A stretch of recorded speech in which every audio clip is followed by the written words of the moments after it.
Alright, hello, stargazers. Welcome in, welcome in. How is everybody doing today? Cat spotted? Cat spotted?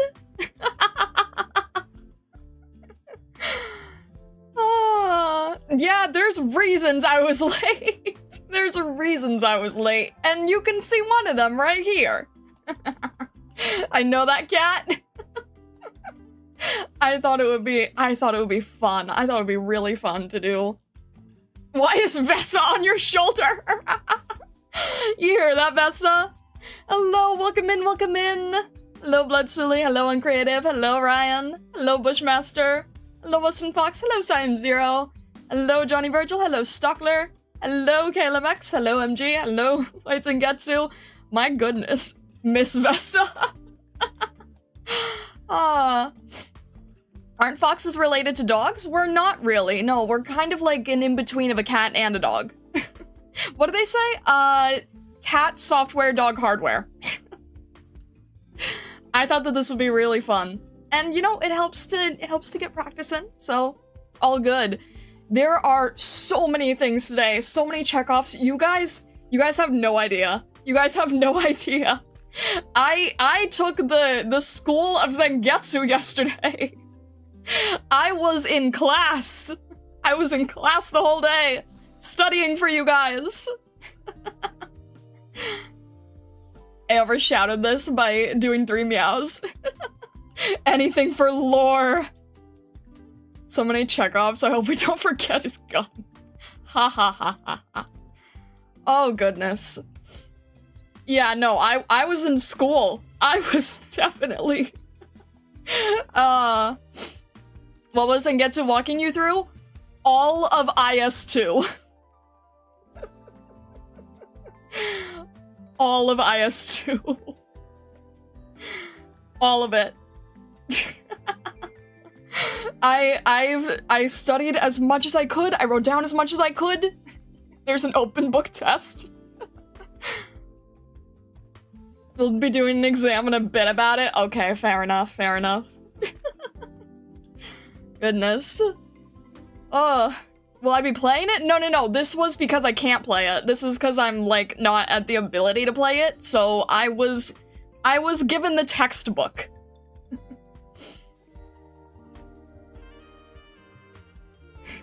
Didn't even know IS had story, couldn't see through my salty tears. Oh no, Vessa.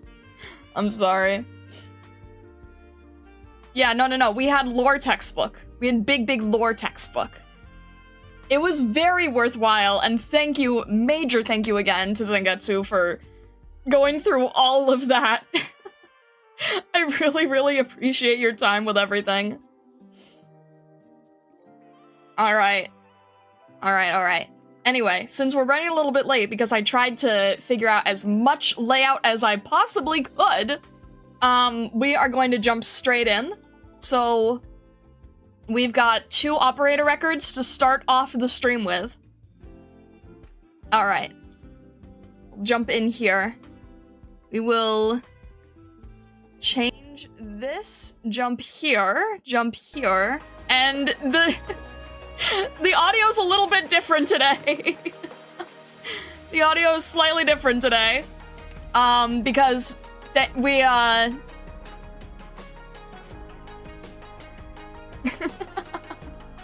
Zangetsu graciously lent us his account for this, so thank you again. Alright. Let's see here. Hang on, let me just turn it down on my end. Maybe it's okay for you guys, but for me it's very loud. Alright. So we are going to be reading through Phantom's operator record today, in preparation for Act or Die. Just to let everybody know, I don't look at chat as much when I am doing operator records because I want to see if I can make this clean for YouTube. So thank you very much for understanding. I hope that you enjoy anyway. I will do my best. Alright, without further ado, let the show begin. People intersect in all sorts of ways. It's inevitable, and no one's an exception.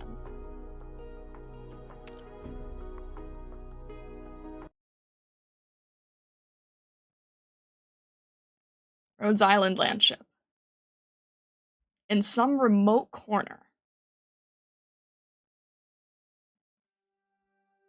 Clearing foreign matter, closing wounds, wiping the blood away. This is what little I can do. For finer treatment, you'll need the aid of a professional doctor from medical department. This will be enough. Thank you. Where will you go? Back to where I belong. To where you belong? You mean to say, all alone? By yourself? Won't you go celebrate with your team? You've all been on such an important mission this time, and their spirits are so high, and you could surely be together. I need not. In times of celebration, there need not be me. Under the midday sun, there need not be shadow. Perhaps the one who ought to join the celebrations is you. That... I can't. As you see fit. I should be taking my leave. Hold it! I finally found you, Operator Phantom! Dr. Whispering, were you tending to his wounds just now? Ah, yes. Though you may not be formally on the medical department's roster of doctors, I still have a responsibility to remind you.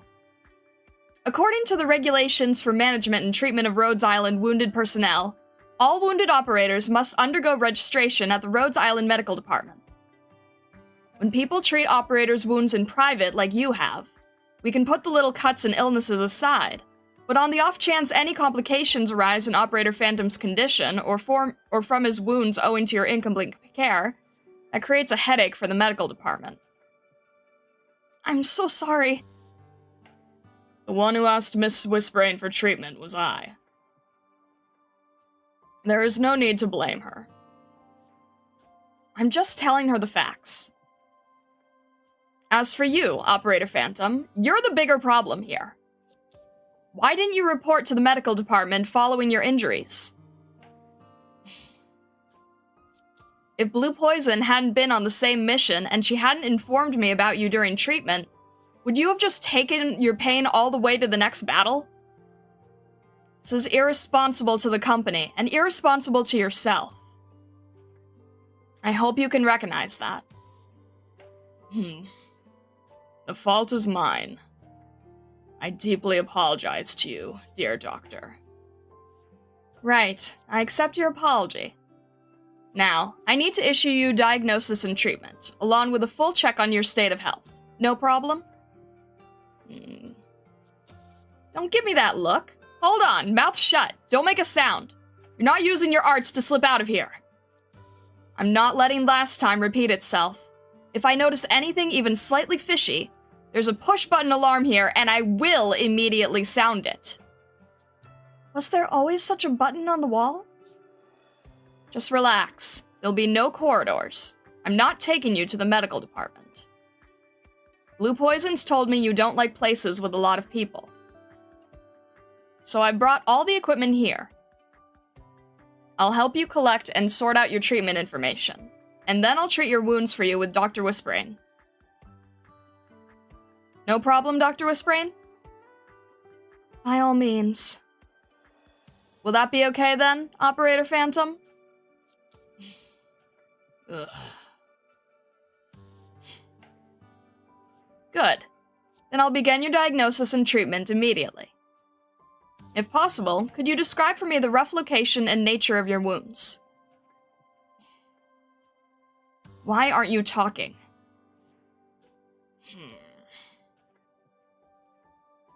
I believe it's because you told him mouth shut just prior, Folnick. Ugh. You can talk now. Please, go ahead. A crossbow bolt piercing the shoulder. A blade slashed across the palm. Ice binding both feet. Shoulder, perforation wound. Injury to hand caused by a sharp weapon. Hypothermia. No effect observed in right leg, but lower left leg appears not fully recovered. Right. Let's deal with these one by one. Shoulder perforation wound. I closed the wound just prior. There should be no jeopardy. If it was just an ordinary metal bolt, then we're good. Did you debride? Already sorted. Judging from the healing of the wound, there should be no possibility of poisoning or infection. Right, next item. Laceration to the palm. Seems to be healing well. However, with 2 separate wounds, we have a substantially higher risk of infection. So, in a moment, I'll give you a prophylactic injection. That should solve that worry. Finally, frostbite on the left lower leg. Okay, alright. Stay like that. Don't move. I brought the detection apparatus just for this. This might hurt a little. Hold your breath. Sample collected. Beginning analysis. Good. Once the numbers come out, I can give file diagnostic conclusions. Any other discomfort or injuries anywhere?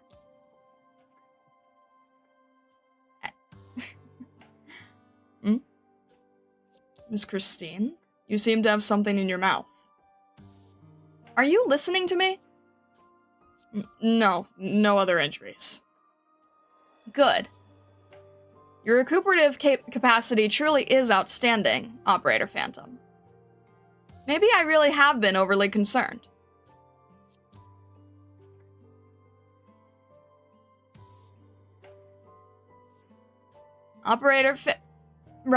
Phantom, you're a specialist operator, aren't you? So they call me. But your mix of wounds is more numerous than I've seen on Vanguard or Defender operators. I've heard your mission this time was extremely difficult. It's lucky we had him supporting us. We wouldn't have come back alive otherwise. I've already heard from plenty of others to that effect. But most of them don't know your codename, and have never even seen your form. They only know the shadow flashing across the battlefield helped them out. They have nothing to gain from remembering me. Sick of hearing that. All the operators I've treated before love stressing that one. Let's drop that. Cut down on chatter. Most of the us here aren't that naive, or maybe one day we're all going to go our separate ways. Hell, imagine if one day we all end up meeting on the battlefield. But, Phantom, and I may be meddling, I feel I need to tell you that, at least right now, they just want to express their gratitude, nothing more. Some words you might never have another chance to tell someone, if you don't tell them when you can. Don't be a goddamn idiot like me, choking everything down inside. Blue Poison told me you blocked a crossbow bolt for her. She wanted to thank you, but couldn't find you, so entrusted me with bringing these things here. This brooch is a present from her to you. Please take it. Just take it. Many thanks. I will relay my gratitude to her. Analysis complete. Now outputting analysis report. That's not reassuring. Mr. Phantom, can you try and move for me? Slightly uncoordinated walk. Right, that'll be fine. You can sit down for now. Presumably frostbite from hypothermic temperatures caused by originium arts. Not severe, but it's already affected your mobility. Just some small injuries. Please leave distinguishing minor injuries to the professional opinion of a medic, thank you. You'd best convalesce for now. That would be my opinion. I agree with Dr. Wisbrain's view. It might be frostbite on the surface, but it's still essentially fine arts damage. We aren't optimistic about your uropathy infection in the first place. We all need to do our best to avoid any situation that could worsen its progression. Ample rest, a healthy diet, and appropriate restorative exercise. These are what you need right now. Of course, the most important thing is that you regularly come to the medical department for treatment. Your treatment course won't be too long, just 1 month, and you'll be able to take part in missions again. If you don't like the idea of coming to the medical department, I can help set up rounds for you to lessen your contact with others. If you consent, then please sign at the end of this statement.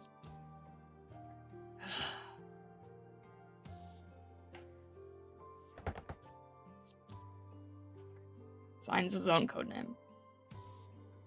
Good. Thank you for cooperating. Now, I should give you your injection. This is a new model of syringe. It won't leave too much of an ache. Please hold your arm out. Right. With that, initial prophylactic treatment is a success. I have a meeting this afternoon, so I won't bother either of you any further. You're on vacation for a month, so live it up, Phantom. See ya. She's gone now. Phew. It seems I'm still not quite used to talking with Falnick. I always get so nervous. Are you alright? Fine, more or less. Miss Christine.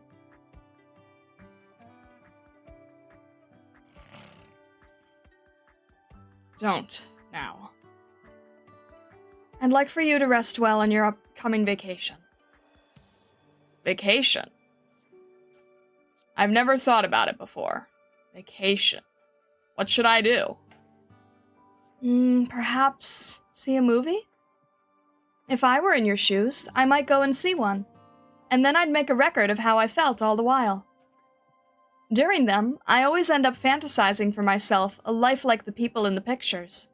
And at the same time, in a contradictory way, I can feel how I truly breathe outside of the screen. Take care. Fantasizing of living another's life is no good thing. I understand. It's just that it's a habit of mine, a way to relax. And moreover, it's a little embarrassing to admit, but it seems as though there are some operators who very much like to read the things I end up writing. I don't personally believe I write all that well, but if it's enough for everyone to enjoy, then I feel it might not be so bad this way. I see.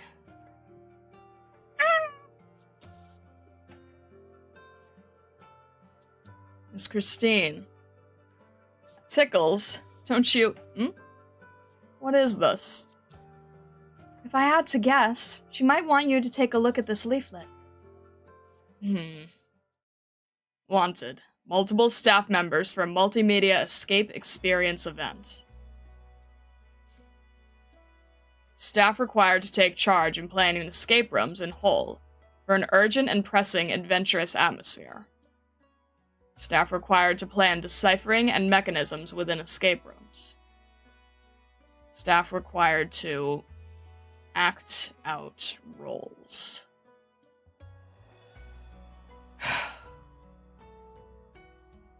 Design until opening to last 1 month. Salaried for the duration, with 3 meals a day included. Interested operators and staff aboard, please find the details at the Human Resources Department. Multimedia escape experience. I've heard it's a new manner of entertainment, one that emphasizes stimulating the senses and immersive experiences. It seems as though most escape experiences are themed to rely principally on elements of terror and suspense. I'd seen one, some time before. Its theme was an underground labyrinth in Minos.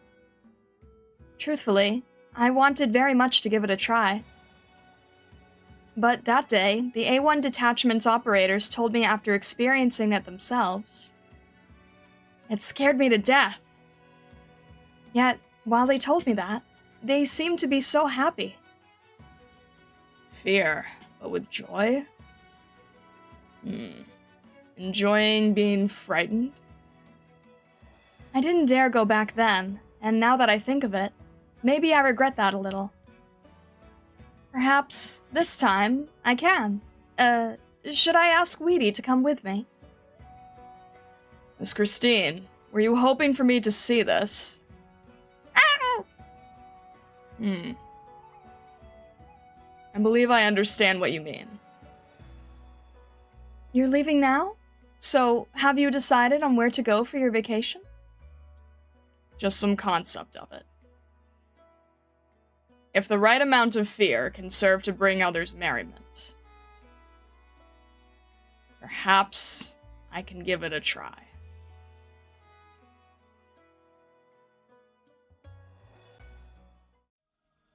Alright. Interesting, interesting. There we go, there we go. What? That was almost a Yoshi sound. I was not intending for a Yoshi sound. Every room is an escape room if you're bad enough at orientation and movement.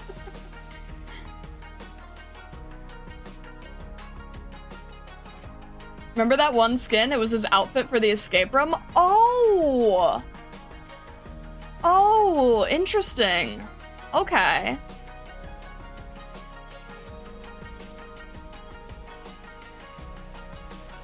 Phantom's other plot is sadly part of IS2. No worries, Redford. I was given the education. I was given the textbook education.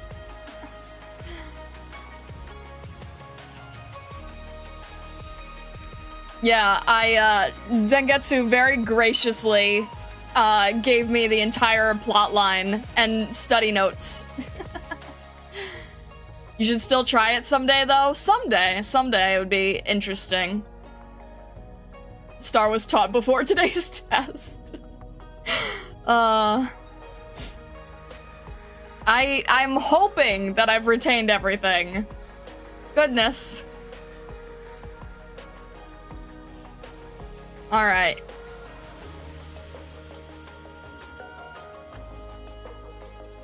Someday, more like some year? I don't know.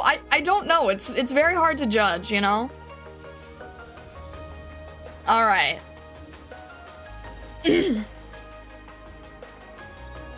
I see Lady Christine's playing today. Alright. And next up, we've got, oops. Why did we jump like that? All good. All good. Can't wait for Starlight IS stream in 2056. Alright.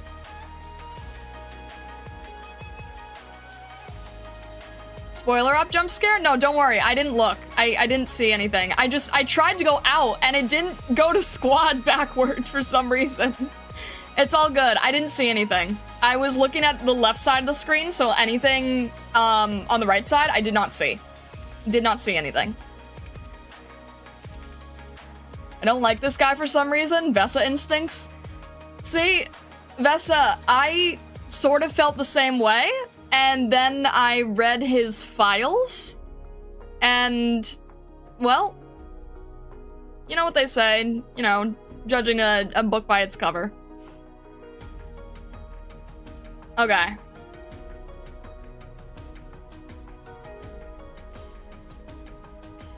Next operator record we are going to be reading is Shalem. So again, I probably will not be looking at chat at this point. We are going to go through this as best we can. This is in preparation for the Act or Die event, so we are going to be learning more about Shalem in this operator record. Alright, let's get into it. The nightmare never left.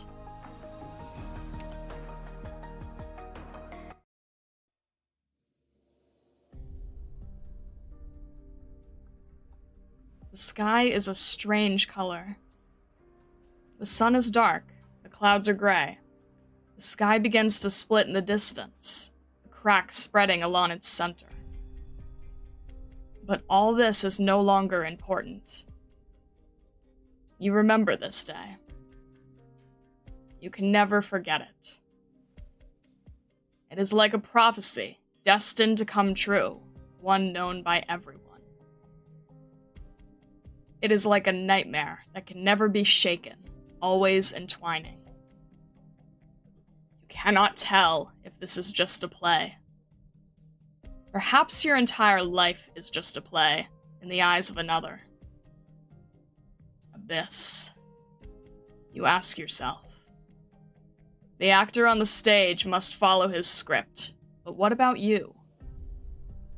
What choice will you make?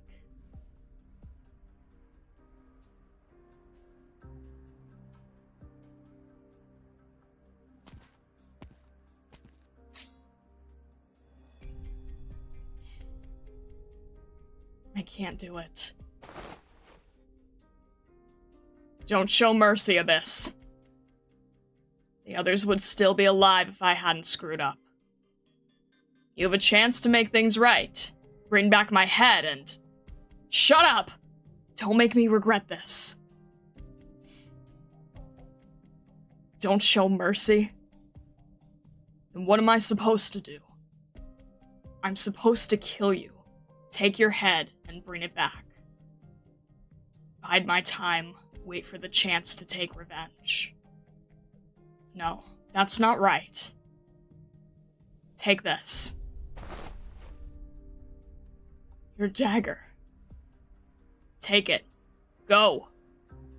Abyss! What are you going to do then, if you let me go?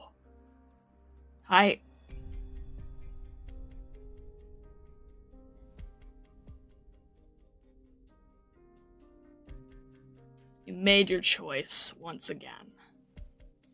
You know what you have to do, don't you?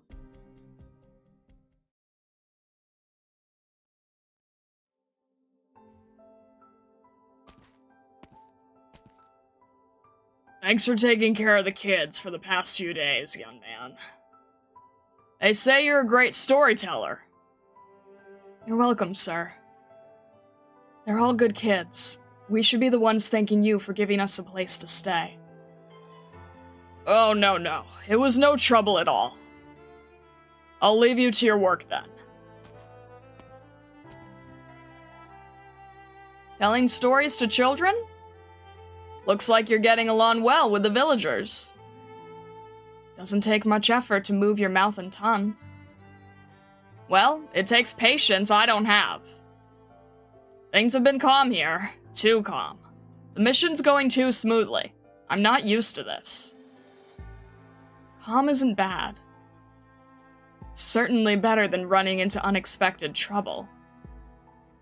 I know. Your dream is to retire quietly. Oh yeah. I have a gift for you. Oh? What is it? A round object falls on the ground before you. It is slightly rotten and makes a dull thud as it lands. Your gift rolls along on the ground, stopping at your feet. The gaze of its lifeless eyes meets yours. I brought his weapon back, too. This is yours, isn't it? But why? The one you let get away. Suddenly, the past catches up to you, just when you thought you'd finally escaped it. It was the right decision to not kill him, Abyss. The right decision? It makes the script even better. What's the matter, Abyss? Isn't this the script you wrote for the troupe? Script? No! I have nothing to do with the troupe! I ran away from it a long time ago. This isn't a script. It can't be! Ugh. No. It was my own choice. What choice? What are you talking about, Abyss? It was my own... It was right that I didn't kill you. No, no. I don't know what's vexing you, but the best way is to kill me. No need to take risks, just carry out the plan. No! There is no plan. It's not time for you to die yet. Go. I'll come with you. We can all get out. We just need to be careful this time. Don't get caught. Calm down, Abyss. I can't escape. It was enough that I got to see you in the end. What are you doing? Stop! Stop! I can't let this get you into trouble.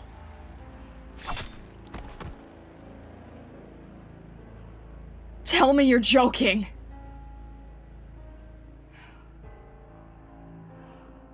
Get up!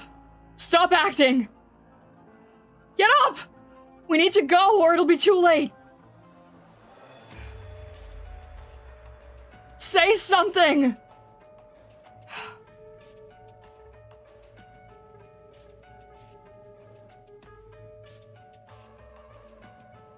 There's no other way, Abyss. Kill me and take my head back. Do you hear me? Kill me! We don't have time! Kill you? Put my dagger in your heart like this? And watch you die? Yes, that's right. You made the right choice, Abyss. Did I?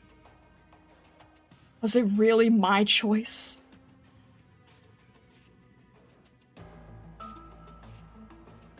What is choice? What are you? Everything about Abyss was created by the truth, the self that you had sought. Does it really exist?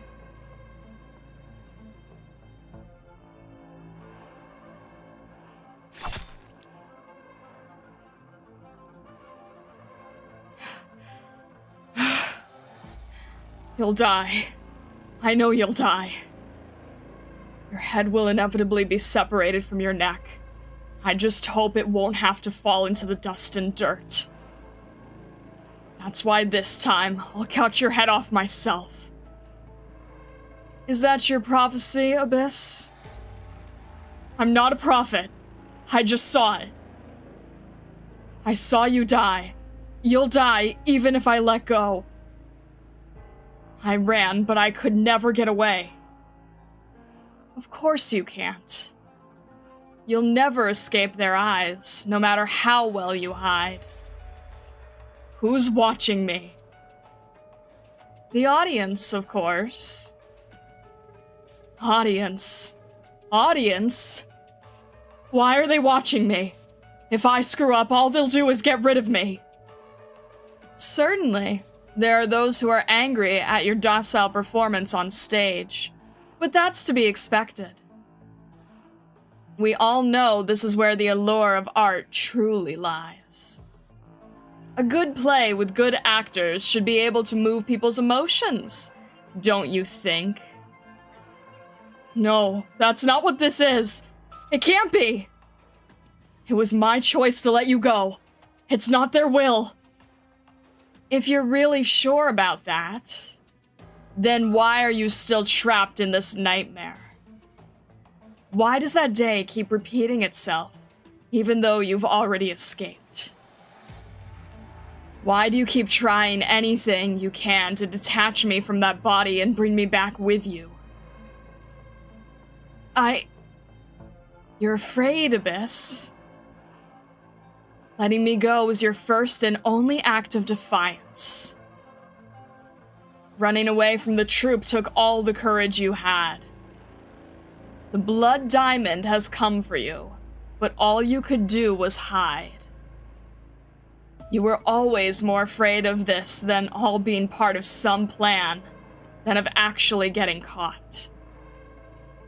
You don't like being seen because you're afraid that your true self doesn't actually exist here. Am I wrong?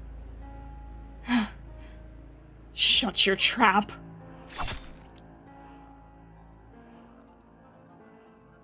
just a phantom in my dreams. You don't exist. And don't call me Abyss. Don't call me by that name. Poor thing. You couldn't kill your fear. You couldn't silence your doubts. You know it's anathema to seek thyself.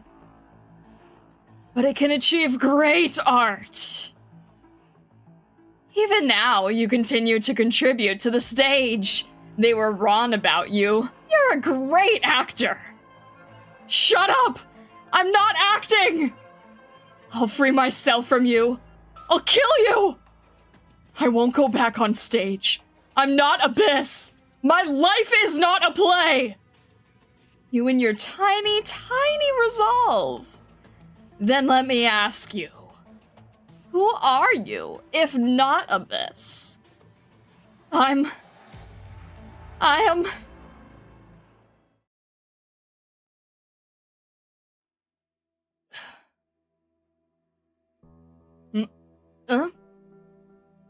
Shalem? I'm here. Sorry, I was distracted. Did something happen? What were you daydreaming about? Not that it matters. It just sounded like you were talking to someone. So I came over and saw you staring into space. You were hearing things. I'm the only one here. There's no one else. Really?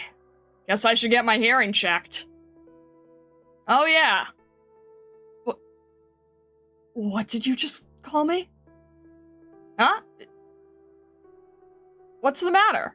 Isn't that your call sign? Never mind that. Look. I have a gift for you. A gift?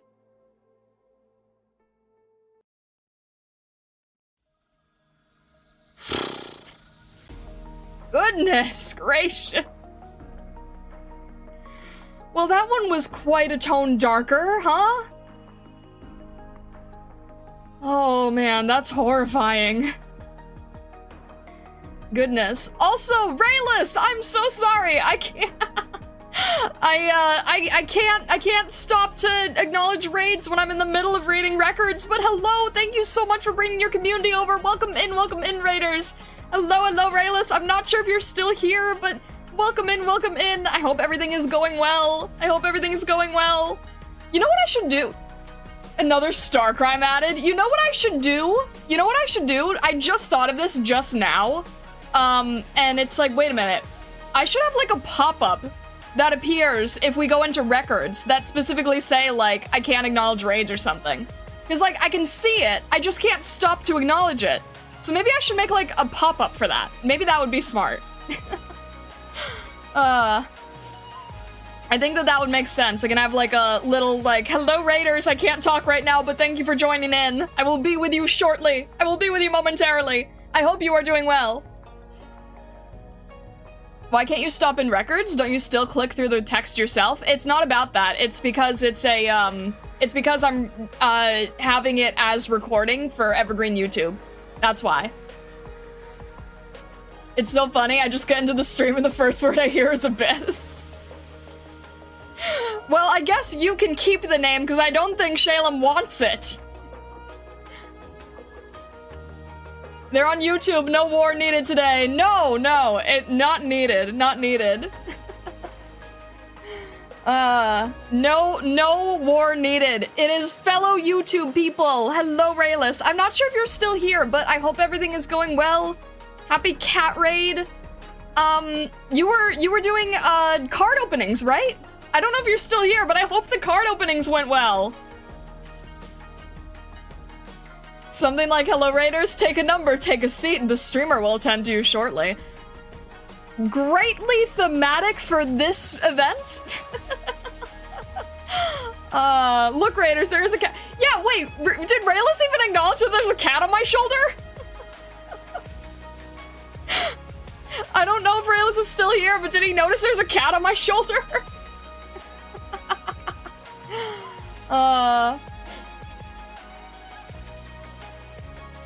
YouTube will have fun when they see you read Abyss and an Abyss starts yapping in chat. Apparently Shalem's in chat, guys. We can still panic for the love of the game. You do not need to. You do not need to. Also, hello, Tanisio. I hope you were doing well today. All right. Those are both records now. So let me make sure. Let me go to my to-do list for the day. Goodness. The rainbow in Shalem's skin, do you get an idea of it? Ooh, really good question.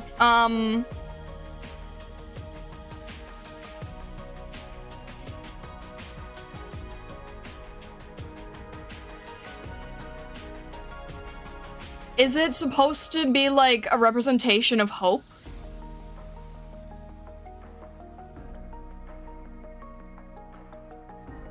Is it supposed to be like...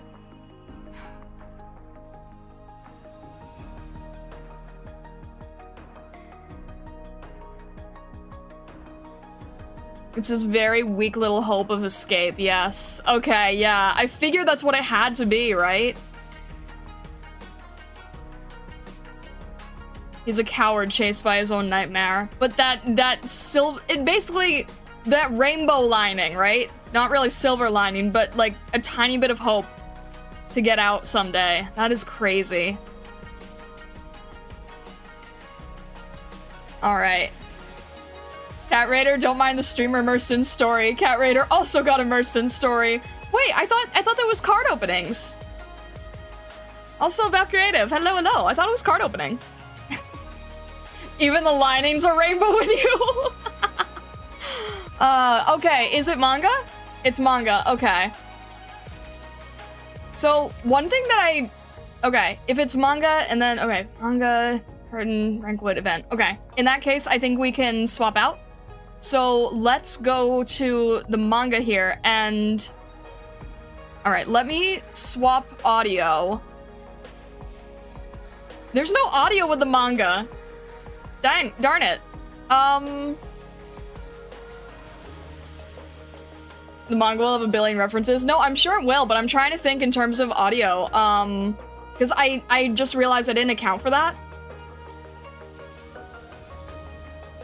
We can have our own background music playing. I mean, what I have is the AK stuff. So this is what I'm thinking. Zangetsu, if I open the event, does it open to a cutscene?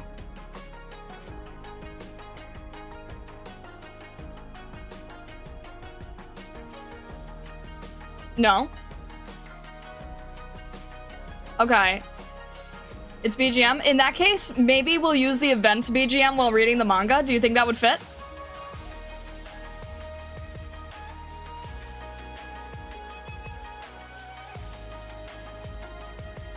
All right, because I have to have something.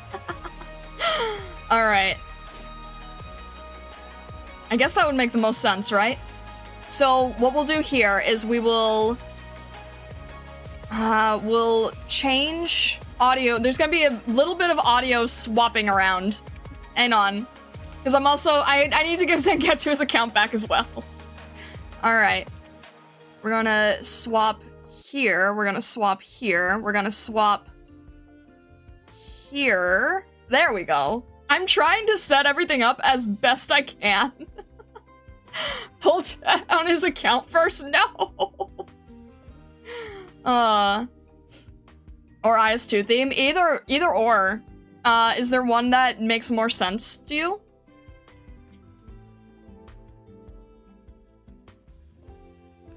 Keep it, not like you'll lose out on that. Oh man, it's terrible. I don't know what would make more sense, the event or IS2, because IS2 is a good idea too, actually. What is hello? Yeah, which one is more fitting? Because we can kind of go with either of them.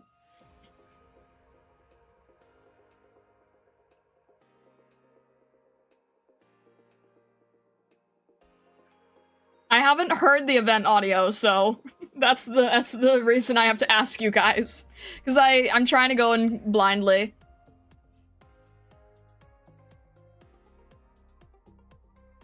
You can open your account in the background and go into IS2. Oh, you can? Oh, I thought oh, well, fair enough. Okay. All right, let's do that then. I've never once touched it. It'll probably throw a bunch of tutorial screens in my face first. All right. Let's jump out of here.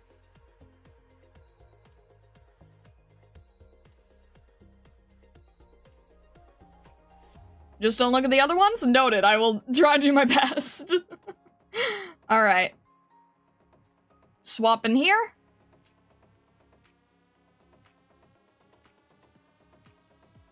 All right. There will be a little story prelude if it's the first click. Is there a way to skip that? All right, let's see. See if I can do this safely.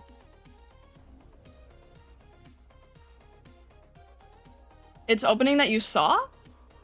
You already watched that yesterday? You can skip it? What? Not sure what you mean by that. Alright, is it the cutscene name opening from ending sections? Oh, okay. So, alright, I think it's view all themes, and then we can go to, there we go. And then we can skip this. Oh, I see what you're saying. Okay, okay. Let's see if this works. And... does that work best?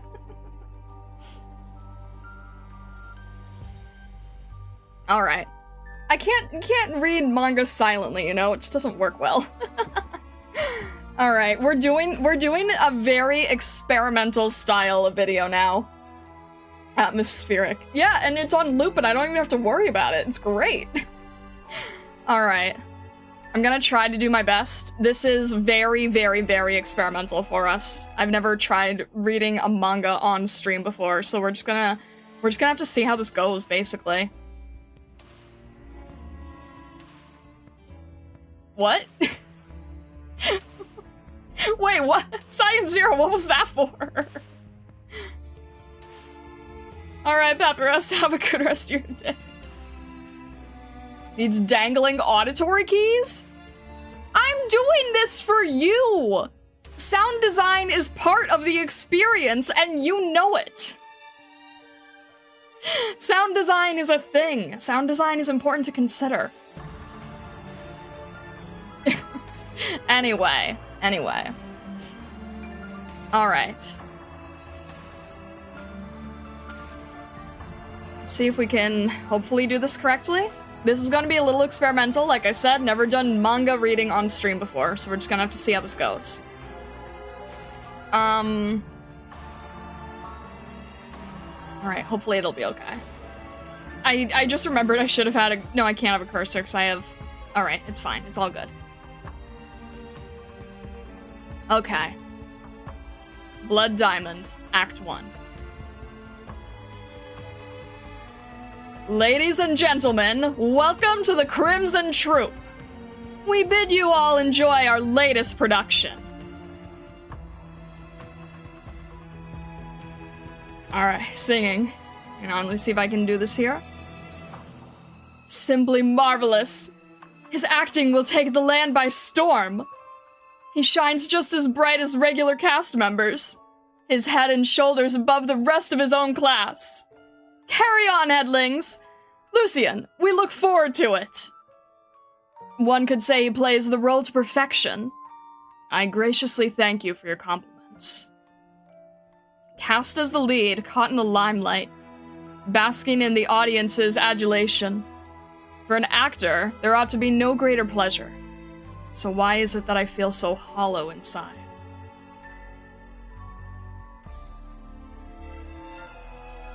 Now more than ever is the time to ponder it, no? Ponder just how this hollowness came to be. Northwest Victoria, Kalai-Blazon catastrophe. No, I don't want to die! Run! Stop pushing me! Damn it, bloody hell! What are you dithering for, Lucian? We've got to run! How long do we have to live like this? I can't take it anymore. The burden beasts are at their limit. We have to lighten their load. Dump anything we don't need. Who knows when the hell I'd wear this again? No one will give me money or food for these books. Throw all that useless heavy luggage away. Mama? Papa? Look over there! My god, they're children! Are they still alive? Lucian, look at all that firewood! How do you do it? It's fastest to collect it from the forest. With all the wild beasts, give me the shakes. I'd never go in there. Let's go. We'd need 9 lives to take his advice. Well, at least he can gather firewood. How could this be? What happened to our village? No flood was ever as dreadful as this. The whole place is ruined. Our homes are gone. The crops, too. Gracious, what a horrific disaster! Well met, and allow me to be candid with you all. We're with the Crimson Troop. I'm sure our meeting here was fated. Can we assist you in any way? As I'm sure you can see, we won't have a single thing to repay you with. About that, we're currently on tour, and we hope we might recruit some children of the arts. You want us to sell off our children? Not at all. Listen, this is a suggestion. We'd be most delighted to welcome these children into the Crimson Troop. All their needs will be met under our care. Meanwhile, good fellows, we'll provide you with relief funds. Not a bad deal, wouldn't you say? Sir?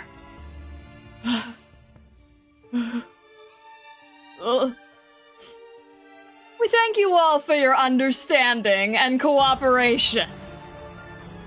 From today on, this is your new home.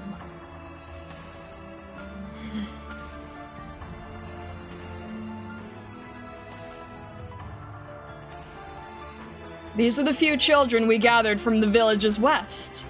No matter, they're enough. You are brought together by your common misfortunes. May you drive each other, learn from each other, to elevate your acting in the days to come. And may I say, I hope you will form a true family amongst yourselves too. Now go, children of the arts, get your rest. Family. So they're all like me.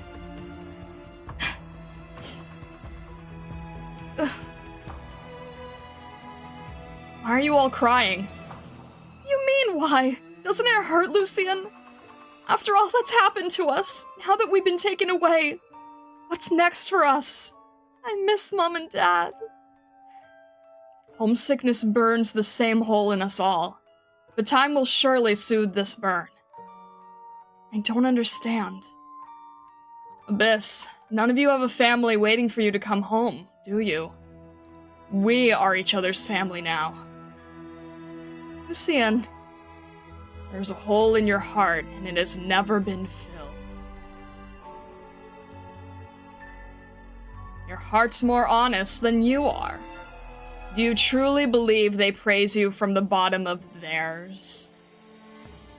In truth, my acting is still subpar. It's hardly as perfect as they say. But even then, no matter the time I put into improving it, I have never once felt fulfilled by it.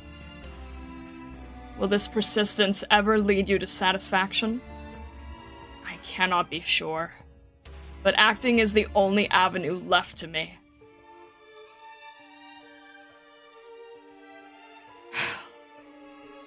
Oh!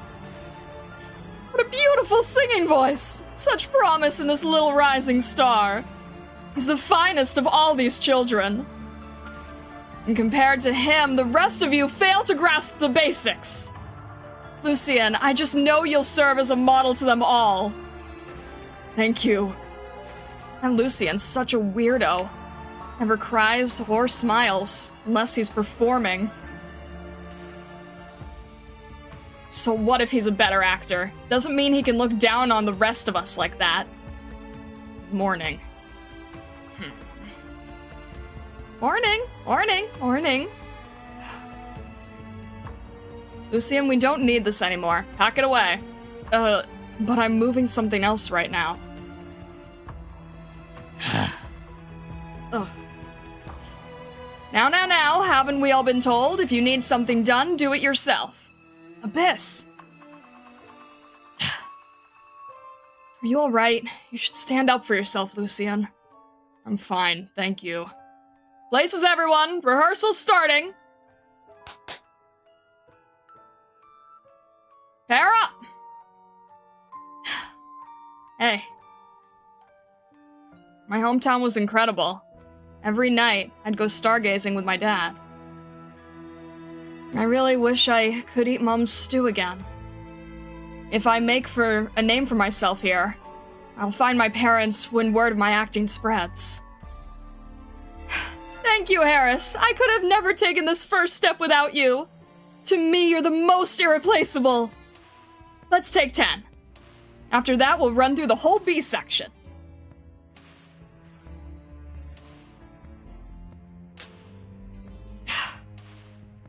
Only when inhabiting a role in a play. Oh, Harris! Harris, my dearest child! Mama will never leave your side again! Mama... Can my loneliness be salved? Do I find the place where I belong? Only theater can fill my heart. Ah, what a blessed moment. I do not want, dare not want for more than this. I need only theater. That is enough. Lucian has progressed by leaps and bounds over the past few years. There's his fine acting, and then his marvelous fencing. He's a natural. Such blind praise may well stunt his growth. You mean to say? Regrettably, he brings not a shred of his own personal emotion into his performance. He's passionate to perform, yet does not enjoy performing in and of itself. An acting adept with an all too glaring flaw. But even so, one must recognize his ability far transcends his peers. He's still studying. You judge him too harshly. And what of your view, troop leader? Whether he channels his personal emotions or not hardly matters. What I look for in my star actor is fixation. The drive to achieve one's ends by all available means. Become your pupil? Me? Correct. Your skill has caught my eye. Your outstanding singing and acting will make you, surely, the most resplendent morning star of our Crimson Troop. Will you come with me as we shoulder the troop's future? Theater would never betray me. I must rehearse even harder, hone my acting, so I might meet those hopes placed on me. Let theater prolong my very being!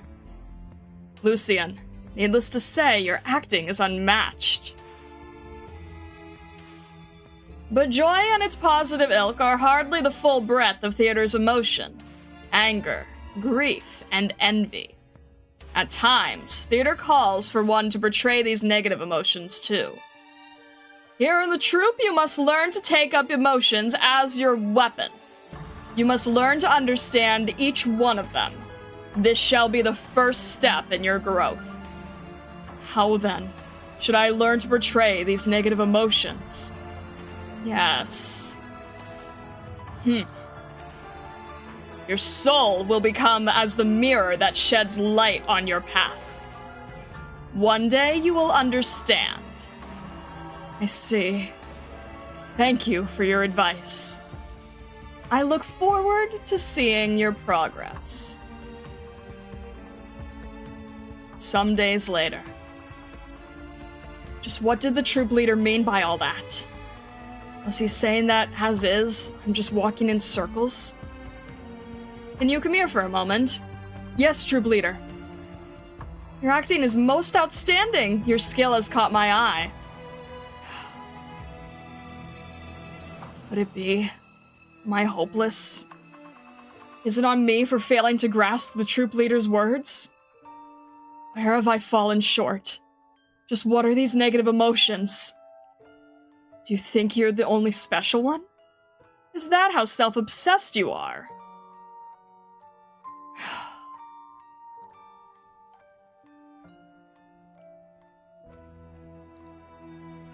That'll only bog you down. You'll make no strides this way. What? Are you me? Correct. I am you. I'm your soul, given voice. My soul. Your soul will become as the mirror that sheds light on your path. Are you truly my soul? Of course. I know everything about you. Despair. Your acting lacks the ultimate despair. And that is why you cannot grab the audience's hearts. I don't understand. Through theater, I felt emotions I would otherwise feel. Beautiful, tender emotions. But those alone won't suffice. Just what should I do? Fret not. Envy, grief, anger, and despair. These are all emotions you have. I have them? Are they not the emotions you know best of all? What have you forgotten? Recall what your parents did to you. Your acting is most outstanding. Your skill has caught my eye. Recall how your heart twinged in those instants. Take those feelings, one and all, and give them form. You need only perform faithfully to yourself. And those emotions will become yours completely. You have naught to fear. So recall your parents, your village folk, who for their own sake cast you away. Resent the other children of your home who would envy you before reflecting on themselves. Lament you, far from the culmination of your craft, who cannot meet their expectations. Me, in the lead role. Correct. I've seen you rehearse magnificently in recent classes. I believe with this production, you'll take the next step. Tragedy. My first lead role. Man consumed by despair. I cannot let the troop leader down. I must deliver the most perfect performance. What do you think of Lucien starring in the next play? I'm looking forward to it. His acting is almost second to none in the troupe. It is! It was amazing to see last rehearsal, but I think his craft's still short of filling the lead. I'm just not confident he can handle it yet. This won't do. No one will accept a performance like this.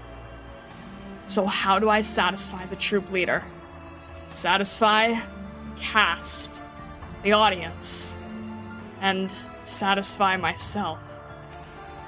Emotion can become your weapon. Simply understand its root, and your performance will surely take a step forward.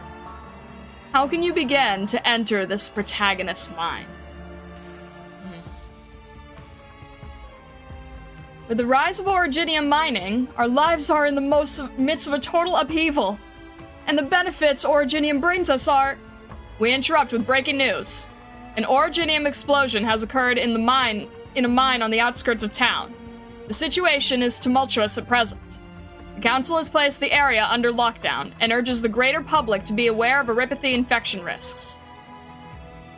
I must feel despair. Despair. Frustration. Anguish. The urge to scream. Far beyond anything I've experienced before. Have you seen Lucian? Not for days. Teacher, come quick!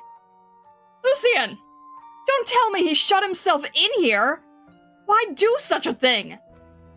Bind me. Beat me! Wham!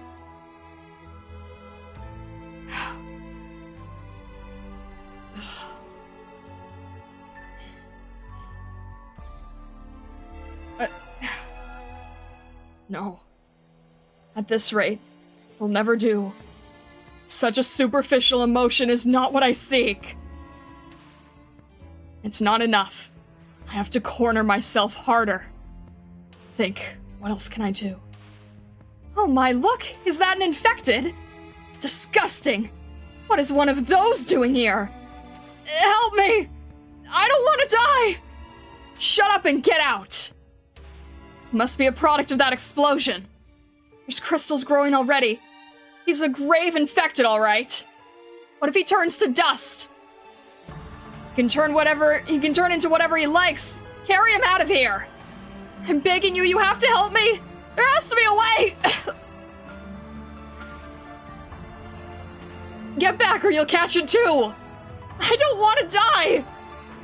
How can any of us rest with someone like this in our neighborhood? Damn it all! Why did this have to happen to me? I don't want to die! Only death, proper death, can bring about such violent fear and desperation. Isn't that contradictory? I can't act if I'm dead, can I? Correct. And for this reason, no living soul truly understands death. The benefit of which is, death is both mysterious and richly emotional, thrilling and endlessly artistic. It never fails to grab the audience's hearts, to drag them into the story. Is that not the very emotion you've been hoping to find? You want to be fulfilled, recognized. Are you not prepared to give everything in service of that? What can you do, Lucian? What will make you despair? Huh?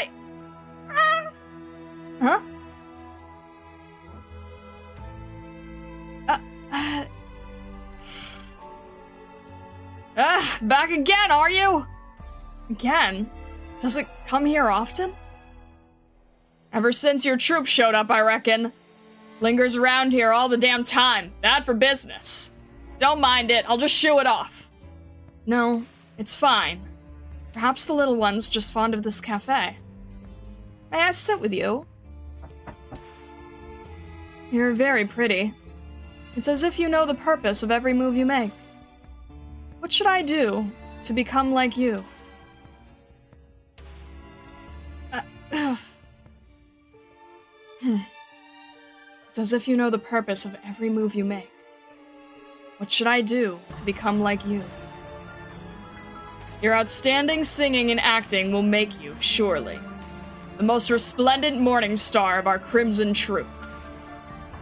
But I think his craft's still short of filling the lead. I'm just not confident he can handle it yet. Only death, proper death, can bring about such violent fear and desperation. With the rise of Originium mining, our lives are in the midst of a total upheaval. I don't want to die! What will make you despair?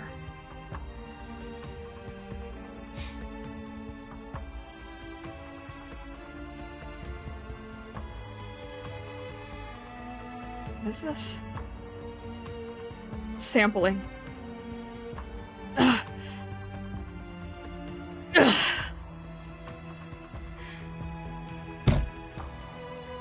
Lucian's been infected?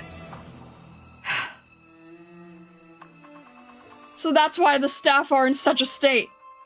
Fever's causing a whole body shutdown. Acute infection. They found a smashed Originium Drive phonograph in the small prop store. Most likely it was an accident. That's awful. You there, students! If infection claims his life, then he could very well disintegrate at any moment. Keep away from here. So hot. It's as if all my blood's going to burst out of me. It hurts. Every nerve in my body is spasming out of control. So this is despair. In the darkness, there is only me. Like I've been cast into a hell none can ever leave. All I've ever wanted was to feel the warmth I'd never known. Do you regret it? No, this will do. I cannot move any of them through my acting alone.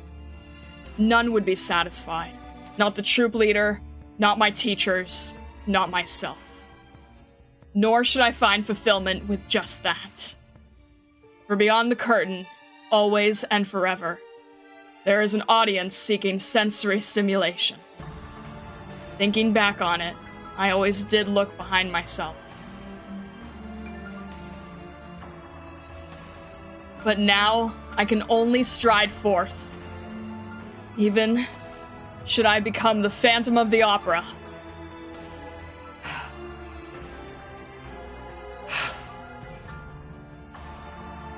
You're here to sub on my hospital meals?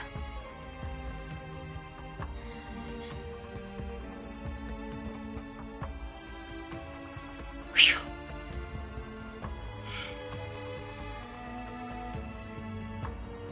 I'm still alive. It's gone. So that was the feeling of near death. The feeling of despair.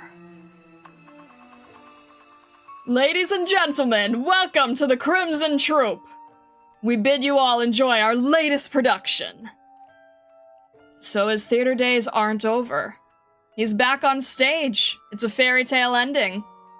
I had no idea his Originium arts would mutate after infection. His singing was already exquisite. Now it's the most mesmerizing, most lethal of weapons.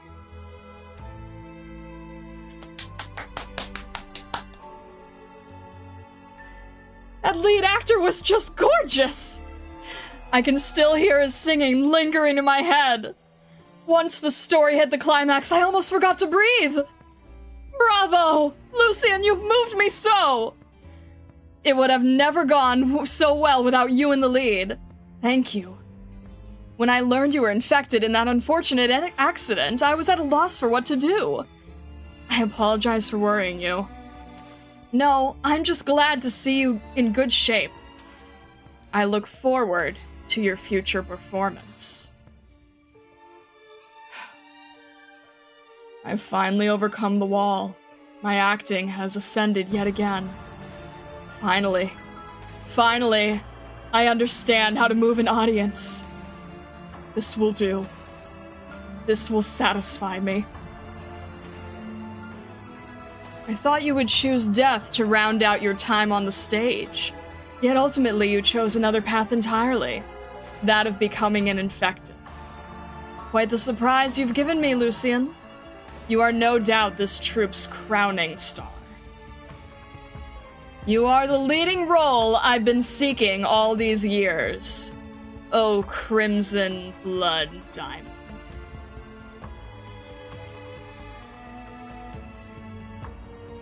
Alright.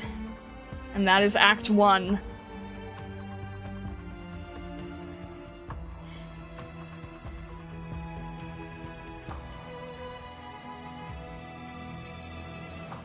We finally met the troop master. Interesting, right? He's an Aslan. I'm very, very interested by that. Do you recognize the three who spoke to the troop leader and watched Phantom? I'm guessing it's the three we've previously discussed. He's a cheetah? I could have sworn he was an Aslan. He definitely looked like a lion. It's hard. Maybe I didn't notice the spots. Hard for me to I'll have to review the imagery later, I suppose. That was an absolute performance in voice acting. Sorry I wasn't able to say hello earlier in the stream. Hello, Fire and Ice. Hello, hello. Spotted tail? Okay. In that case, I was not able to notice everything. I just noticed the hair, and the hair immediately screamed Aslan, but maybe that was just, like, looking at it too quickly. You guys can look at the imagery more than I can, because I have to, read the words most of all. So I can see the visuals, but I didn't, like, fully internalize them, you know what I mean? Oh, man. How is it, what is our first impression of, reading a manga on stream? Is it disorienting at all? Is the zooming in and out disorienting? 4 total references: the Flood and Shalem's lines, the apparition from Phantom Summons, the Phantom in the Mirror. I did get that, yeah. I know you mentioned a 4th. Think it went well? Okay. Better than I can read myself. It works well? It's really not bad so far? Okay. I read a lot of digital manga, so I'm used to it. That's fair. I'm basically treating this like an audiobook, so no issues for me. I feel like with the manga, there are some visual parts that you do have to be able to see that I can't necessarily, like, auditorily explain? It'd be cool if they had a panel-by-panel slideshow view, but that's not your fault if it isn't an option. That would make things so much easier. That would really make things easier. No, sadly, that is not an option. That would really help, though. That would be very, very cool, if that was the case. I'm glad that this at least works, because it's not the last time that we're going to be doing a manga reading. And we still have Act 2 for this as well. The relic I forgot to post? The young man's final gift. To sing after becoming infected. Ah. Okay, wait. Was that... I remember you showing me the relic. What was the object of? I couldn't quite make it out. You're doing so many things as an Arknights streamer doing variety content than if you didn't get into Arknights. True. It was an Originium shard. Okay, that's what I figured, but I wasn't 100% sure. Happy with what we have? Alright, that's good.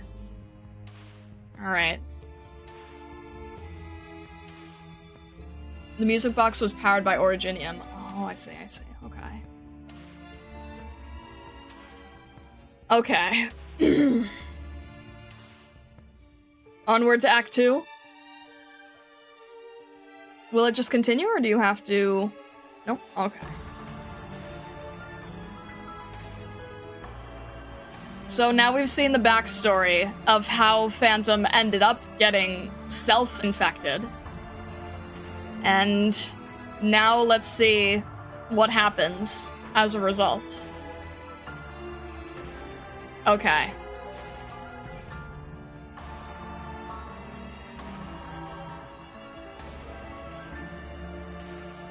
Hang on.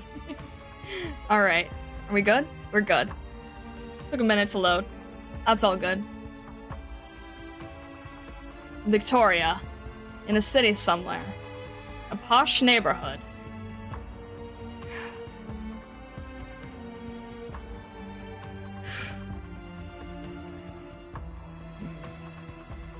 High and mighty nobles. You've dithered far too long on the Dead Knight stage. Who's that? Pardon my rudeness. Tonight, the curtain shall fall on this play. How did you get in? Where are my bodyguards? Someone, is anyone there? Damn it, those lats are never any use when it matters most. I should have fired the ingrates long ago. Ah! What are you after? Money? I'll give you anything. Anything you want! Or are you under hire? Is that it? Because I'll gladly pay more than your employer! Wait, you're the Blood Diamond.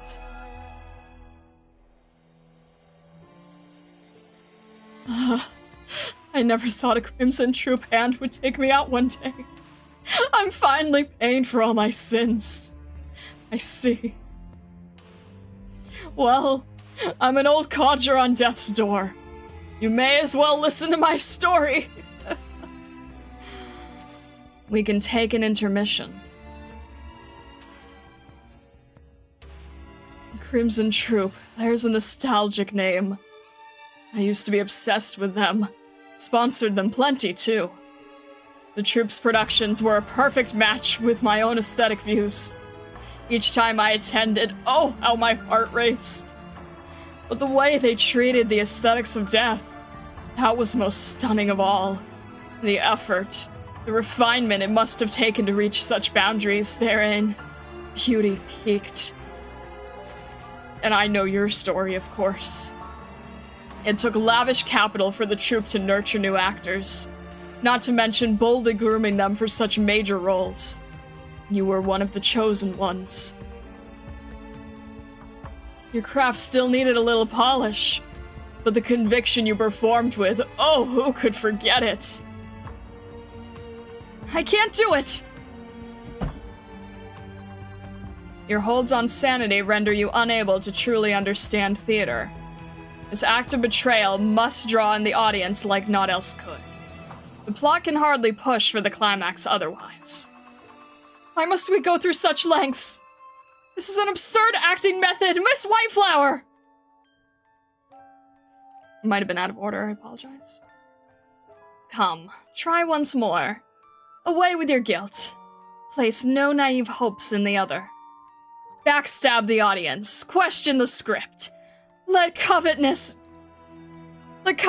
and greed drive you wild. Ah! Shall we chase him? No need. The child's acting is wet behind the ears. Teacher, may I try this role? Lucian, of course you may. Betrayal.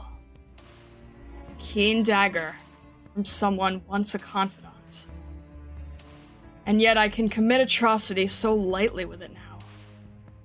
The sight of me must despair to see. You lamentable man. Save your laments! We were bound to end things this way! I trusted you so! You alone! I thought you all would never betray me! Betray, you say? And who's really the traitor between us? Yes. Now we stand now adrift our separate ways, and yet! Can you say in all honesty it wasn't you who first betrayed me? If this is our fate, our one and only, then use that blade and prove to me you are the one in the right!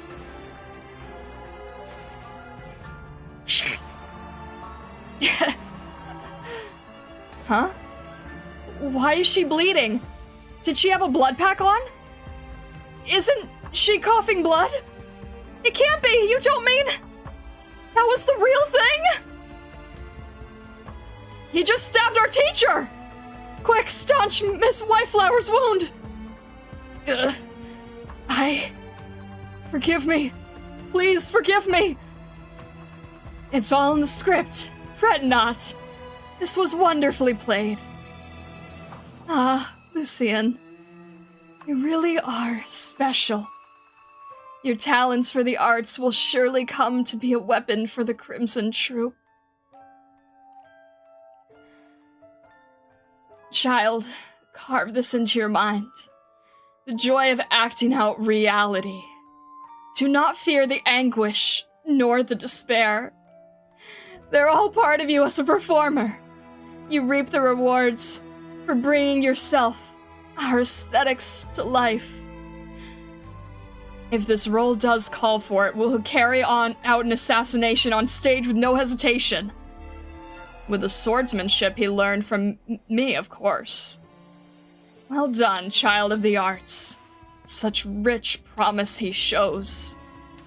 Someday he'll be the troupe's #1 assassin, no doubt.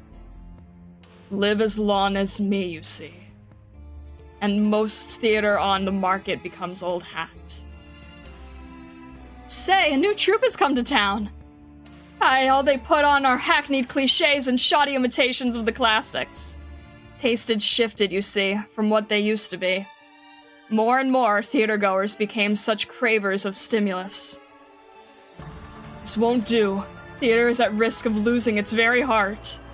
Beauty itself is going extinct. It's for the show, alas! Theater now is all for show! The Crimson Troops productions, oh how I miss them dearly. 3 years ago.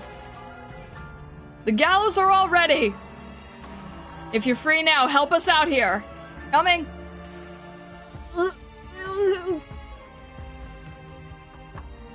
Good evening, Mr. Wanted. Tonight on stage, you will play the guilty, and I will execute.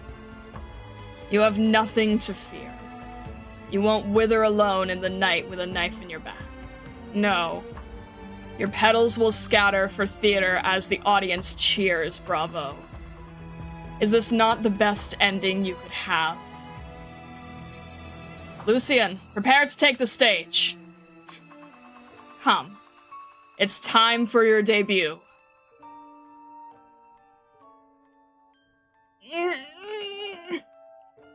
Thank you. Yes, wonderful. Your fearful, trembling anguish will add such immersive realism to it all. Well, Lucian, set about your task. I await with bated breath. Show me an art to match the dark of night. As you wish. Behold, let us raise the curtains on this play. Damn me. The gallows shall reveal his wrongdoing. To the stage tonight we welcome an everyman, and we ask, why is he to be executed? You led an innocent girl to a dark and secret place. You strangled her to death. You are a guilty man. That is your true face. Come, it is time for your confession. You have committed an unpardonable crime. Here and now, receive your judgment. You murderer! Give me back my girl!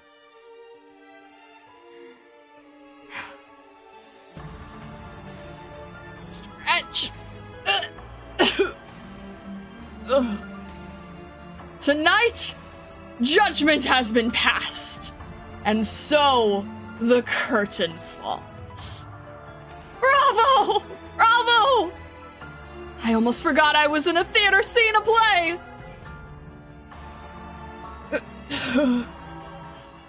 Give my girl back to me! It's not over? Give her back! Give her back! Give her back! Give her back to me! Give her back to me! Is that safe? What a bloody stench.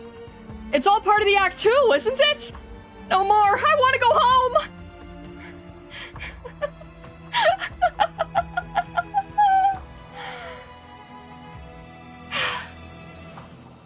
Teacher, were your actions there perhaps over the line?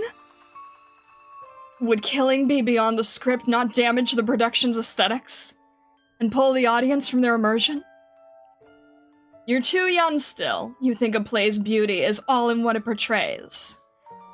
Blending true death into theater is no more than a means of pursuing artistic beauty. Using the terror of death to dominate a drama's actors, all while shocking the audience senses. That is aesthetics at its most euphoric.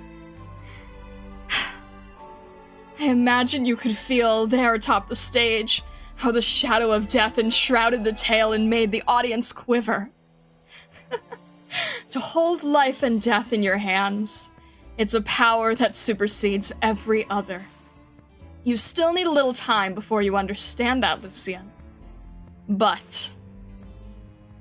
well said. 3 cheers for the White Flower. Bravo on your improvisation, Miss White Flower. We felt the audience shudder and quake all the way from backstage. What an amazing denouement. If that performance, too, fell under aesthetics, then are we on the stage no more than lunatics meant to kill and kill again?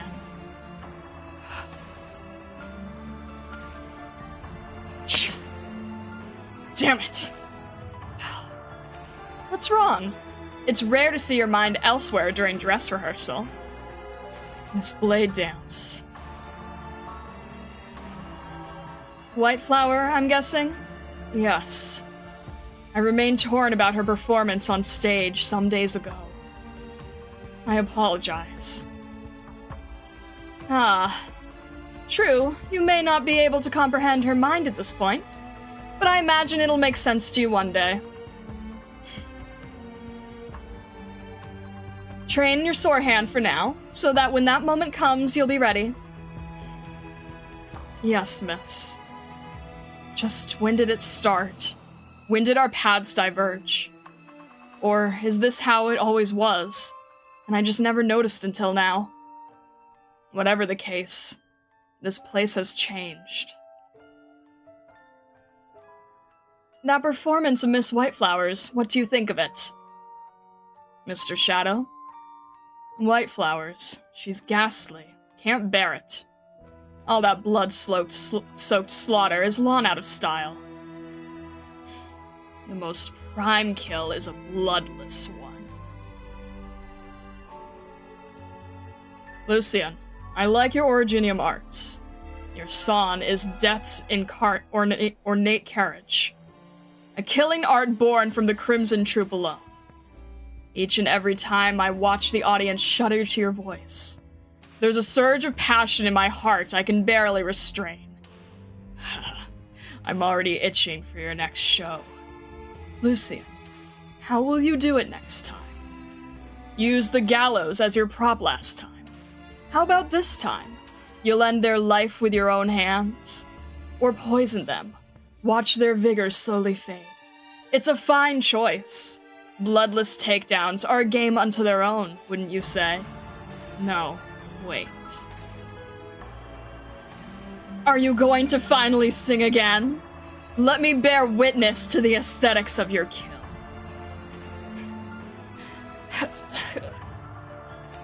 As this troupe, once a cradle of the arts, since become a wild beast's den. A shame, truly. All those magnificent plays the Crimson Troop used to put on. Yet for years now, they've up and vanished. The last show I ever saw, you were the star. The Blood Diamond. You played him. I remember. You played a traitor.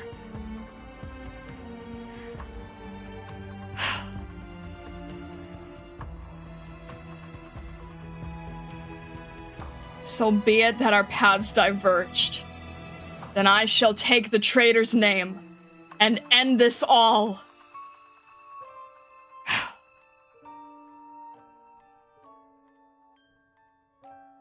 Lucian, pray tell why you would do this. Were we not orphans given another chance at life? Do we not owe it all to the troop for adopting us? How could you forget that kindness as you killed our teachers? This troop has been ruined! All because of you! You destroyed it all! You're right. And the souls of those you've killed have ceased to mean a thing. Now come! It's time for you to take the stage! You who betrayed the pursuit of art and beauty! You wild beast who stir the frenzy over fresh blood! Have you prepared to meet your deaths? To vanish with these phantoms beneath the veil of night? Kill him! We were all trained the very same! To kill you alone, Lucian, is well within our means together! For our teachers! What?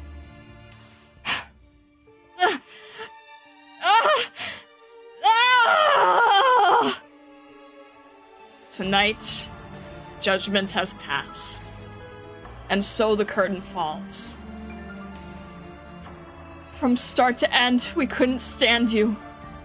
Wanting to be friends with us, yet never doing your part. And most of all, the way you carried yourself as if you weren't like us. Really? You lamentable man. Save your laments. We stand atop a stage built on a pile of corpses. Your hands are wet with crimson, Yet you boast about how you've grasped beauty. That's the most lamentable thing. How long can you live the lie that the troop betrayed you? One day the phantoms here will find you. And when they do, will you still be able to maintain that your every action is in pursuit of artistic beauty? Sleep now. Beast entraptured in your lake of blood. Should you come to haunt the endless night in spirit form, for you, I'll drop the curtain once again. Now that I look forward to.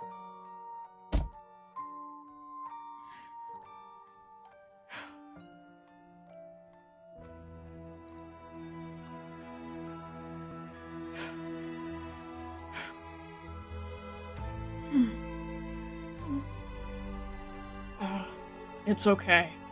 I'm fine. Come, let's see the curtain fall on this play.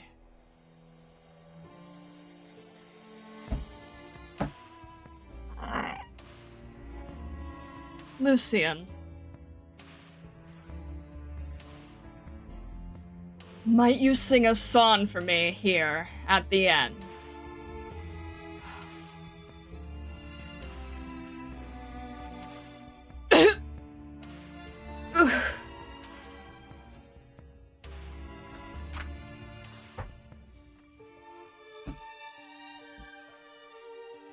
Waiting for me? The moons are so bright tonight. For me as I am now, far too bright. Come. This land is one filled with endless tragedies.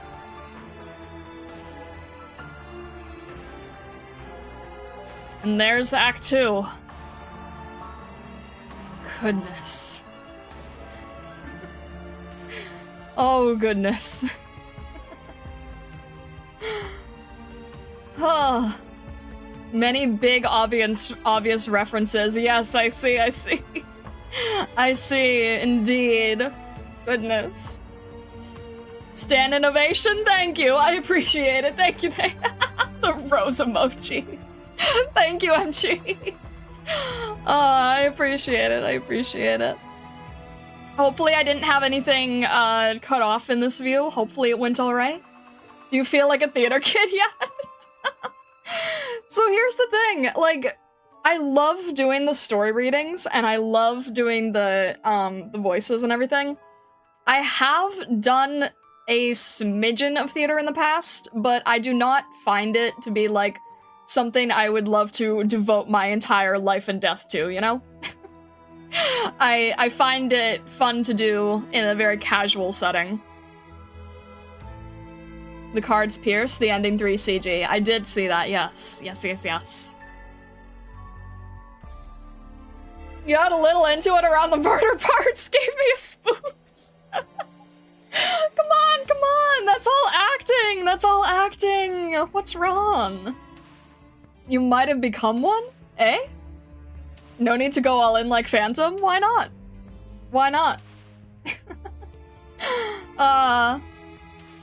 That is the most amusing part of it all, right? That's what the troops said too! I've never read it, thank you. You are very welcome. It's all play pretend actual murder, it's fine! It's all good. You would scare Vesa otherwise. I don't think I'm capable of scaring Vesa. I mean, he said I gave him a spooks, but I don't think I can actually scare Vesa. Luckily this theater is from behind a screen, we're not in danger, right? Well, depends on what you believe. I'm sorry, it's fun. Are you sure you aren't brainwashed, Retrocode? I'm not. Is Vesa around, or is she scared of Starlight during this performance? It's fine, there's nothing to worry about here. Nothing to worry about at all. Alright. The I'm not sounds incredibly suspicious. The second I hear singing, I'm muting. I'm not taking chances.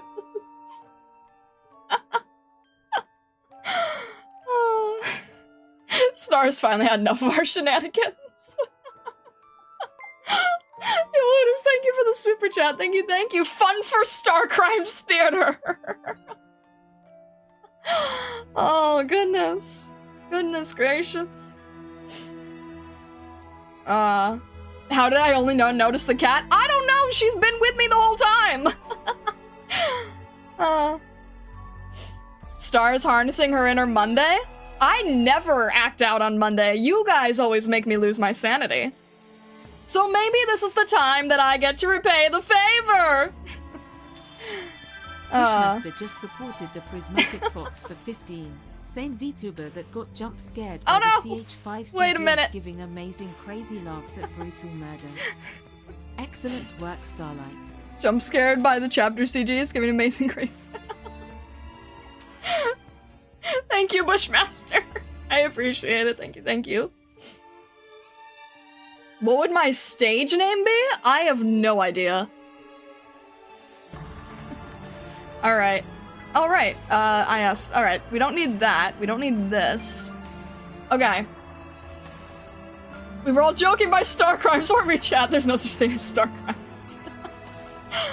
Oh. The end of the Stargazer troop.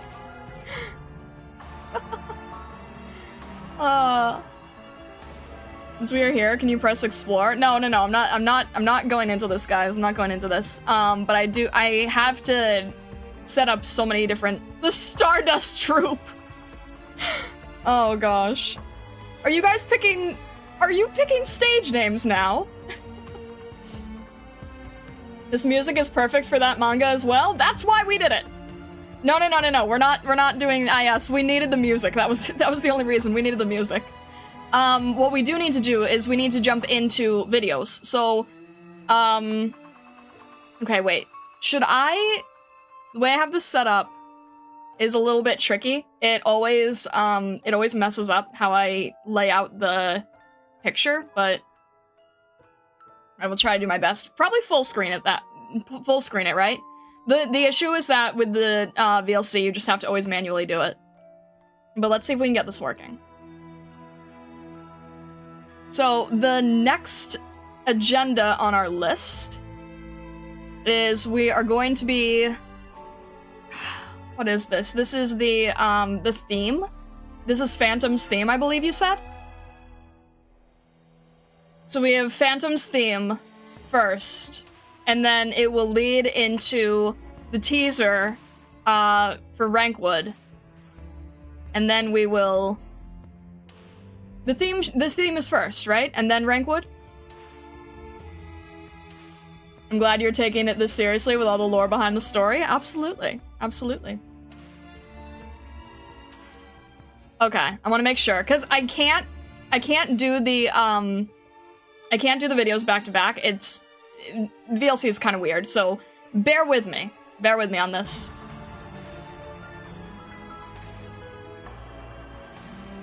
We're playing the Phantom episode OST? I believe so. I have on the list Curtain Call and then Rankwood. Is that correct?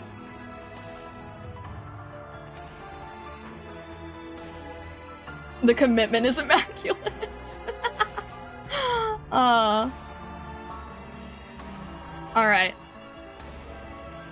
The stream is great for me. I ain't reading all this myself. There you go. There you go. Okay.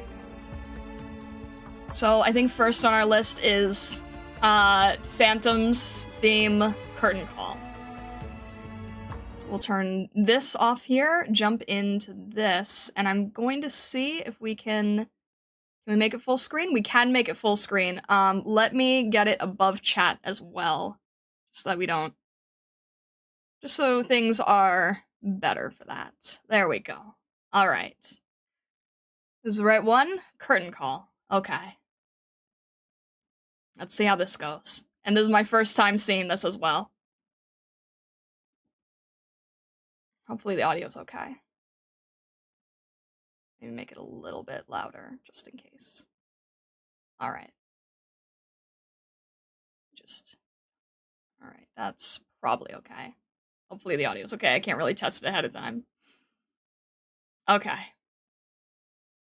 Curtain call.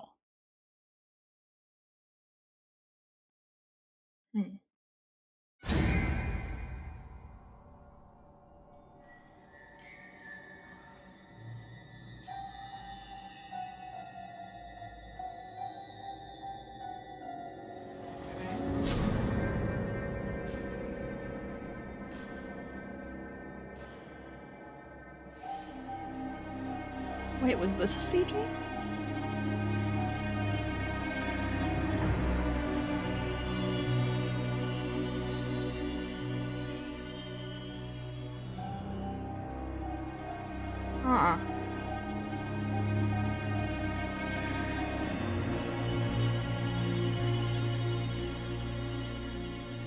Those candles look familiar.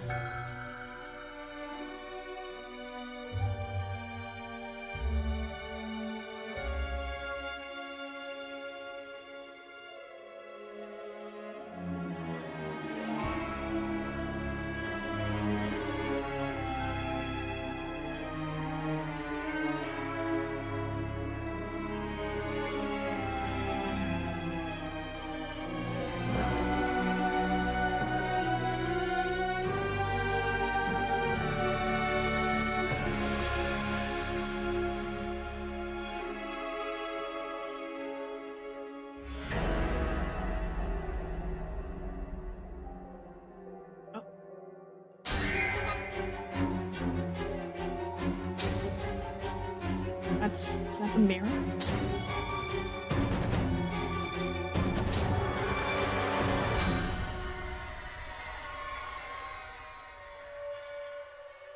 Oh.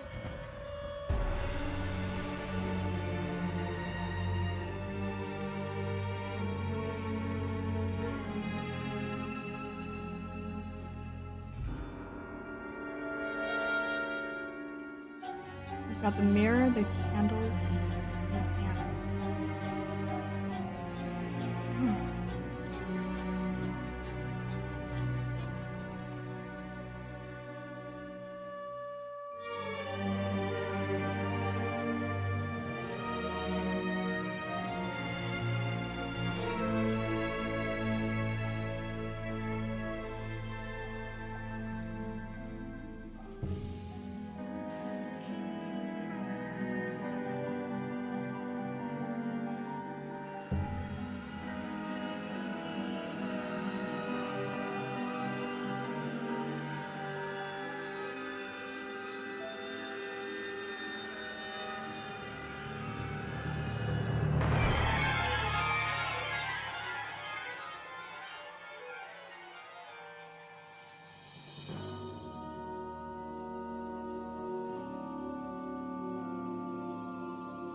Oh. Oh.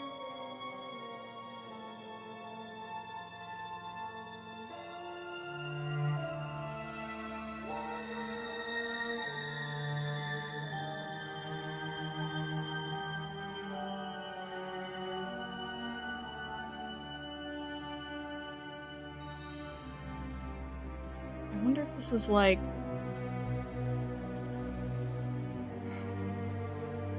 trying to figure out what the meaning of this fading away would be. Oh.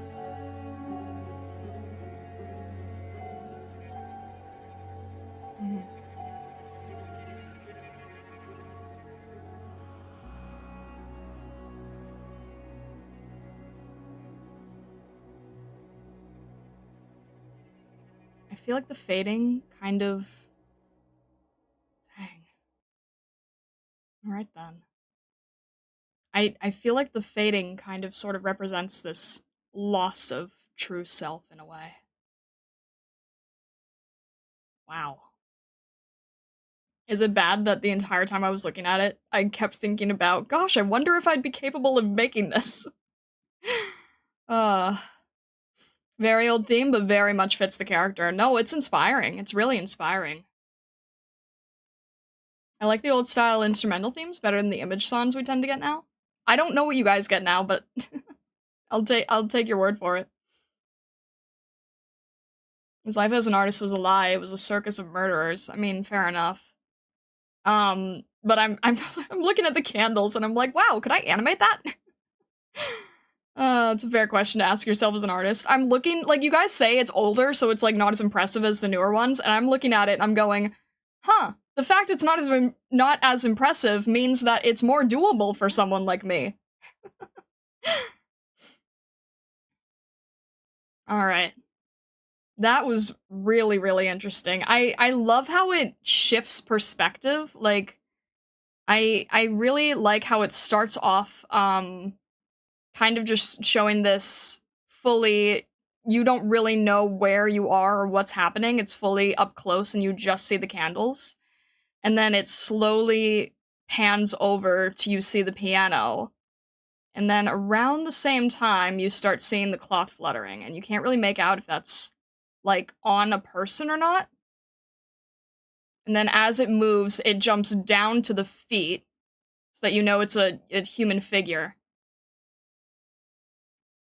Shows the entire human figure and then pans out right before it gets to the face, which is very interesting compositionally.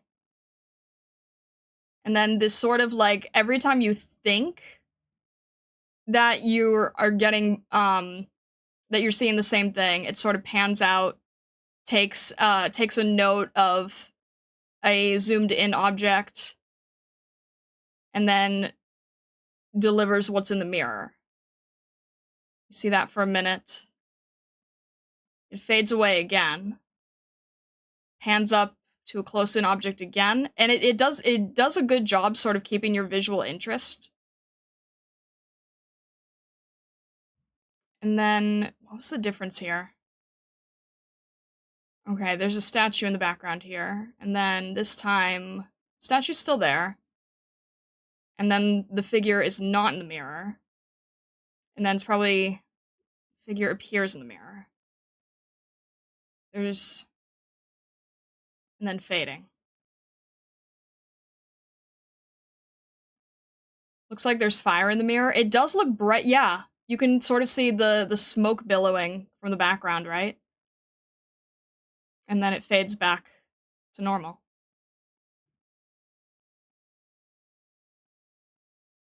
It's really interesting how slowly it sort of unveils each segment.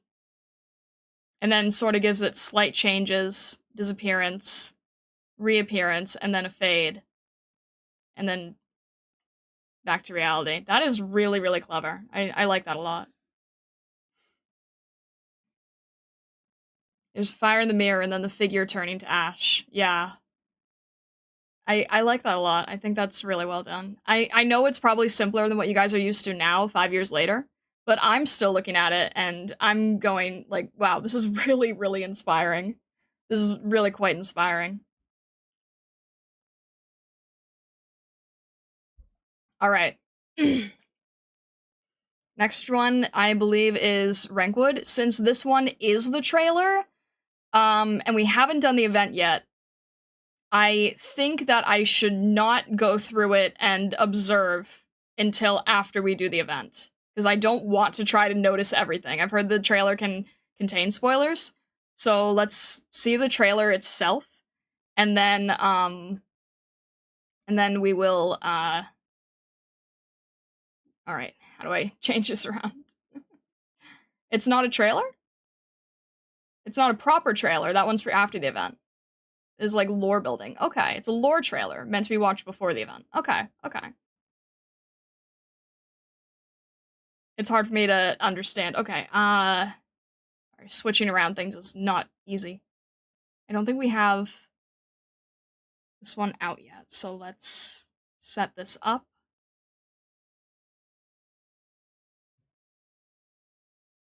Alright, is this gonna be in the same position, or is this gonna... No, it's going... Okay, hang on.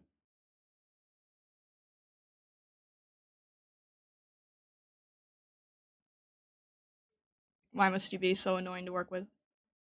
Alright, is that about where it should be? Hopefully. Okay. One warning, there might be a spook for you. Okay, fair enough. I appreciate the warning. Alright. The Rankwood video contains some possibly disturbing imagery towards the end. Shouldn't be too bad, but do be aware. Okay, alright. I appreciate the warnings, guys. I do appreciate the warnings. Thank you very much. Alright, let me make sure that it's set in the right orientation as best I can. Alright. There's some trailers that are meant to be watched before events. Quite a few of them, actually. Okay. Let's see what this holds. And this is for the event, so I'm interested, I'm curious.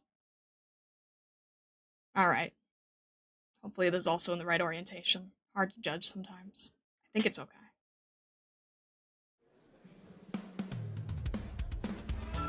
Oh. Ladies and gentlemen, welcome to Late Night at Rankwood. Are you ready for our special guests of tonight? They are none other than Miss Greta Stone and her longtime teammate and director. 5 long years have passed since you two last worked together. I heard you spent quite a fortune renting an entire city plate for filming. It seems you're rather optimistic on the box office performance of this new production.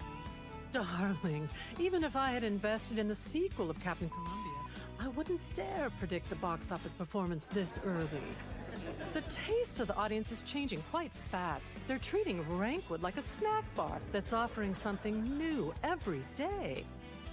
This is where you can see the pristine white halls of Laterano, the wet alleys of Syracusa after a rain, the mysterious bamboo groves hidden within the mountains of Yen, and all sorts of other scenes created by an assemblage of set pieces.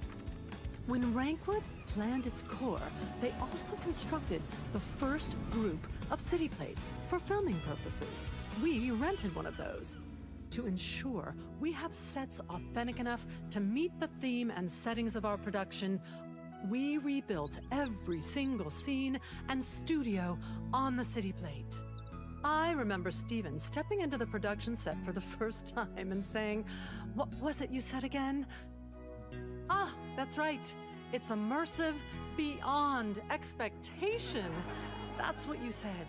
Once our production reaches the final leg of filming, we'll take the city plate to Rankwood Lake. And trust me, you'll be so enraptured that you won't even care about what Steven wrote. It was decades ago when we last saw a set like this in an actual film. It was a promotional flick for the Pioneer movement.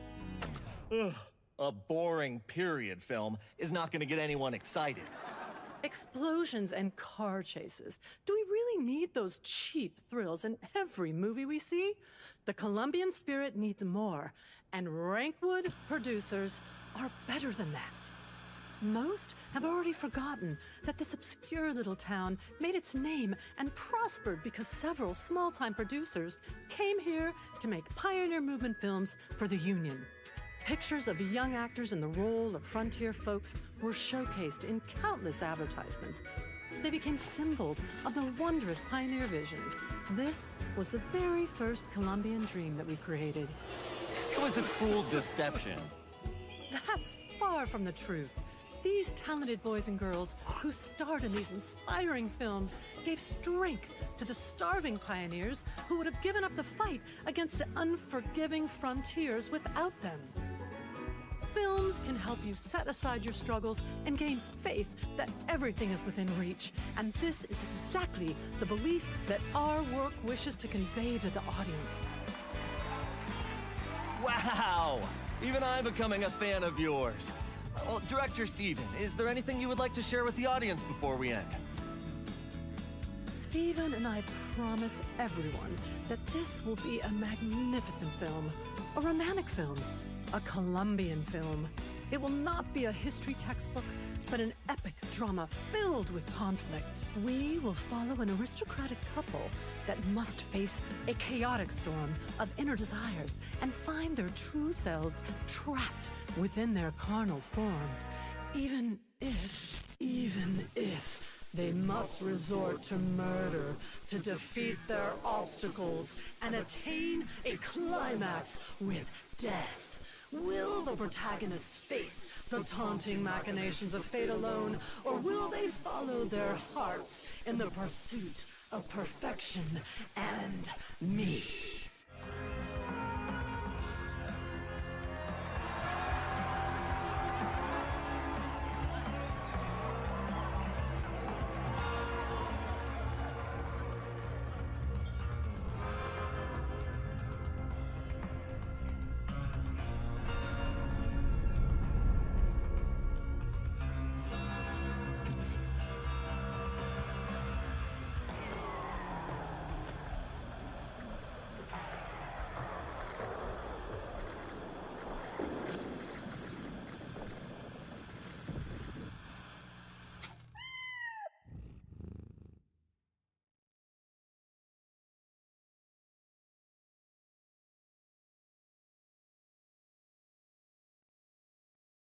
Well, that was different.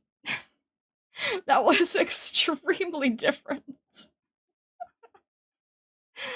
Oh, not enough Steven, 6 out of 10.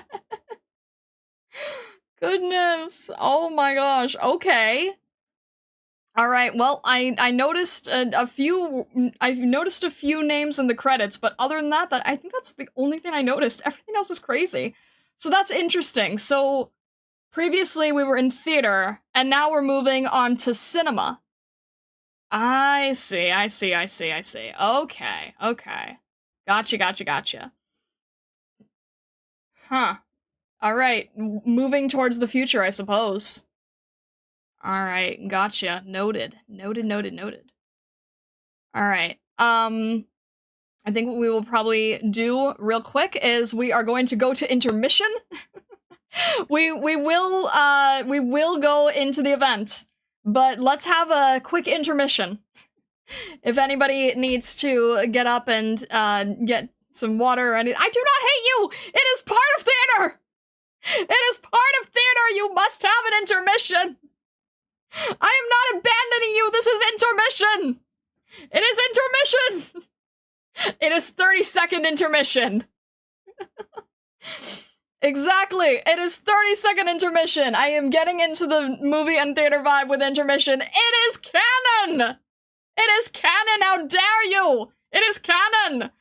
I will return shortly. This is absolutely a normal, regular thing. No abandonment. No need for riot! No need for riot! We go to intermission, we'll be back in 30 seconds.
Muted. I'm not muted anymore. I'm good, I'm good. Okay, we should be all set. Bushmaster, thank you for sending a super chat during intermission. Goodness. Goodness. Intermission required. You need intermission or you're not a real play. There you go, there you go. That's why we don't have intermissions. Oh, shush. One little request from me once you open the event page. Yes? Need to play the ads during intermission? That's the thing, I need to make an ad. I need to make ads. I need to have, like, make sure to join the Discord, make sure to subscribe on YouTube and follow on Twitch. By the way, if you're new here, make sure to do all those things. If you have not, you're not joined our Discord, definitely consider joining our Discord. We have an Arknights channel, and there are threads for things that are beyond where I'm at. That includes this event. Don't be spoiling event bosses as I'm starting it for the first day today. G, who had that idea for a video to play while AFK? I mean, Vessa's had the idea for years. The only thing is I have not made said video. Let me advertise my pumpkin farm. Goodness. But, yeah, Zangetsu, what is it that you need? Advertise 1/7 mining. Make fake Arknights product ads, it would be infinitely funnier. I'll just do, like, better versions of the ones that we got during the Icebreaker Challenge.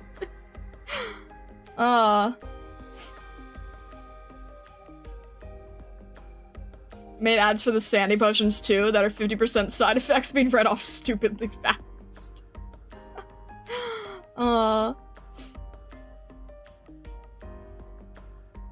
Mix of Arknights ads and Stargazer propaganda. That would be interesting, would it not?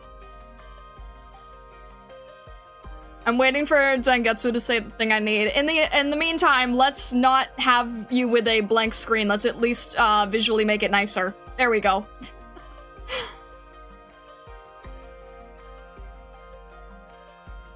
No, open the event page? Okay. Noted.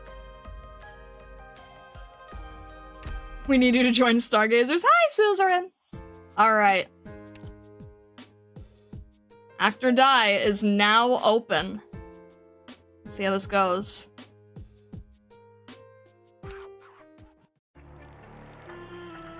Oh! Alright then. Interesting.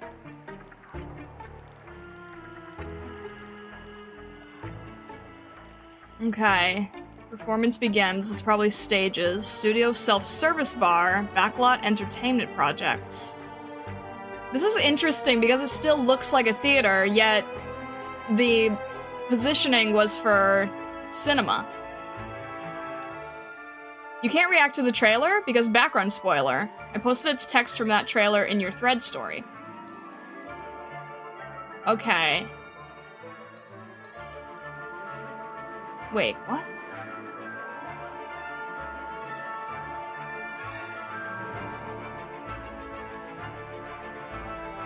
It's an interesting text from story perspective. You can't react to the trailer because background spoiler. I posted its text from the trailer in your thread story. Do you want me to read the text? I'm a little confused as to what you're asking. Ah, okay. Should I read this then before we start? And I'm guessing read it and then head to performance begins, correct? Okay. Let's see if I can do this properly so that it's actually visually able to be something I can see. Alright. Act or Die. Lucian, my blood diamond. After what happened at the castle, our new story unfolds in Rankwood. I'm your teacher, your friend, and your accomplice on the stage. Life is our curtain, the show is our shadow, and death is the end of it all. Death is also the greatest drama teacher. It breaks the vows of the devoted, makes the timid transcend themselves. It soils the noble, it cleanses the vile. Yet aesthetics constantly change. Rebellion is always happening. But I will never be your obstacle. So, how will you drive the rebirth of this drama? A bloodbath? A catastrophe? A murder? What kind of ending will you lead me to? Lucian, how will you make your curtain call?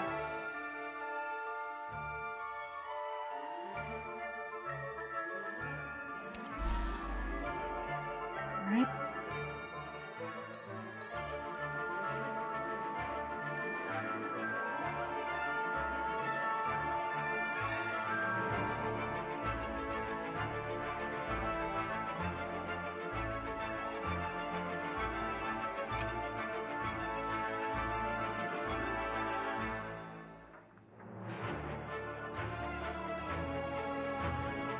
This is from Trigodia. What do you think of it? It's a very interesting beckoning. It's a very interesting beckoning indeed.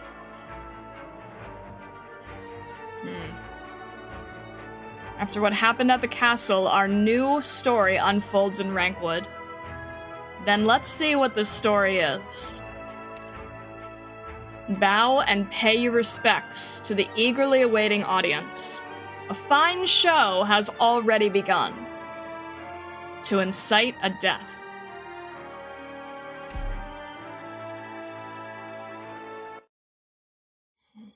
Ah! We are quite literally back. He leaves the bed of withered flowers. They say it is a sign of a bountiful harvest. And so, some walked in the embrace of night. Some shared nectar before the bonfire. And some walked hand in hand, lost together where the story diverged. Shut the lips that sound the horn, he said. Close the eyes about to witness eternity, he said. Incite a young fowl to pick the fruit of pain. Exile an infant to arrive at joyful death. Weeds walk their own path. Through tears, falsehoods, and riddles. He leaves the bed of withered flowers. He writes his epitaph in the stirring dust, waiting for the day when he gazes upon it.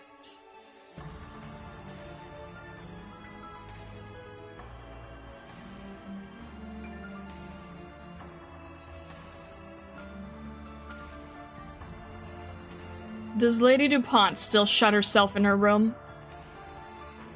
It's been 3 days and she's hardly touched her food. Shall we do? The way I see it, the madam is fretting over nothing. As heir to the DuPont family, Victoria's most noble lineage, she is both elegant and intelligent, and no one could fault her for choosing any of her 3 suitors. But that's exactly why she's so troubled. The 3 Rockefeller brothers may look like they come from the same handsome mold, but they each have wildly different personalities and occupations. When a wise scholar, a brave soldier, and a romantic poet all ask for your hand at once, can you even imagine choosing which to spend your life with? Besides, whatever choice she makes is bound to bring great pain to the other 2. Why, the very thought of the bonuses we'll get when one of those millionaires moves in. Whatever choice she makes, I hope she chooses soon. How could you be so... Cut! Director Quay?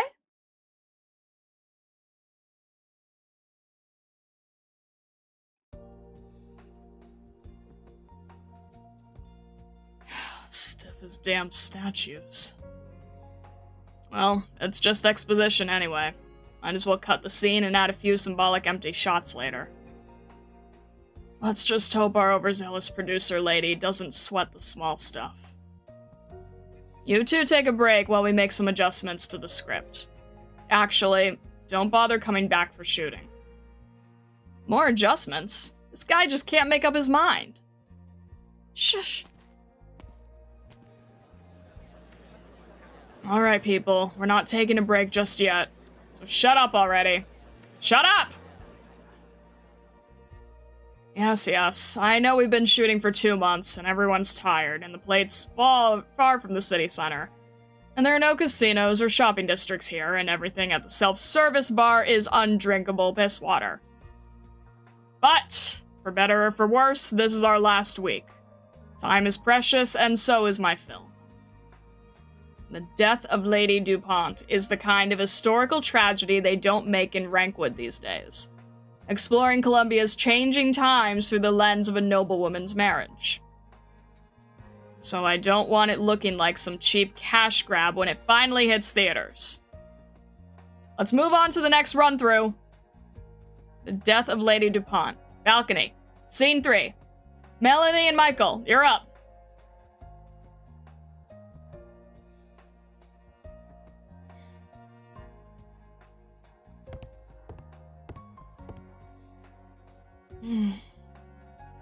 What's the matter, Miss Rutherford? What do you think, boy? Oh, I'm sorry. I should have made a veteran like you wait a whole minute for me to get ready. Do you think I'm making a big deal out of nothing? Of course not. Alongside Marianne Blake, you used to be one of the greatest actresses in Rankwood. Seniority, status, etiquette. Hate them as much as you like deep down, but you will respect them on my set. I'm sorry if I offended you, ma'am. Are we ready? I know it's not easy playing 3 different characters, but don't mix them up like you did last time. You're playing the second Rockefeller, the soldier. You're at Lady DuPont's manor, and have just thrown away your older brother's flowers and torn up your younger brother's love letter. You're rushing into your beloved's bedroom to pour your heart out. Silence, please. Action!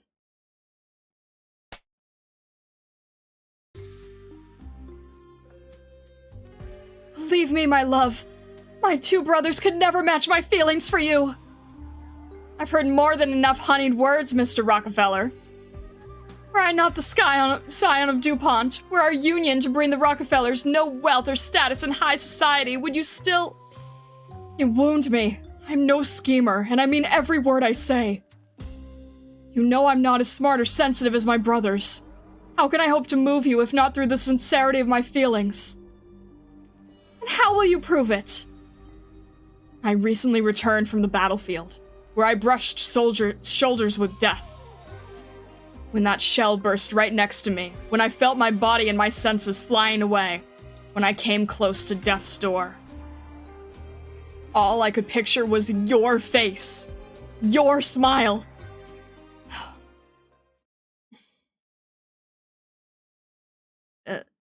You have the next line, ma'am.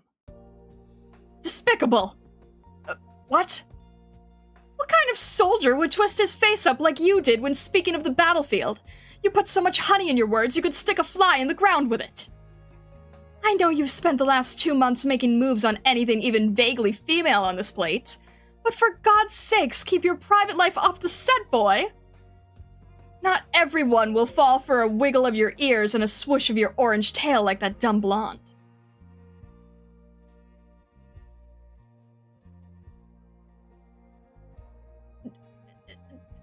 Dumb blonde? Marian, what are you doing here?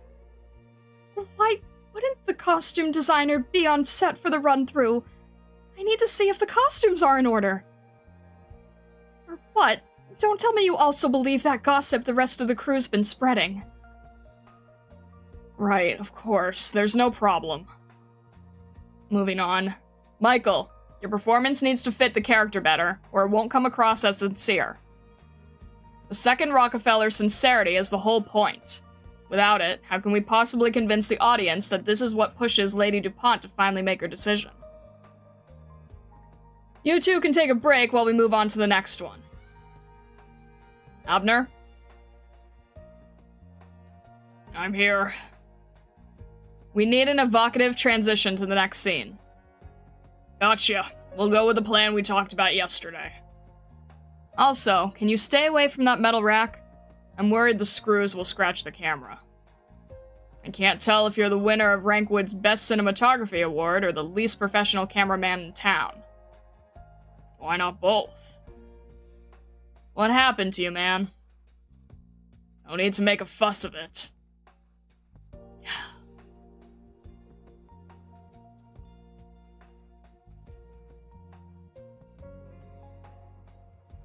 As Lady DuPont and the second Rockefeller's conversation fades out, the camera pans away from the balcony.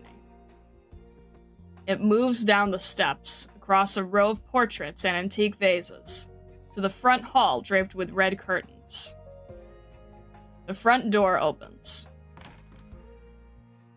The sound of wind and rain trespasses into the quiet manor. The camera follows, and a black shadow enters the frame.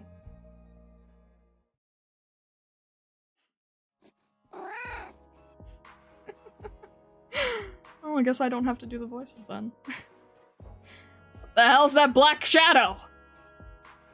Is it a ghost? A prop? A hallucination? Somebody's Friedkin pet?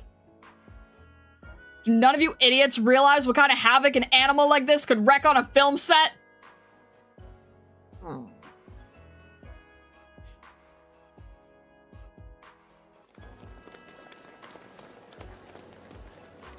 Grab it! Abner! Don't let it mess with the camera rails on the ground. With what hands? Or do you want me to smash the damn camera? It went your way, Marion. I don't have any free hands either. And are you prepared to take responsibility if the costumes get wrinkled? The producer would have a fit. Somebody stop it!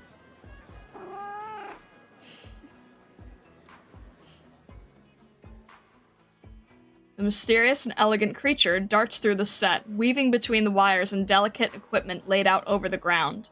Its two tails moving this way and that as cries are heard up and down the crowd.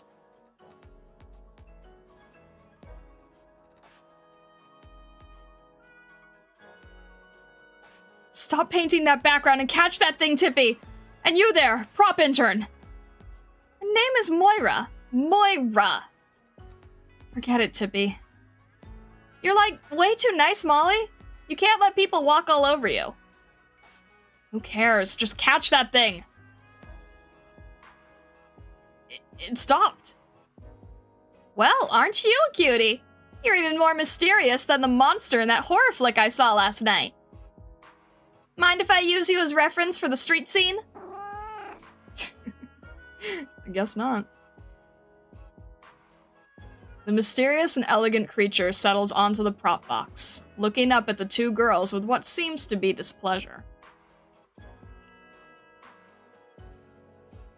Moira cannot help but bend down and reach out to it, but as she looks into its clear blue eyes, she feels her mind go blank.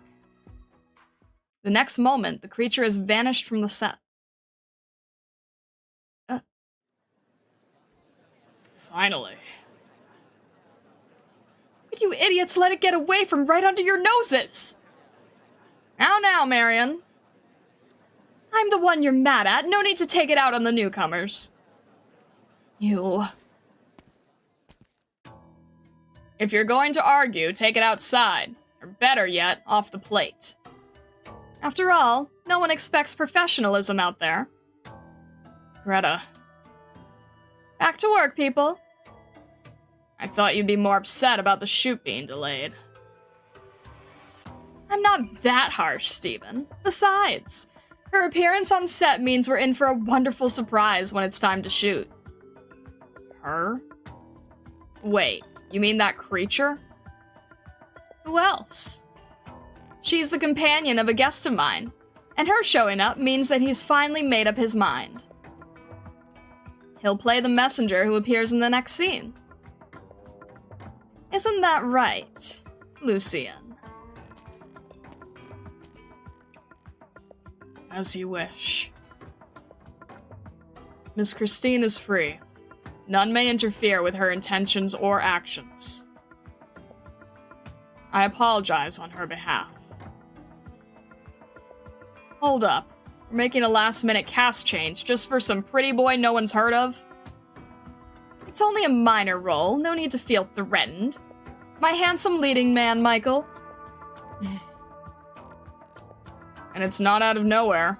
Greta gave me a heads up earlier. Fine, fine. I'm glad you've made your decision, Lucian. Film is a very different beast from stage, so I understand why you needed to take your time thinking it over. But that costume fits you so well.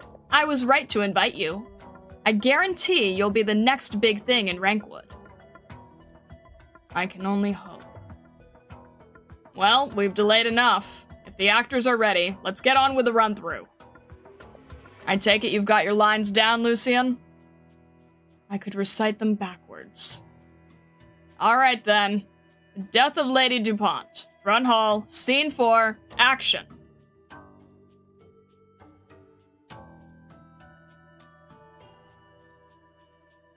As the second Rockefeller pours his heart out to Lady DuPont on the balcony, a young messenger from afar pushes open the front door.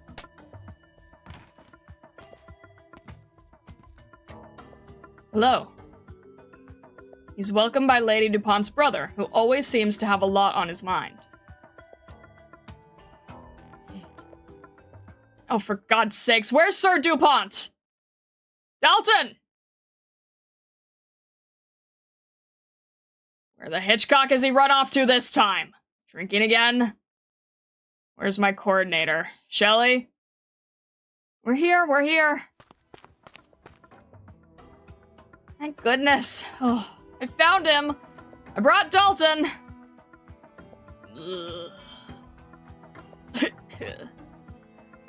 I realized he was missing when I took a head count at the waiting area. I searched every food cart, self-service bar, and outdoor rest area. Anywhere that might have booze. I finally found him in some bushes by the road. Knife. I found the... knife. Said he was looking for the knife prop that the messenger is supposed to kill Sir DuPont with. So which one of you sent a drunk to go hunt down a prop? Where's the prop master, Moira? I don't know. Fine, whatever. As long as we've got the prop. Costume crew, get his clothes in order. You do remember what you're playing in this scene, right? Of course. A corpse. No one does it better. Pathetic. What'd you say? I'm sorry, but I simply can't stand people like you. You used to be the darling of Rankwood when Pioneer films were in their heyday. Producers were queuing up to book you. And now you're just going to let yourself rot like mud in a pit? What do you know? I couldn't care less what you've been through, but at least show a shred of self-respect in front of the younger generation. That's one of the rules of Rankwood. You're playing opposite a man who's standing in front of a camera for the first time. Fine.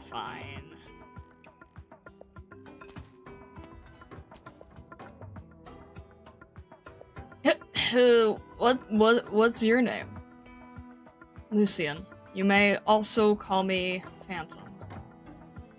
Whatever. Sorry, kid. Didn't know this was your first shoot. Don't worry. Just follow my lead.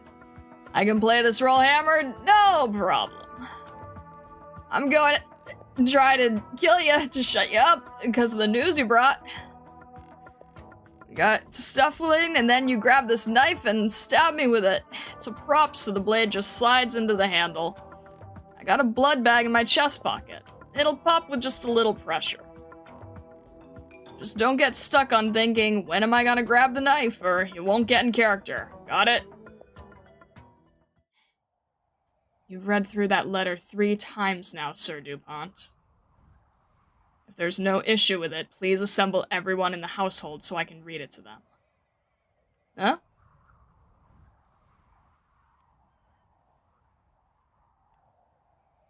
Dalton's eyes meet the young man's, and he swallows the drunken hiccup that had reached the front of his throat.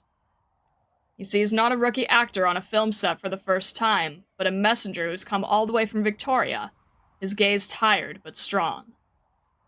The studio falls silent. Director Quay has yet to call action, but Dalton can feel his counterpart's focus, and Abner's camera points toward them. He is looking at a natural. And so he takes a deep breath. No, this is an official letter from Victoria's royal house. I can't read it to you out loud. If people were to hear that the DuPont bloodline is all a lie, then my sister's marriage to any of the Rockefellers will be called off. All that wealth, all that money that should have been mine, my very future, all gone in an instant like popping a balloon. Can't you just leave, boy? Pretend you were never here. I'll give you money. I'll give you all the money you want. You have no authority over me. You're just a messenger. What part of this has anything to do with you? The truth. What? True. What happens to this household has nothing to do with me. But I've got something to do with the truth, sir. Even if I turned around and left right now, the truth of the DuPont family will still have kicked open your door, forevermore. I have no power to take away your misfortune. All I can do is to announce it's coming, whether you're willing to face it or not. For such is my wretched fate. Dalton looks into the young man's eyes and sees the deep pain and sorrow within. Suddenly, it felt like he has never been so sober. He does not need to recall his lines, they come to him naturally. Pain? Sorrow? Laughable! Who do you think you are? Dalton pulls his knife and swings it at the young man. Sir DuPont and the young messenger fight over the deadly weapon. It takes only a moment for it to change hands, their actions as coordinated as if they had rehearsed it 1,000 times. Pain? Sorrow? Laughable! Who do you think you are? I will not let you ruin what should be mine! As I said, sir, my only connection here is to the truth. From this noble halls of Victoria, to the ruins of Gaul, to the Basilica of Laterano, to the coastline of Iberia. I've walked all 4 corners of Terra, delivering the silent message of death, and bearing witness to countless meaningless tragedies. The story of the DuPonts is but one of them. And while I have never sought it, the truth always reveals itself before my eyes. Such is my wretched fate! Shut up! Sir DuPont desperately lunges at the young man before him. The face of the messenger has become twisted in the struggle. He notices the young man pause for an instant, then grip the knife again. The point of the knife approaches his chest. This man must have felt the weight of fate, he thinks. The lifeless body falls to the ground. Blood, rose petals, the wind and rain.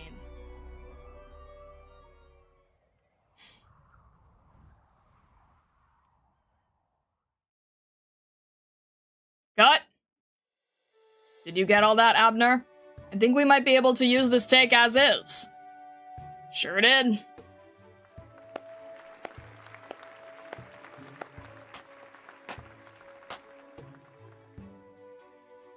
Is this really this guy's first time on camera, Steven? Greta said he used to be part of a theater troupe. Oh, a stage actor. Honestly, I'm more shocked by Dalton. I haven't seen such a convincing performance from him in ages. Get up, Dalton! We're packing up! But if you want a drink tonight, I'm buying! Dalton? Why isn't he getting up? Check on him, Shelly! It is as if the air has frozen. Dalton lies in front of the steps, not stirring even as Shelly dashes to his side. The blood bag in his suit pocket has already run dry, but blood continues to seep from his chest. Filled with a terrifying thought, Shelly reaches out toward the red liquid on the ground with a trembling hand. It is warm, sticky, and metallic. This is real blood!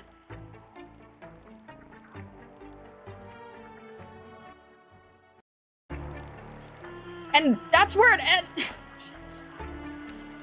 Oh, great. Oh, no. Oh, dear. Phantom, what did you do? Oh, goodness. That's not supposed to happen.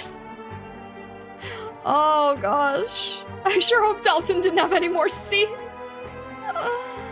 Oh, lovely. Those joining the show, please act to your heart's content and rapture yourself in drama. Operators deployed on a camera's 4 adjacent tiles and facing it will create a filming area in the direction the operator is facing. Lighting prop blocks filming area and requires 10 instances of damage to tear down. Alright. Let's see what the heck this is. Oh. Shalem. Interesting. Okay.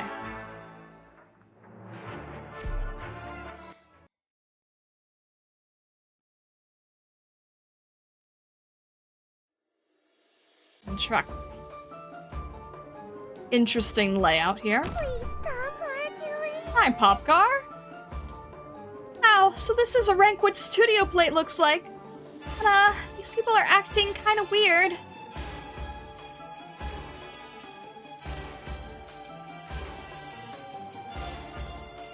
Audio technician. When outside the filming area, attacks inflict nervous impairment. Outside the filming area. This is the filming area, right? Camera. No. When there is an operator in the 4 adjacent tiles facing the camera, creates a 3-tile-wide filming area in the direction the operator is facing. Oh my gosh, it's actually in the Oh my gosh, we have to lay it out as if it's... Goodness, that's clever. That is really clever. This place is making me restless. Let's hurry and collect intel. Is that a camera over there? Seems like we could use it. Operator Popcar, I'll point the camera towards you and record what's going on here. Okay. Point the camera towards Popcar. I hope we may resolve this peacefully. That is really clever! Honestly, that is really clever. Whoa! So they don't do nervous impairment to me when they're on camera. Wonderful. I never imagined it could even weaken them. Interesting, they don't like being in the spotlight. I see. Knowing nothing of their fates. Places a lighting prompt on arriving at an empty ground tile in the filming area. Oh! It's a lighting plop blocking the camera. Something in the way? Sounds like a job for me. Okay, but where? Wait a minute. I guess, okay, a catapult is a sniper, right? So I suppose here? Wait, which way do they? I guess that would help the most, frankly. I don't know. Time for business. Ah, this is confusing. Oh, you have to okay, you have to destroy the props themselves. Got it. All right, we are probably going to need Pure Stream here. Perfect layout. All right. Popcar is not doing great. Let's see. 4 out of 10, which should be okay. And Click, can you help make this go a little faster? Popcar should hopefully be able to hold on her own.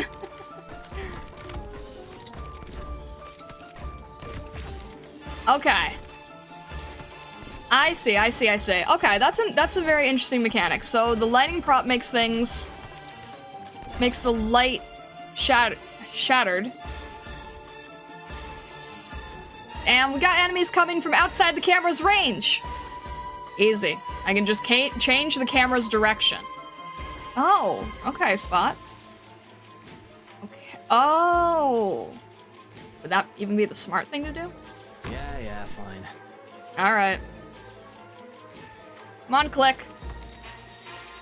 Make this a little bit easier to get through. This is honestly so clever. I'm honestly... Okay, and why not? This is such a clever way of laying everything out, honestly. The camera direction is based on the most recently placed op. Having a quick redeploy helps a lot. Noted. Wait, I think for Click, this is the most fitting place. Oh, that's great. Alright. Interesting. Level 20. Well. Click snuck in to illegally stream the show. Without an op, the camera will deactivate. Oh, okay. Noted. The idea is very cool since they are behind-the-scenes workers. They are debuffed when on camera. Yeah, that's what I was noticing, right? I thought that was really cool. Alright. A dagger as heavy as your heart. Memories that shall never fade. A fallen corpse. These are all silent invitations. You can throw whoever you want at the maps until 85. Alright, good to know. Because, and I might have to level a few in order to do this correctly. But I thought maybe we would try stream nights. What do we think? It's a little uneven, but I figured it might be interesting. Actually, let's swap out Victoria. She might have lines I shouldn't know. Let's throw in... You know what? Why not Doberman? We haven't seen Doberman in a while. And let's see. I know the levels are not the most even in the world, but I still want to try working with them. The silent skins will be here in spirit. Why is she still E0? You're not noticing the fact that she's literally at the same level as Phantom? Okay.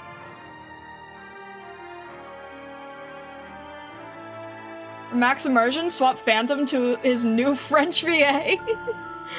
Wait, what? Level 1s, they hurt? Oh my gosh, you guys.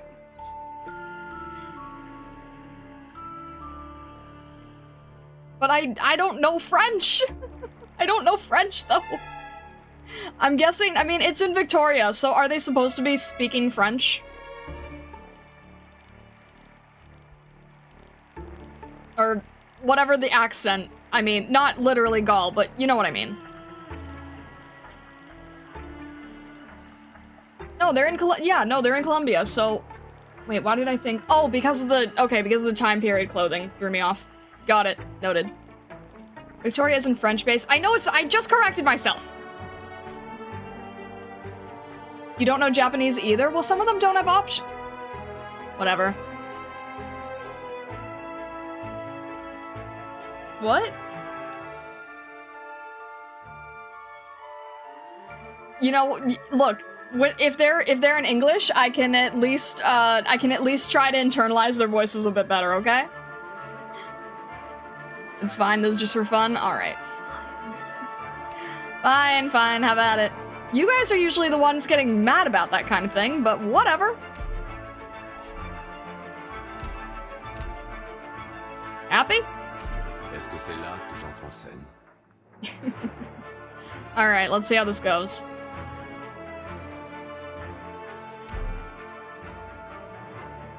You usually don't like that. Now you're telling me to go that direction. Okay, I'm not gonna argue.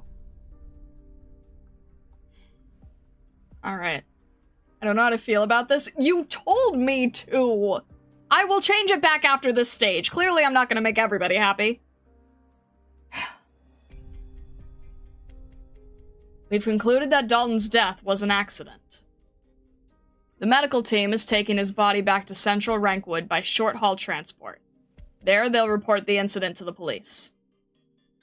Shelly has double-checked all the props just in case, so let's take a little break to pull ourselves together, and we'll resume shooting in the afternoon. That's soon? Is there a problem? Cameras and film can be replaced, but we're talking about a dead man here. We've only just wiped up the blood.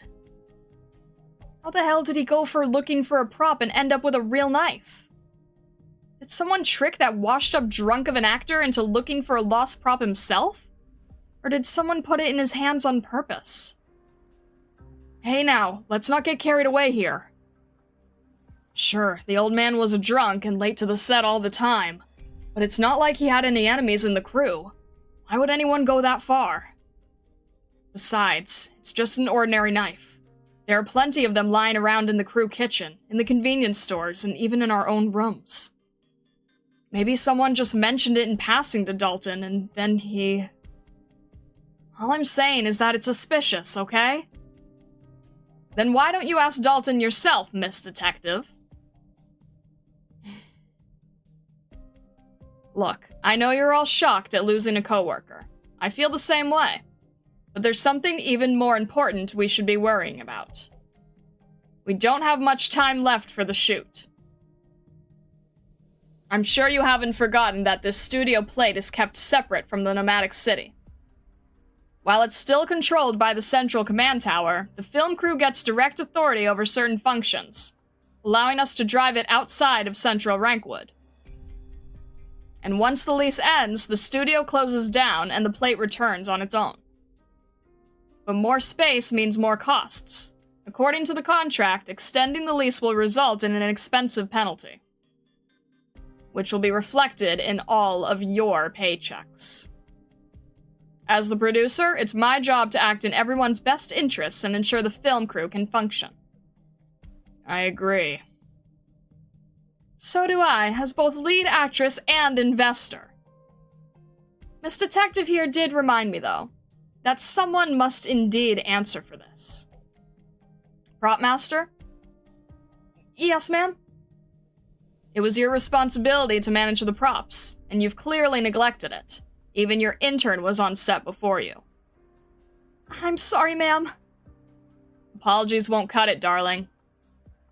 You're fired. I suggest looking for a new job before our plate gets too far from the city.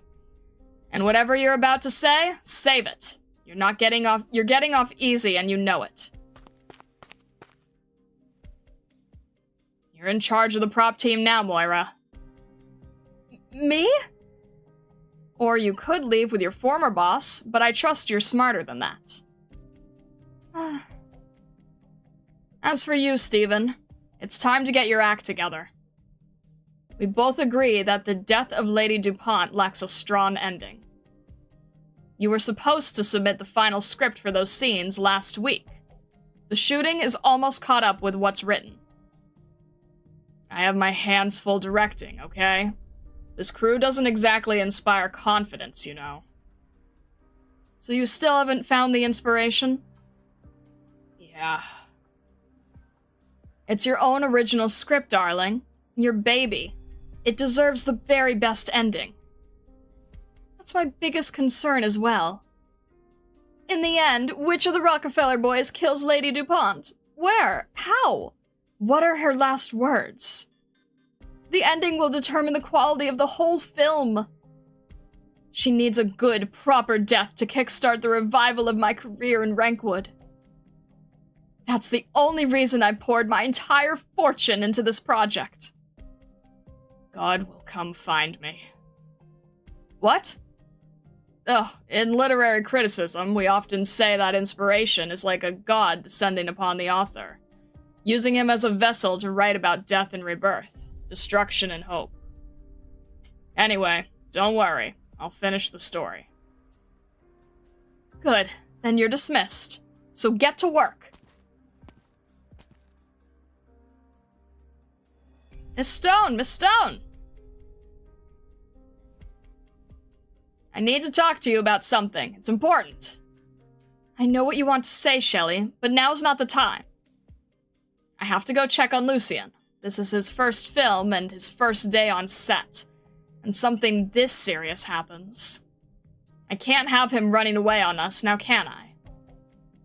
As for whatever you're thinking, you're overthinking it.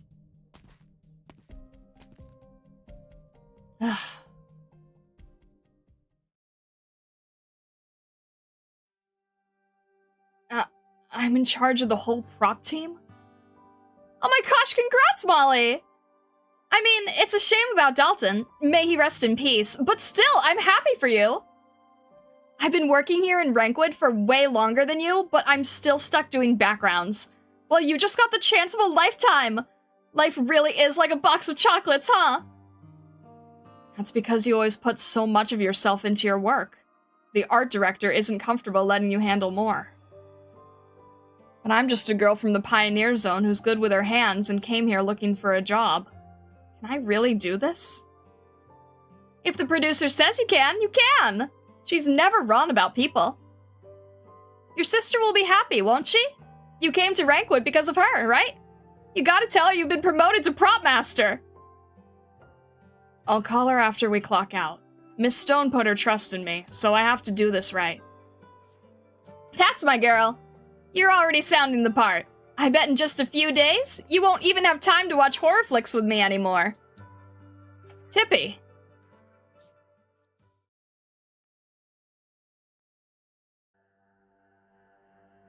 Stop walking in front of me, Shelly.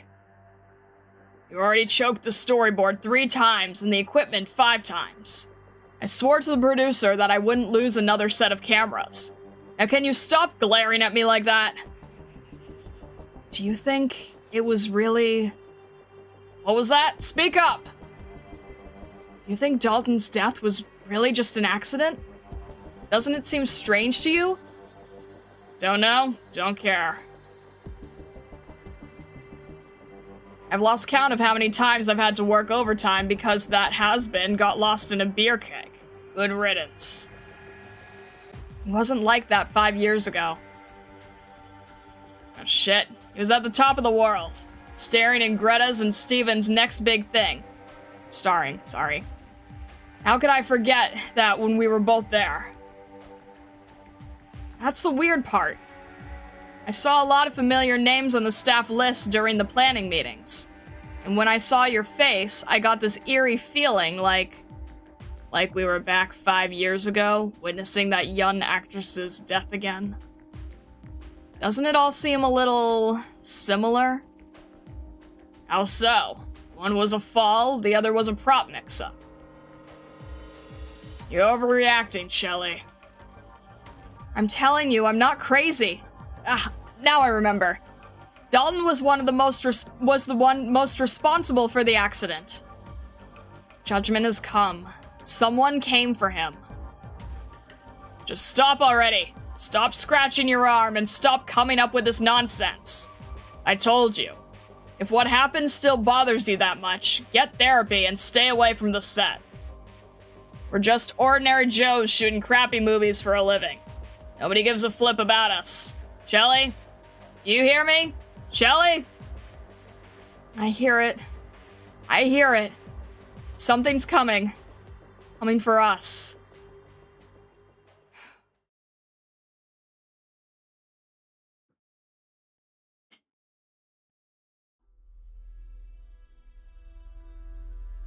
Picture the position and angle of the stab in your mind. Near the bottom right of the abdomen is a gap between vital organs, rich in blood supply, but not immediately lethal. You can feed off the blood of others and let it herald to the climax that is to come. Or you can move the point of the knife up and penetrate the thorax. The lungs are fragile and offer no resistance. Your target will drown in both his own blood and your animated monologue. Raise your dagger, boy. Think back to the segments we rehearsed. You've done well. There's only one step to go. Stab. Let the point of the knife know how it feels to stir the organs and sever blood vessels. And let it listen to the sound of the heart beating. Are you afraid? How ordinary.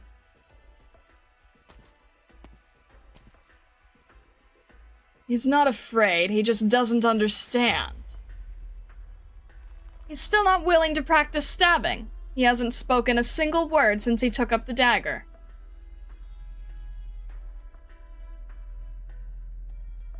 Go prepare for tomorrow's performance. Well, that sure is a design. I was not expecting bright magenta. He is indeed very colorful. Goodness. I don't know what I was expecting, but it wasn't bright magenta. That hair is very, very interesting. What are you not telling us? What do you mean, what am I not telling you? Bright magenta is very striking. Yes. Yes, yes indeed. Crimson and navy, very, very interesting combination here. The end of his hair is like stardust. Very, very interesting. Go prepare for tomorrow's performance. I will instruct him myself. I see. Understood. Do you find the dagger heavy? Yes. But its weight does not come from the metal, nor from the ornaments. It comes from your heart. Do you understand? The boy's hair covers his eyes. He nods in silence. White Flower does not realize you've learned so quickly. You're waiting for her to provide answers she cannot give you. Listen to me, child. The troop leader holds Lucien's little hands in his own. His smile is warm and gentle, but his iron grip permits no refusal. Lucien can feel his stiff fingers begin to relax. Forget the techniques that White Flower's been trying to teach you. You have no need to imitate any form or any method of stabbing. There is no dagger without blood on it, no crossbow that is not fired. Just hold them. They are not props. They will tell you what to desire. Let them guide you. Do not doubt them, even if they point you towards someone you never expected. A friend, a lover, even yourself. Perhaps even me, standing before you now. You? You? Have no hesitation. Stab. Give it a try. Try it. Try it. Then you and I... What roles are we playing? If we're forgetting the techniques, then forget the characters and the script as well. They're simply the medium of theater, not theater itself. Lucien grips the knife. The troop leader lets go of his hand and kneels in front of him, so that their gazes are almost level. But we're too close to each other. Are you afraid you'll hurt me? It's all right, child. Forget even that feeling. You will immerse yourself in theater and touch upon its beauty. Gazing at the troop leader, Lucien finds himself overcome with doubt. Is this really the first time he has seen the man? He does not understand what he is saying. He begins to doubt whether the feline before him even exists at all. Lucien can feel his own heart throbbing. The heartbeat never lies. The heartbeat knows the answer. How should he ask it? The troop leader smiles, encouraging him wordlessly.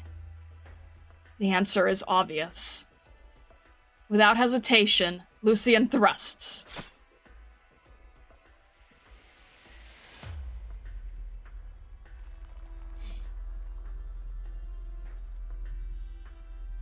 Did you feel it? Lucien's hands are trembling. He feels them grow weak, almost letting go of the dagger. The troop leader has not moved an inch, not even a flicker of expression. Lucian is certain his knife found its mark in the man's body. He heard a sound, felt the pain that should not have belonged to him. A strong, willful pain. He had been silent since he came to the troop. Now, though, the pain makes him want to sing. This is your first lesson. All stories leave behind only certain emotions, or... The troop leader pauses. Lucian casts a questioning glance and meets those golden eyes. A bond so tight that it cannot be broken. You're a natural actor. You should study with me. Think about it, then come and find me. I will never be an obstacle to you, Lucian.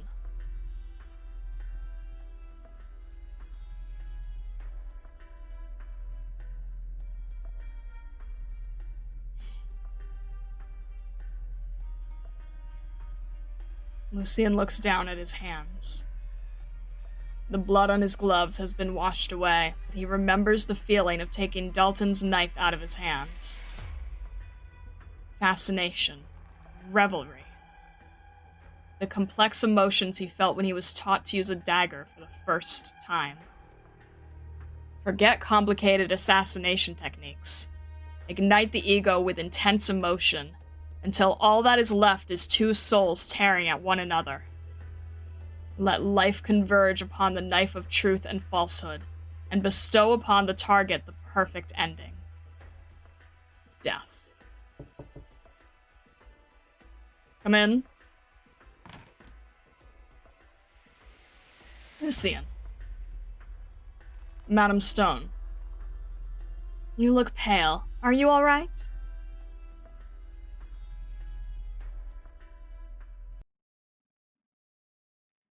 Rehearsal day.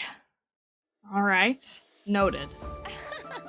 You people, I don't think I'll even all right. Hang on. We've got... Anyway, I have to try to remember how this works real quick. All right.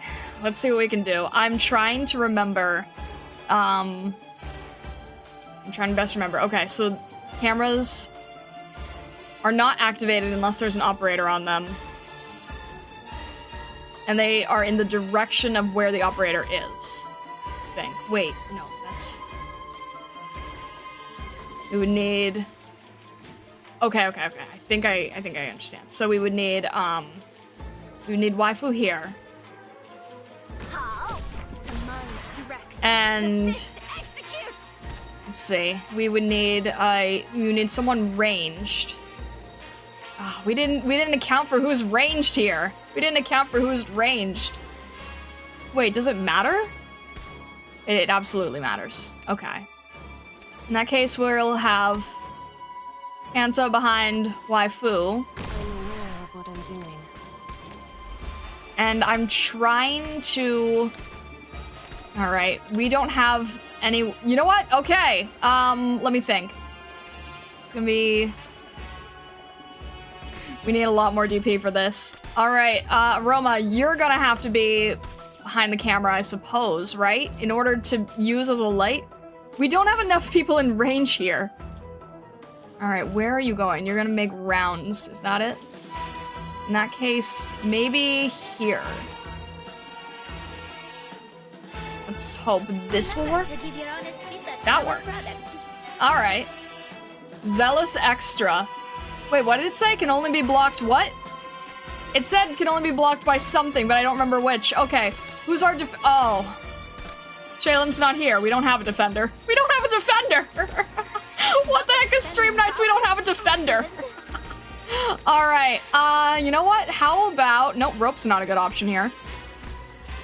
What does our specialist do? 100% physical dodge and a barrier that can absorb physical damage. That's not helpful here. Alright. Shoot. Darn it, we don't have a defender! Can only be blocked if inside lights. Thank you. Unfortunately, we need to make a decision now, so Viviana, I need your help. Oh, only inside light. I'm so... Oh, okay. That's fine. We're learning. It's hard. It's hard to figure... Okay, in that case, Let's have Reed use lights here. Okay. No, I realize it. I realize it. It's hard for me to understand exactly what's happening. But I think we get it now. Okay, I think we get it now. I didn't have enough DP anyway. Shush. It's fine. It's confusing. All right. Viviana has great range. I like seeing that. Okay, can't block unless in lights. I see it now. Okay. Blinded by the lights. Okay. Aroma doing nothing? Aroma's holding the lights! Aroma's holding the lights! What are you talking about? We need our lights held by Aroma. It's fantastic. Thanks for helping. We appreciate you greatly. Takes a couple to get used to. Yeah, I think it takes a bit to get used to, but that's okay. Viviana's still doing great on her own, honestly. Let's have... Just in case here. Can we do that? So nothing stupid happens. Everyone, hang in there. It's sad because this map even has a really good aroma line. Yeah, right here, right? I'm sorry, there's not much I can do about that, is there? Alright, let's have Doberman behind Viviana just in case, because Doberman can be a little bit of our shield defense here. Okay, see, Aroma's helping! Aroma's helping! There we go, Aroma's helping! There we go. Alright, Doberman and Viviana. There we go. It does, okay, the mechanic is going to take a bit of time to get used to, but that's okay. I think she did like 7 damage. You know what? She did her best. And we're proud of her for that, right? No one has a favorite defender, though. This is not helpful. No one has a defender they like. What are we gonna do? Oh.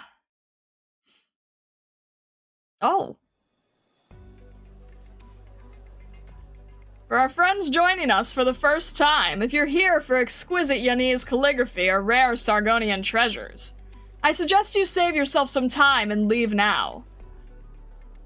This here is a script auction, unique to Rankwood, where unfinished ideas, drafts, and their associated copyrights are up for sale.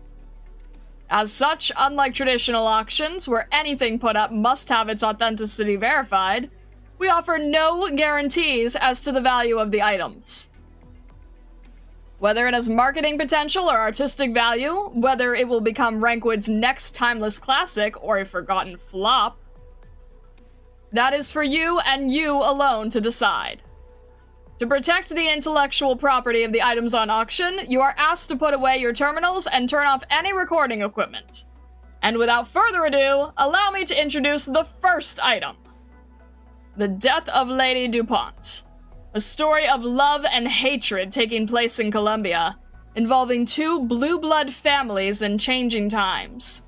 Bidding starts at 100,000 gold certificates. I need that badly.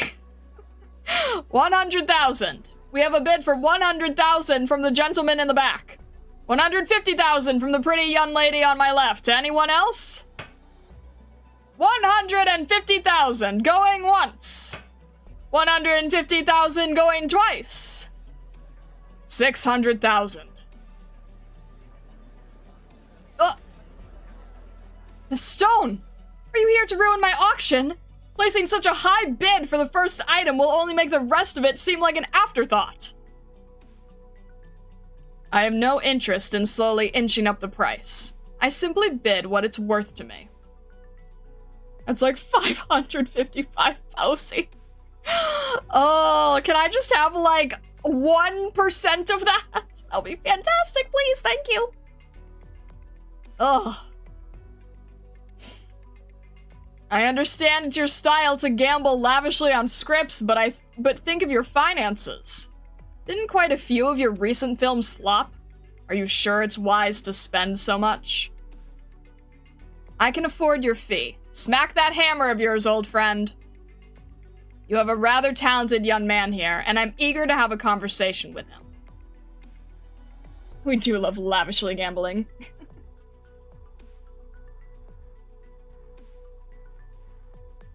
Now it's bumped to 3K Posey. 6 years of suffering and some random lady has more money than us. Whiskey, please. No ice. Would you like one too, my friend? My doctor has advised me to refrain from drink. That accent. Are you from Sargon? Interesting. That stern, sullen complexion of yours could not be more Victorian. I have tread the sands of Sargon. But I was indeed born in Victoria. You switch between languages at ease, and your accents are flawless. But from what I can see in your habits, those aren't the only two countries you're familiar with. I've been to Bolivar, Siracusa, Athenian, Rimbiliton, and now Rankwood. The entertainment capital of Terra, pleasant weather and lots of sunshine. The perfect place to shoot movies. So, what brings you here? Research? Pleasure?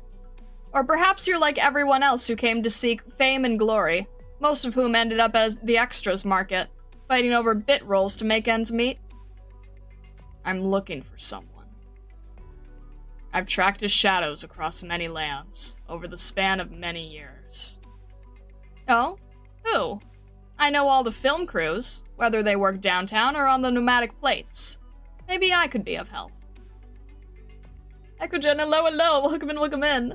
Loving the catto on your shoulder. Thank you. I'm glad you do. I appreciate that. That won't be necessary. I see. Fair enough. What a shame, though. If there's nothing else... My name is Greta Stone. I'm a producer here at Rankwood. A rather well-known one in the industry, if I might add. I took you for the son of some noble, or a film school student who came to try your luck, and I was hoping to invite you to join my film crew.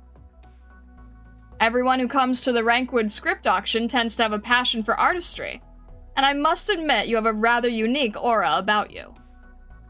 I was once an actor for a small theater troupe in Victoria. I knew I was right. You were born for the silver screen. But I suppose that's all moot if you have other business to attend to. I guess I'll be going home empty-handed. Can I see the script? Of course.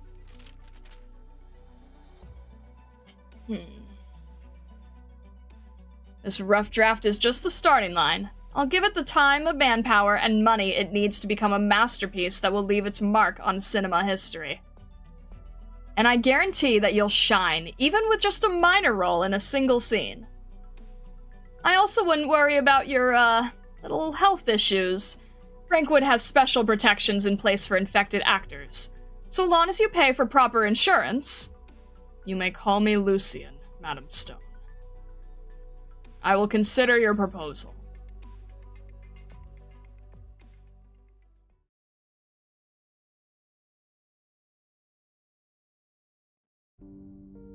Let me apologize again, Lucian. This is your first time working on a film, and you signed the contract after careful consideration. You deserve to experience the joy of cinema I'd promised you. But who could have imagined such a terrible accident happening on your first film shoot in Rankwood? I'd understand if you needed some time to process things. I'll have Shelley reschedule your next scene. I'm afraid there's no way to cancel your contract and leave the cast now. The plate has already moved beyond the range of short-haul transports, and won't return until the lease expires. I'm not leaving. And there's no need to reschedule. Are you sure? Trauma like that could easily affect your performance, let alone your daily life. I'm no stranger to surprises on the stage. Performing on stage like you're used to definitely has more unpredictability than in front of a camera. Still, they're just plays. Plays. Perhaps. The mysterious and elegant creature once again shows up by Lucian's feet. rubbing herself against the feline's calves, seemingly oblivious to Greta's presence. Are you sure you don't need rest, Lucian? I wouldn't mind letting you enjoy Miss Christine's company a while longer. She's looking forward to the next part of the story, as am I. You're much calmer about this than I expected, but I suppose it would be tactless of me to say anything more. Then I'll see you on the set tomorrow.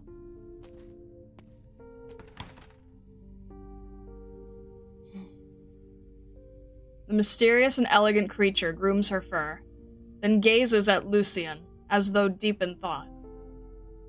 Miss Christine? Her two tails sway freely in the air, drawing blurry shadows. She floats up and orbits Lucian's shoulders, perhaps observing, perhaps savoring. Finally, the beautiful creature sits upon Lucian's knees, placing one paw on his forehead. Lucian feels a comforting warmth. Tart, astringent. Lucian hears a mysterious voice in the empty room. He does not bother looking for its source, instead gazing into Miss Christine's eyes, still as a statue. He knows she is projecting these words into his mind. Stealth and silence are your ways of avoiding trouble. You rarely talk unless necessary. Do my emotions taste that bad? It's not a bad flavor. I like trying new things, even if they're not always to my taste. What are you thinking about? That long-winded snake could not have incited such complex emotions. One of many memories in my life in the troop. The troop leader saw that I was a fast learner and personally instructed me in the use of weapons. When I held that knife in my hands, I felt exactly the same as I did that day. Then I understand the spiciness and the sweetness of the aftertaste. The conflicts and struggles you experienced at the troop, those things humans call pain and tragedy, have been transformed into an alluring meal. I like it. Even after killing him, I continued to search for him. The remaining troop cultists, the strange rumors in remote villages, and that ostentatious mark. Along the way, I've been trying to verify a hypothesis that has been floating in the back of my mind. That perhaps he has come back to life. The story that the snake is filming has quite the strange flavor, one that is most addictive. Thank you for reminding me. While flipping through the script, I saw the two-faced seal of the troop engraved in the gaps between pages. What seems coincidence for the characters is always deliberate design of the author. Madame Stone, seemingly unrelated to the troop, has become our guide.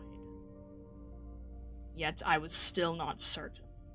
The riddles he left behind are mixed with lies and half-truths, as we know only too well from these past 10 years. That is, until Dalton died by my blade today, and my memories of the past were awakened by the familiar sensation. This is an invitation from him. I think we've come to the right place, Miss Christine.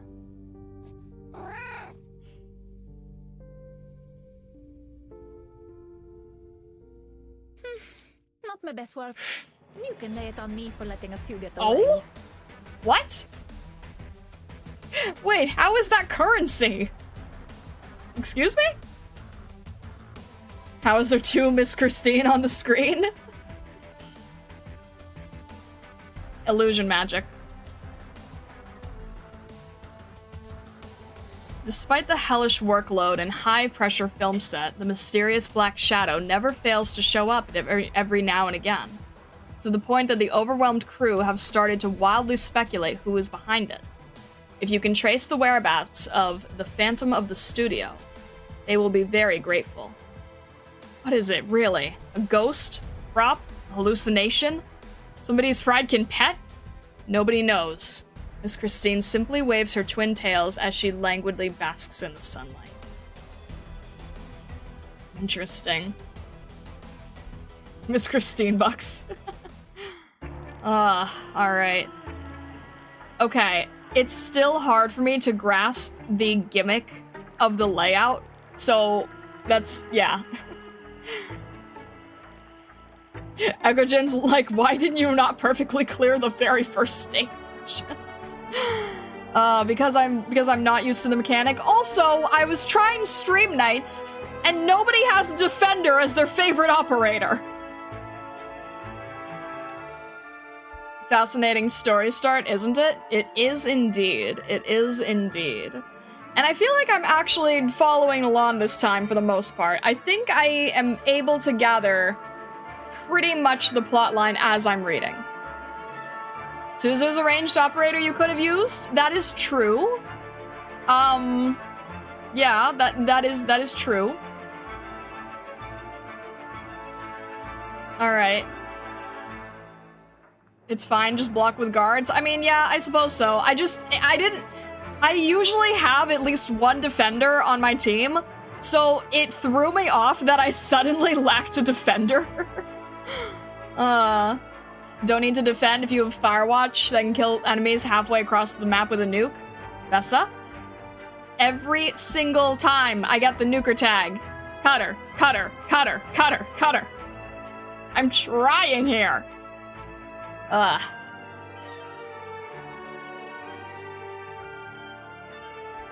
Vessa has a point, you know?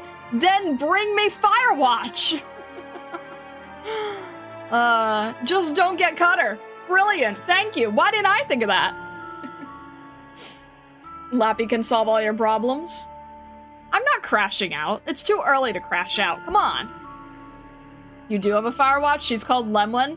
It's not the Firewatch Vessa wants. It's not the Asling Firewatch. Ugh. Alright. Keeping the enemy on film as much as possible is very important, as these enemies are very strong if not being filmed. Oh, I realize that. I'm just not great at placing everyone yet. Also, okay, how many range ops do we have? We have Reed, we have Honeyberry, who's... Well, no, I guess a healer can still be on... Yeah, that's fine. We have Reed, Vivian, Suzerain, Reed, Honeyberry, and Aroma. We have 4 ranged ops. See how that goes. I gotta head out for now. Have fun rest of the stream. Please don't overdo it. I will try not to. I will try not to. Thank you, Vessa. Have a good rest of your day. What do you feel seeing the Troop Master in full color? I'm shocked by the coloring, frankly. See, going from manga to color was kind of a flashbang. I was not expecting that in the slightest.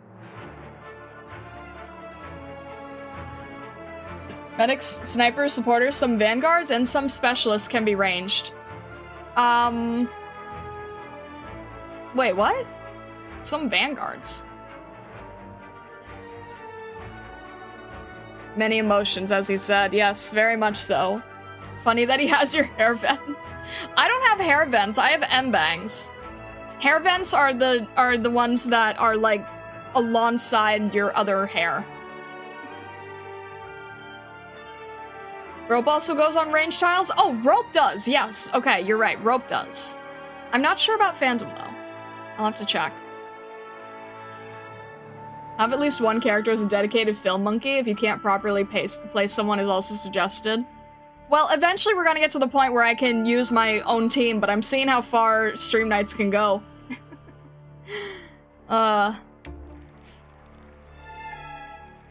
Phantom is purely ground tile. Okay, well at least we have rope. We can, I think rope would work.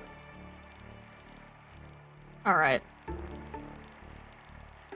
Really scattered to E0 level 50. Okay. Fine. Since this is a live event, and since this is the first time we're trying Stream Nights, we'll get everyone to 50, okay? But you have to put up with my OCD. You have to put up with my OCD to do it. Okay? Because I way too many gold, not nearly enough platinum here, so You're putting up with my OCD for this. This will make a very useful reference. I never knew detergent could be used like that. And let's get Viviana up here too. I think that should be everyone. I don't know how I ended up with so many gold certs. I think I bought out an event multiple times or something. Watching my own fights through a screen.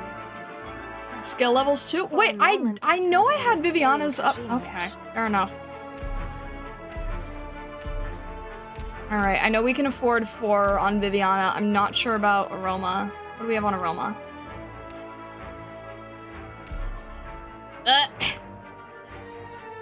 It needs to go farm rocks. Needs to go farm rocks, apparently. Oh well. Alright. No one is at level 1 now. Except Rope, but it's E1 level 1. 1-7 is eternal.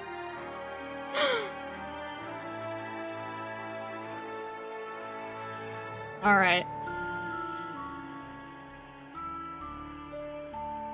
You forgot stage text? I did forget stage text, thank you. Alright. Did I forget previously? No, I did not. Look. Stepping to the beat of death, they began walking towards their predestined endings. Ah, okay.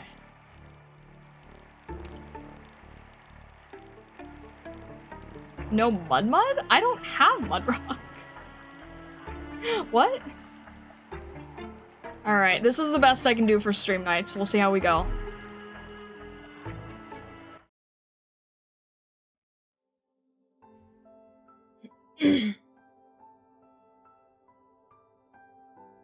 Forget your poor brother and elope with me, Lady DuPont.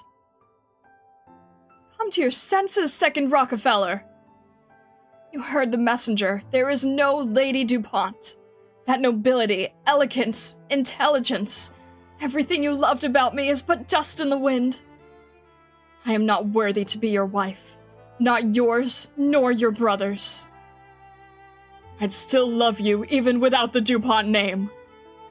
It was your brother, the dead man, who had been using you all this time. You're an innocent victim in all this deception. Don't blame yourself. But the reception hall is filled with guests come to pay their respects. The name DuPont may be an illusion, but it would not be appropriate for me to leave this house right in front of them. Don't worry, my love. I know a way to leave this manor now, and be free of these family conflicts forever. How? Have you forgotten? I'm a soldier. Look. This is... I made this wire from materials I found in the storage room. It will take us from this balcony, across the garden, and into the forest behind the manor. Come with me to a place where wealth and status don't matter.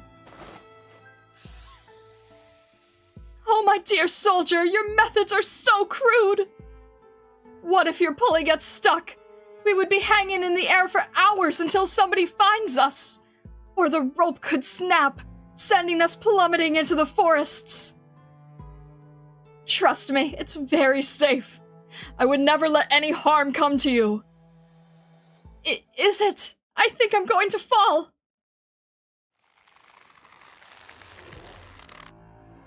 No!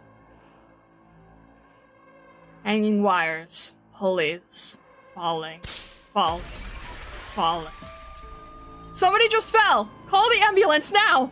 There's blood everywhere! Don't just stand there! Shelly! She feels a chill run up her spine. She cannot move even her fingers. The sound of fraying cords pulls at her nerves. What on Terra happened? An accident caused by an aging wire rig? And the case is closed just like that? Somebody died! No, the two accidents were not alike. Dalton died from a stab wound, while the actress from 5 years ago died from a fall. She hears that ominous sound again. Where is it coming from? Shelly? Shelly! Get away from there! The container's about to fall! Fall? Shelly looks up in a daze. The container hanging in mid-air is coming closer and closer, as though she is the one hanging in mid-air and she is about to fall. As it fills her vision, a shadow appears next to her, and a pair of strong hands grabs her by the shoulder.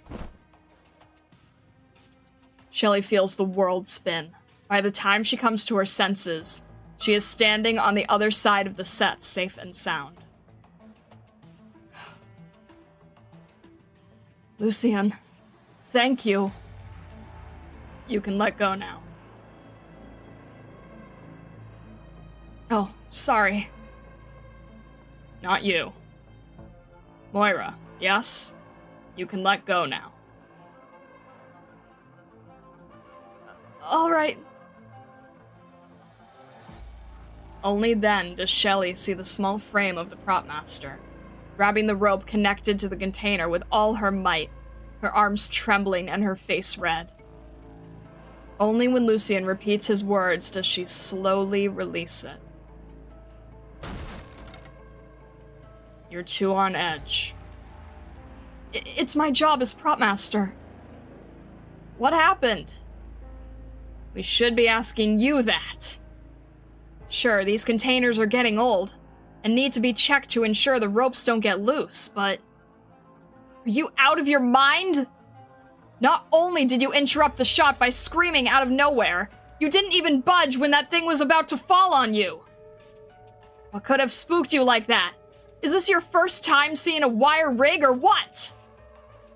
No, seeing Melanie and Michael brought back memories of that fall 5 years ago. Go take a break, Shelly. You're getting in the way of the shooting.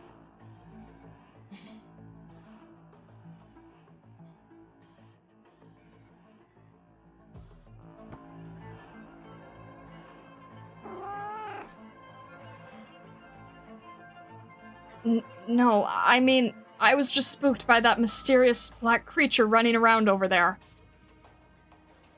Sorry. Please continue.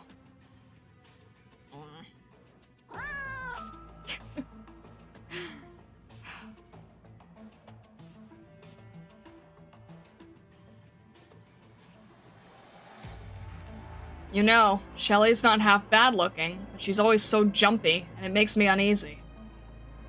A shame the scene was interrupted. I was just getting into my role. Getting into your role? You ought to be thanking her for interrupting that take, because I was about to chew your head off. Your delivery, your posture, your expressions. We've been at this for 2 months, and you've shown no sign of improvement. That rookie could act circles around you on his first day in front of a camera. I thought I told you to keep your private life off the set. It would seem Greta was wrong about you. It was a mistake to give the leading role to a pretty boy who gets cast from the color of his ears alone. All 3 different roles in the same film, no less. You're right. Why the sudden modesty? Normally, you'd be coming up with all sorts of flippant excuses by now. I was just thinking about poor Dalton. I don't have anywhere near your experience, and Shelly's close call just now has left me a little shaken. Be professional. Accidents, failures, bad reviews. You'll never make it in Rankwood if you let little things like that affect you. I could learn a lot from you in that regard. I heard you were standing right behind Marianne when she swept the Rankwood Awards with a film completed in just 28 days. And that after coming home empty-handed and being ridiculed by the press, you went back to the set the very same day to continue shooting. I'd have quit ages ago if I had to compete with a superstar like that. And what's that supposed to mean? Oh. No. I didn't mean it like that. You've just been so calm in the face of Dalton's death, and I wanted to know your secret. That's all, I swear. Secret? There's no secret. It's only because I didn't know him that well and had nothing to do with his accident. You, though. Why is his death affecting you so much? Were you involved in it?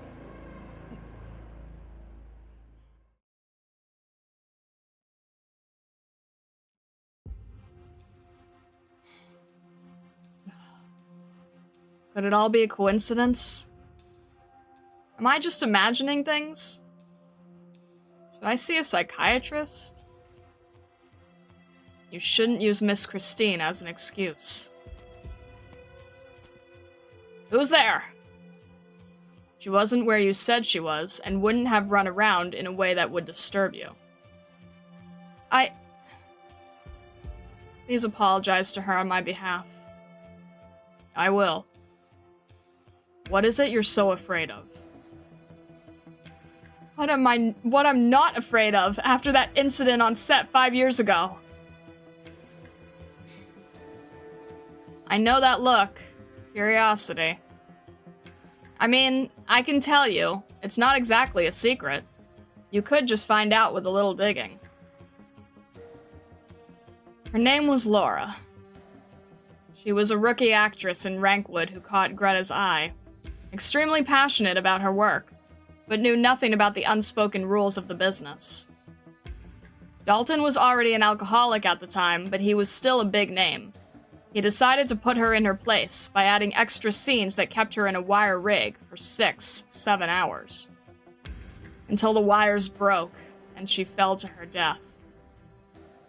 The way the blood spread out from under her, it was just like what happened to Dalton. Lucien looks at Shelley's arm. There are marks of self-harm all over it, signs of the impact the incident has had on her. Shelley puts down her sleeves, her face filled with anxiety. But I can take care of my own problems. You're underestimating those problems. This will only become more frequent. At first, only similar sounds would trigger the hallucinations. But now, even the sound of a chair being dragged can take you back into the past.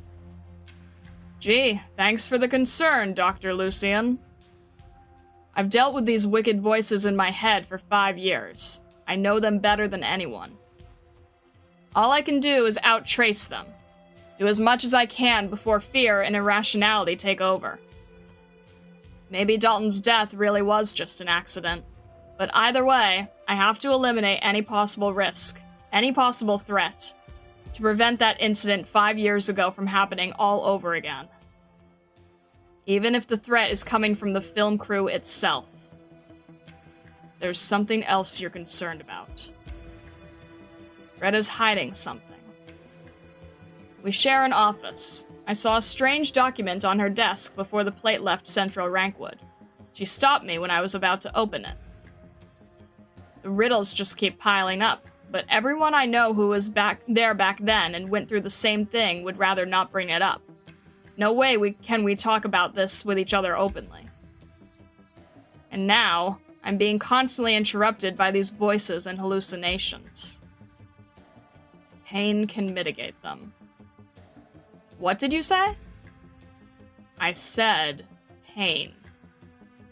It won't rid you of your anxiety or panic attacks, but it will give you time to breathe, to do what you really want to do, and solve the unsolved mysteries. The voices and shadows hide in tiny corners, impeding and distracting you as you try to find yourself. Pain is one form of resistance, though fingernails alone may not be enough. The tip of a pen, or a knife. With the proper application of force, any sharp object can be of help. The tongue, the back of the hand, the top of the thigh. Those areas are more sensitive to pain.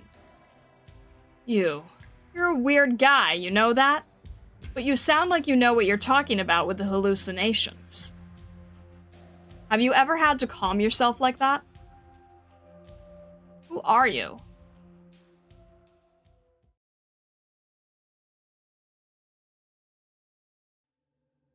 Pain is a form of mitigation.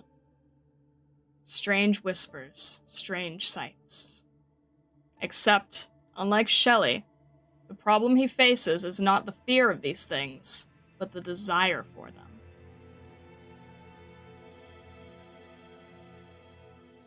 Lucian hasn't returned the Originium phonograph yet? Nope. He must be anxious. Didn't Whiteflower say he's had trouble sleeping? Too much superficiality in his ecstasy and anguish. He doesn't understand more complex, more extreme emotions.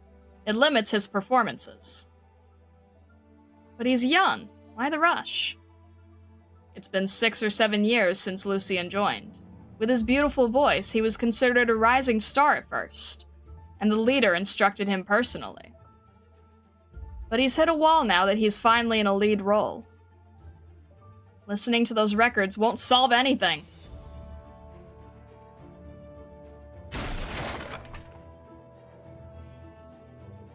Emotions are an actor's weapons. The first step is to understand them. Master said your ecstasy and anguish are merely superficial. That imitation will only compromise your perception of more complex emotions. But how? Despair. True despair will cost you what you hold most dear, yet at the same time open a new door. You will listen to the whispers you have never listened to, witness everything you have never witnessed, and understand all the emotions that you never understood. You shall become drama itself, mirror of all things. Like this.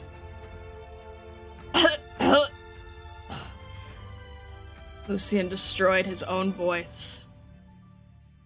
Originium pours into the wound, and he is inundated in pain and despair. Blood. Ugh. It's all right, Lucian. I'm here. What happened?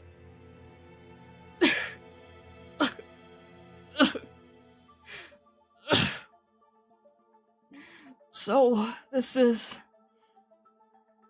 Did you do this to yourself, Lucian? Do you remember my last performance? Or rather, assassination? I failed. They called me a pathetic coward. I'm no longer a favored son of the arts. I don't care about being isolated or scorned, because my heart has already left the troupe after that performance. But I stayed because we came from the same place. Because we're friends. You promised you wouldn't be like them. Master was right. No. I'm scared of this troupe and of who you are now.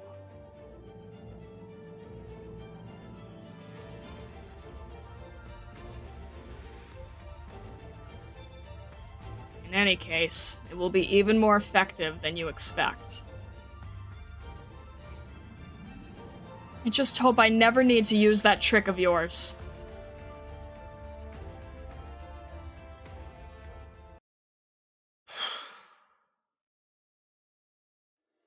Well, now I'm glad we read the manga. Alright. Let's see, we've got... okay. There's many existing umbrellas, which I wasn't counting on right off the bat, so... What does Phantom do, anyway? Physical dodge and a barrier for physical damage. Okay, let's wait on that. Let's bring out Kanta first so that we can get the DP. And... okay. This doesn't necessarily mean anything, does it? Probably main gate would be good here. And I'm stupid because it still takes... Ah, she's on the wrong skill, that's why. It's okay, it's okay. She still has some of it left. That's okay. Oh, she's on the wrong skill. Okay. In that case, let's get... see if we can get rope here, maybe? Would rope be good? Let's see it. Alright, fair enough.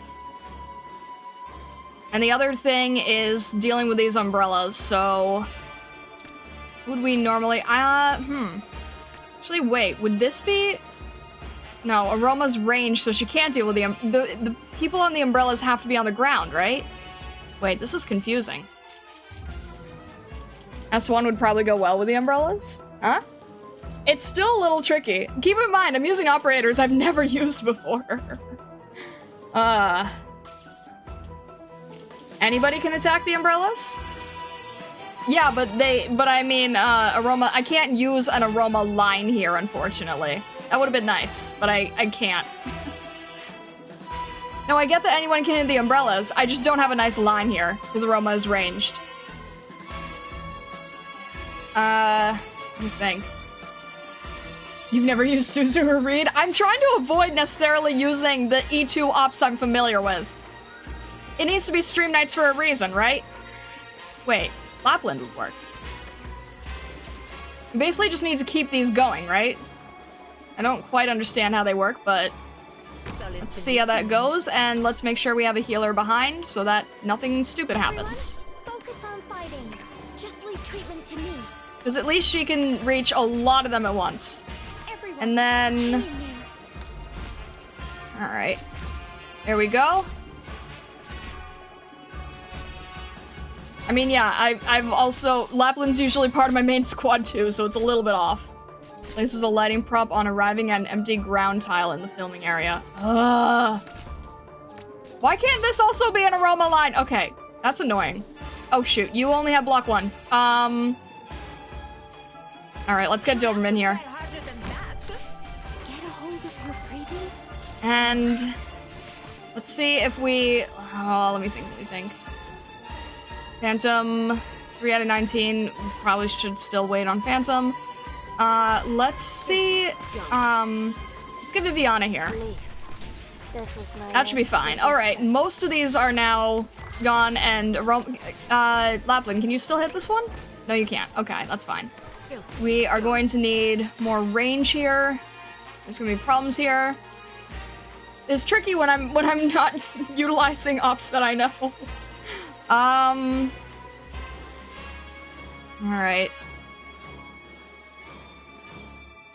I guess Phantom would be good in holding the line here too. What is his... Okay, his range here. Unfortunately, we don't have... Let's get Suzerain here just in case. Let's get Suzerain. I wish we had another camera. Can we have multiple cameras? I wish we got multiple cameras.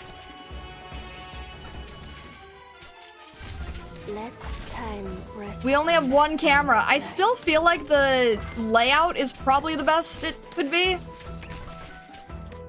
French jump scare, you told me. You told me to. Alright. At least this is still enough, right? This is really confusing because we just I don't know who these are. Not enough money, Star, make one camera count. Okay, fair enough. Oh, jeez. We don't really... Okay, Lapland is not doing anything here, so let's get... And Roma can't... Some good range for you, is it? Wait, what? You can't even reach these? Wait. Okay. Is Viviana destroying the camera? Viviana's destroying that camera. Huh. Trying to think who else can... Alright, let's get this and then we can at least get rid of one more. Which would probably be good as these crazy... Whatever is here appears. That's good.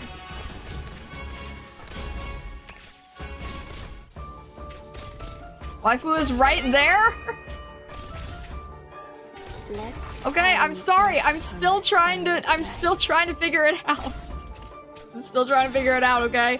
I don't know all of these operators as well. But okay, fine. You want Waifu to finish the job? I'll let Waifu finish the job. There. Is that better? If Waifu finishes the job? The classic melee conga line strat. There. Okay, there you go. And finished by Phantom. Very appropriate.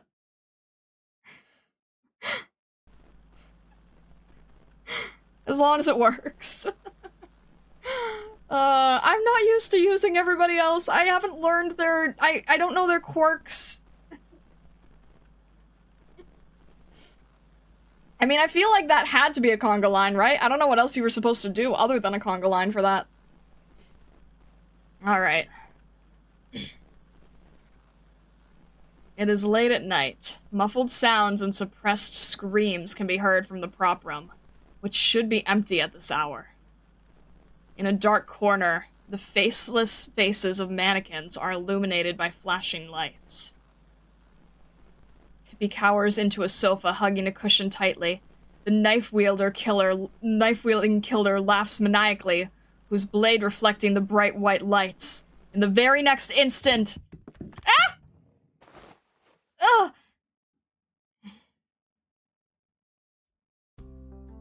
What a classic! That one's one of my favorites. It might be a small-budget production from 30 years ago, but it stands up perfectly well to today's films. Phew. Watching horror movies really does help let off steam. I feel better already. Thanks for the invitation, Tip. Like, doesn't it feel better to just scream it all out? I know you didn't mean to interrupt the shoot. You were just on edge. Yeah, I wouldn't say it's solved my issues, but at least I can forget about them for tonight. What are we watching next?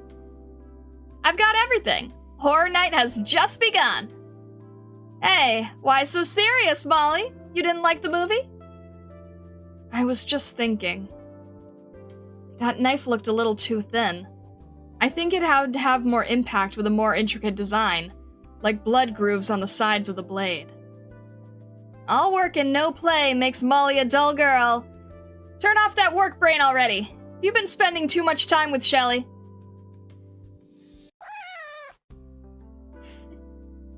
Hey there, mystery lady. What you doing here? The beautiful creature gets between the two girls, stretches, and sits in front of the sofa. Clever girl. Looks like she really likes us, Molly. You want to watch a movie together? But it'll be scary, so don't say I didn't warn ya. Whose terminal was that? Molly? Not mine. Sorry, I've got to go. Did that say Moira and I read Molly? She looked really pale. Do you think Miss Stone is still pissed about her about what happened today? Let's try to be there for her tomorrow, too. She looks really tired. Yeah. Alright, fasten your seatbelt. It's gonna be a bumpy movie night. This one won Best Design. The background, props, and weapons are all really cool. The screen lights begin flashing again, immersing the two girls in another horror story. Neither of them notice that Miss Christine is nowhere to be seen.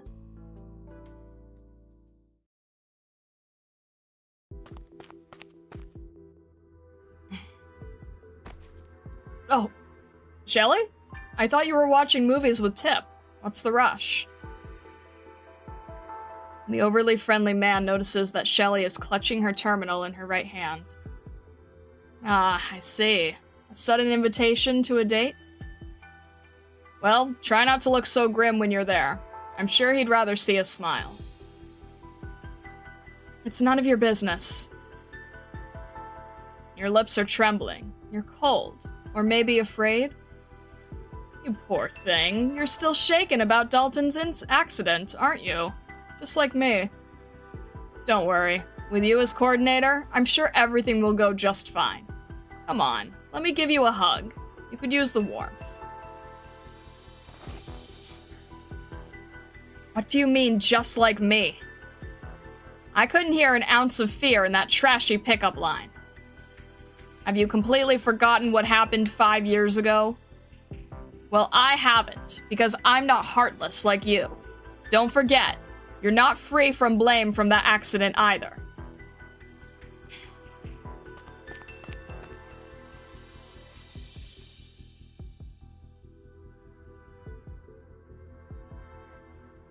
The light abruptly turns on in the office on the second floor.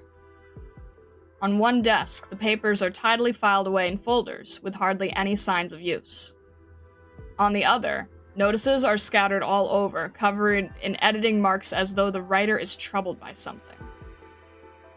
A tall figure surges around the desks, making not a single sound with his lithe and nimble motions. Here. The shredder has been used recently. Lucian opens the waste bin and picks up several strips of shredded paper that feel different from the others. Different from the printing paper normally used by the film crew. Trimonts University. Environmental Monitoring. Signed, Greta. The unusual document that Shelley mentioned. He feels a slight push on his shoulder, seemingly an affirmation, but there is no one else in the room. Welcome back, Miss Christine. You've been taking more walks lately. Did something here catch your eye? This place is more interesting than expected. Indeed. I've discovered something unexpected myself.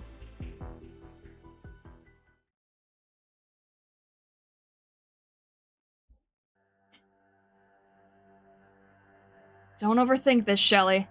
You're only here to see who's playing the sick joke. You saw that number become invalid with your own eyes. It can't be. Shelley tries her best to calm down. The fear and anxiety she had briefly forgotten while watching the horror movie now takes over again. Go to the warehouse and atone for your sins. The terminal screen glows in the quiet warehouse, showing the name of the sender. A name that is familiar, yet impossible. Laura. Who's there? Stop playing games! I know I'm not hearing things this time. What the hell do you want from me? What do you know? There is no answer. Darkness swallows all sound in the old warehouse. She hears the tiny buzzing of electricity. A light suddenly comes on above the distant shelf. As eerie as it is enticing, Shelley cannot help but walk toward it. Shelley. Laura, is that you? Once again, Shelley starts trembling. She cannot tell if the sound came from deep within the warehouse or from inside her own head. She walks forward in a daze. It is as if she has returned to that set 5 years ago, where the tragedy occurred. Shelley, I just got another scene and I need the wire rig. Can you prepare it for me? Arrogant, cocky, proud. How dare you? A fresh face in Rankwood. Mr. Dalton said the director signed off on it. Dalton, still a star at the time, wanted to teach you a lesson. But you thought he was helping you. Are you happy with how it turned out? Is he not here yet? I've spent hours up in this rig. My knees and elbows are probably bleeding by now. Can you please ask them for me, Shelley? I'm not just a coordinator. All I can do is prepare the equipment and the rig. Make sure they're safe. Well, did you?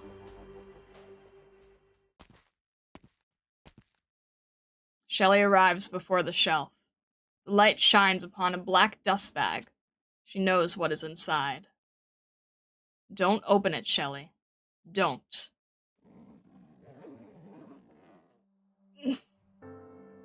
Inside is an old wire rig set. The hook and tether are badly worn and the harness is frayed. There are dark spots on the black cloth. Laura's blood. No, you can't possibly know. You're just a hallucination. You can't be alive. Right, pain. I brought a pen. Ugh. How pathetic. Why are you still there? Why didn't it work? Was the incident 5 years ago an accident or a murder? An accident. It was an accident! It was a tragic accident that only happened because Dalton held a grudge against you. Then why didn't you check my rig? Why? Because I hated you! I hated your selfishness and arrogance.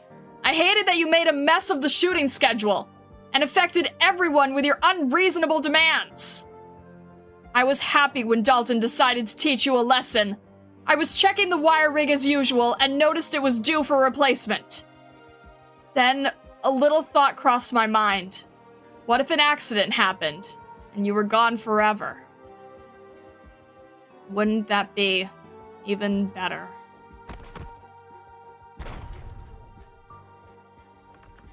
Still in a trance, a hand pushes Shelly over. She hears the sound of coolant flowing through the pipes and frost cracking beneath her.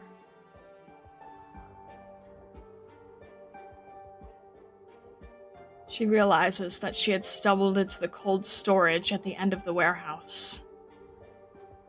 But what can she do? Bang on the door? Shout? She has no strength left to struggle. The fear is gone. She feels completely relaxed.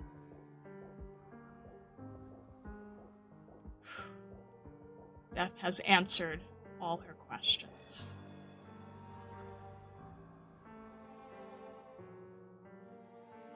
Someday in the future, I'll have as clear a direction as you do. Imagine those effects in a particular scene. No, I mean, that was obviously my first thought, but no. Oh, gosh. Alright.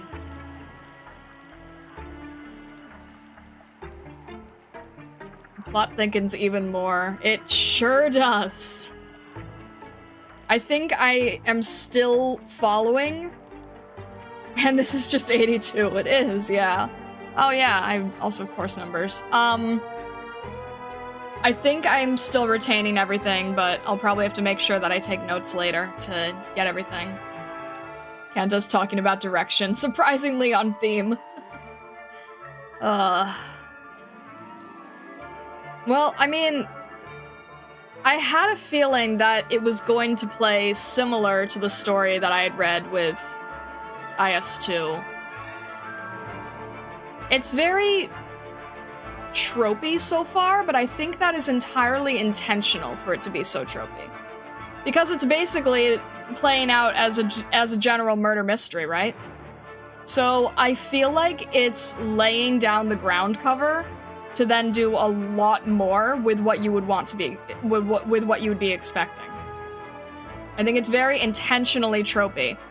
Because, I mean, at this point in time, right, this being a very, very recent event, I think that everyone knows these tropes, and the best thing to do is find a good way to twist it. So I'm intrigued as to what groundwork they're currently laying down.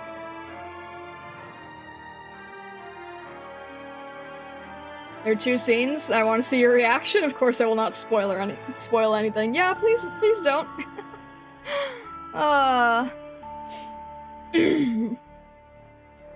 The rigger in me is very mad at Shelly right now. Oh. Alright, do we do one more?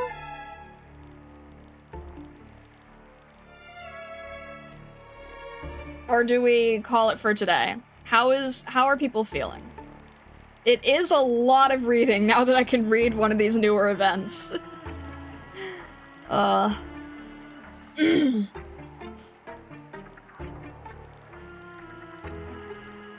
You're the judge of your own stamina? The problem is I just don't know how much reading is in each one. How is my sanity doing? Great question. Your reasoning is spot on, I feel. All the events so far have been incredibly predictable. Yeah, absolutely. And I think they know it. Seeing as 84 is the most important one, either way works. In that case, let's get 3 in, and then we can start stream with 4. Let's see if it's possible. I found this event a lot more short than others. Well, probably compared to what you're used to. Look, it's not... Ugh. I just came back from walking the dust, so... Select a suitable crisis and admire the characters as they wallow within. their restlessness, their desperate struggles. How could you not be fascinated by it?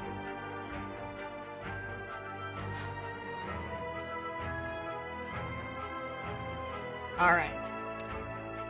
Wait, what is the recommendation? E1 level 1? We can still do it. We can still do it. We're good. We're fine. I say as we fail. Let's try it. Oldison is at least not here for the old man voice. True. That is very difficult for me. Reed can carry. I know Reed can carry. I'm trying not to use her skills intentionally. And I just remembered that I have everybody on the wrong skill still. Well, that's my fault. And I made my bed, now I gotta lie in it. Oh boy. Alright. Onward. Shelly is dead. What? First Dalton, now Shelly. What's going on here? I said Shelly is dead. What's with that tone? Anyway, thanks for coming to inform us that yet another accident occurred. We're shocked too. The last person she met before she died was Michael. Don't make baseless accusations, Tip. She was watching movies with you and Moira. I heard all about it. Exactly. She was with us, but left partway through after she got a message. Molly and I didn't ask, and we didn't go with her. But maybe we should have.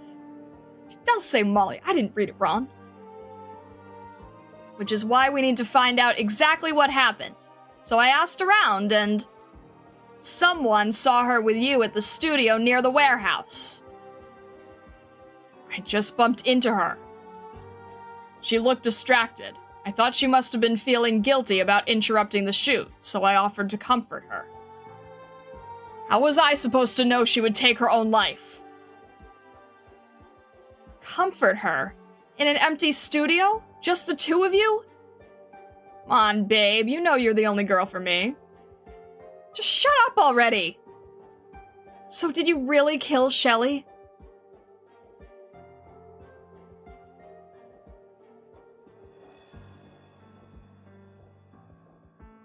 Two accidents in as many days?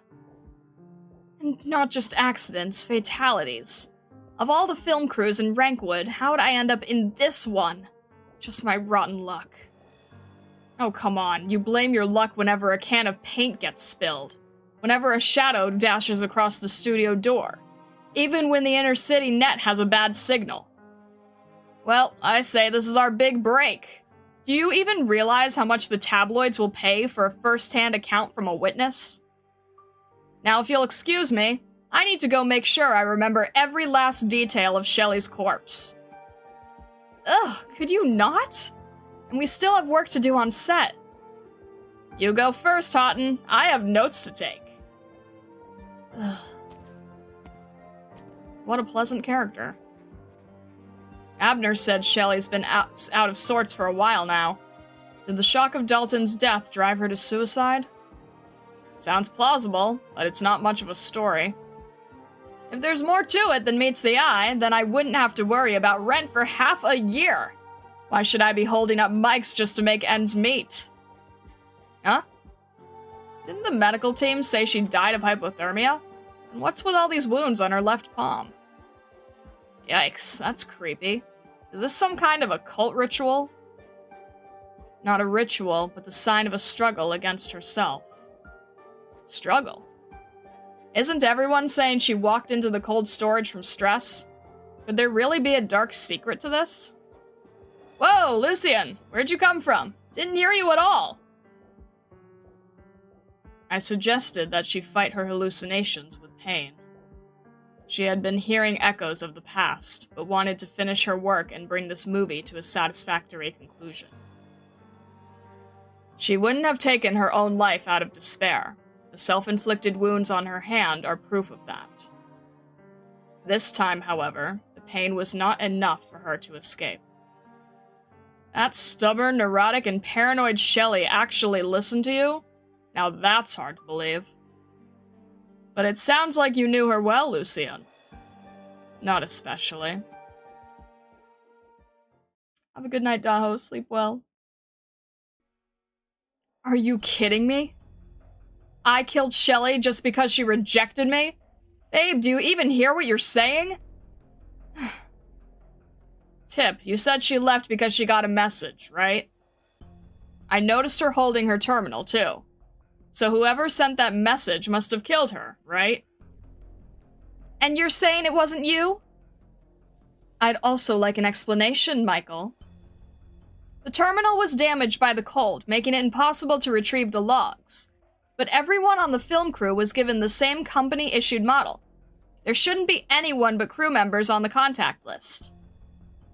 And what's that supposed to prove, detective? It could just be as well Greta or Melanie. They sure weren't happy with how she interrupted the shooting that day. Maybe one of them decided to give her a piece of her mind. Shelly and Greta are glued at the hip when working, giving them plenty of opportunities to deal with anything unexpected.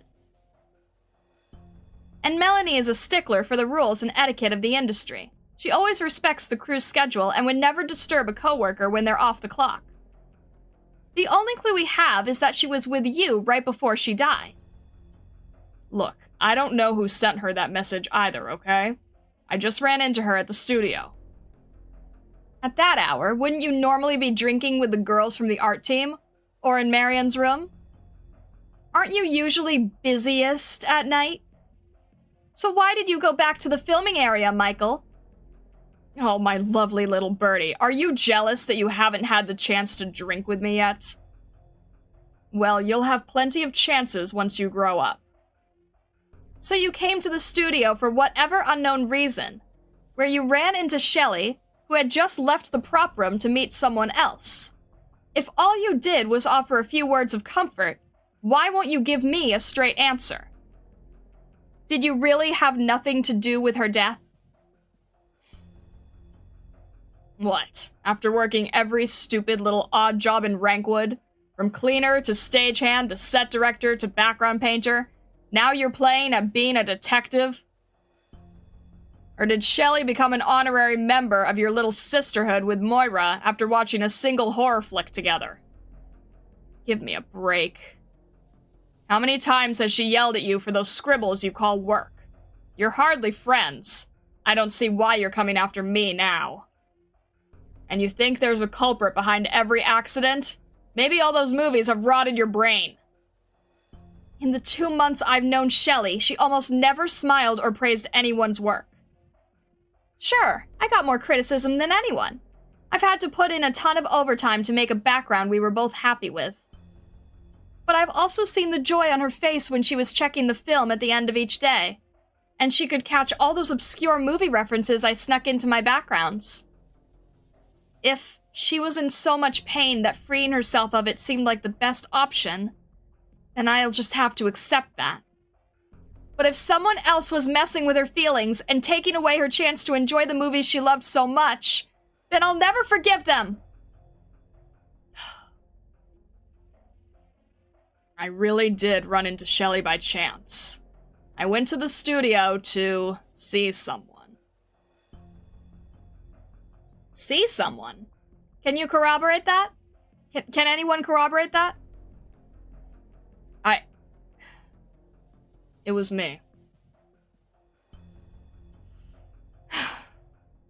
Molly? Michael came to see me last night.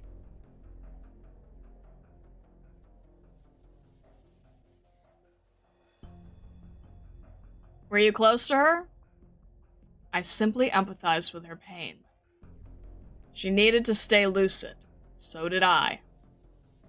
A mysterious curse or love turned to hate? Which would sell better?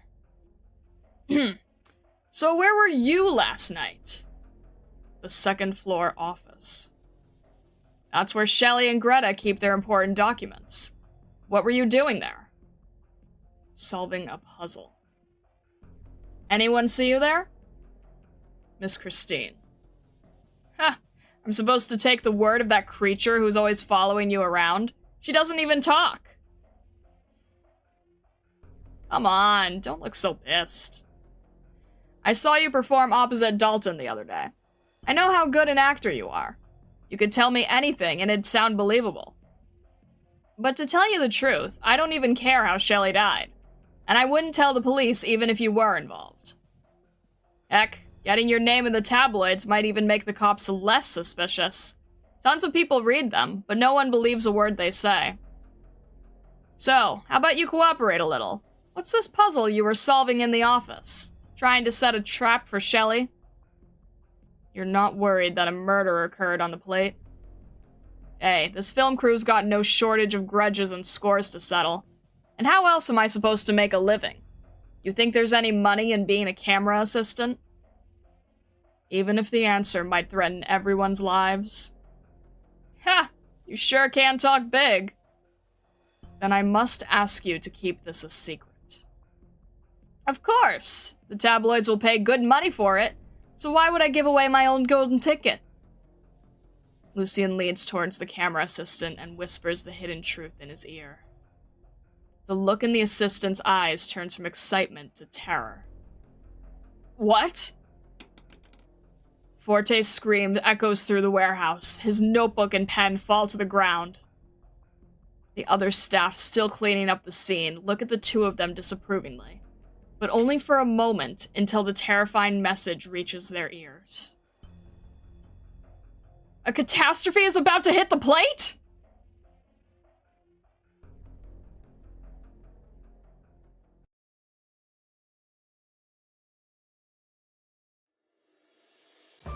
I put the sign here. Wet floor. Oh. Be extra careful. Okay, let me think here. Alright, we only have to defend- nope, we have two sides. Okay,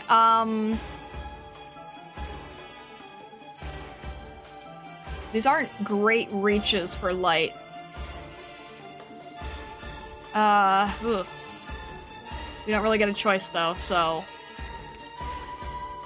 Alright, let's have... some are ranged and some aren't ranged. You only get one light! Ugh! Okay. Let's get... let's get Kanta here, I think. At least, you know, as she still has her skill up here. What it is I want. And then I'm guessing the camera still has to be facing the correct direction, so we'll grab... how about Lapland behind for that? That would be a good combo, perhaps. Solid position. There we go. And then hopefully we're okay until we might need to move the light later. This is still confusing. Alright. This guy takes a bit of strength, so let's have... fine. Waifu! Show us what you can do then, right? The fist executes. Waifu, can you do that twice? That'll be great. Thank you. I appreciate that. You can change direction with another op. No, I know. I'm trying to figure out where I need to. Uneasy designer. Afraid to face the camera. Takes reduced physical and arts damage from the front. Inflicts nervous impairment on blocker when blocked. Okay, great. Who makes the most sense then? Afraid to face the camera. Okay. How about... rope? Is this a good spot? And... we need someone else who can attack from a distance, so let's get Suzerain on board. Can we reach here? Yeah, we're about good here. Oh, you're gonna... I didn't know what you were doing. What the heck is that? Oh my gosh, I'm getting rid of you now. I'll go someplace. The only thing to hold a sword back is the cowardice of its wielder. Ugh, okay. I didn't realize you were gonna stop outside of Suzerain's range. That's irritating. Alright. Blessing, can you reach him? Thank you, I appreciate it. Alright, great. These guys are really tough because now oh, okay. Let's, oh shoot. There we go. Oh, great. We're gonna be playing light tag now. Lovely. I see the problem. Kanto only has block 1. That's not good. Let's get... Alright, Phantom, what's your... Physical dodge and a barrier. Now's a better time than any. Oh, you can't... Ah! Stupid... Ugh! Evil! I hate all of you. Arrived at designated position. Way too many here. Way too many here. Way too many here. And I can barely see what's going on, too. Oh, jeez. Alright, let's get our arts guard helping here. Thank you, Lapland. Perfect time to be on skill. I appreciate you greatly. Oh, are you kidding me? Ugh! Right. Alright, are they all gone? They're all gone. Alright, Doberman. Got it. 6919, okay. Viviana, thank you for your help. Phantom, thank you for your help. And let's have Reed helping here. Trust in me. And... Roma can't reach. Waifu, you want to help out with one of these? Cross the line too far. Great. That's not enough. That's not enough. That's not enough. That's not enough. Okay, I have to use skills at this point, don't I? I'm prepared. Fear not the firelight. Alright, Reed, help. Last minute help, please. Thank you. I appreciate you greatly. Oh. I'm glad Horror's favorite operator is Reed. Goodness.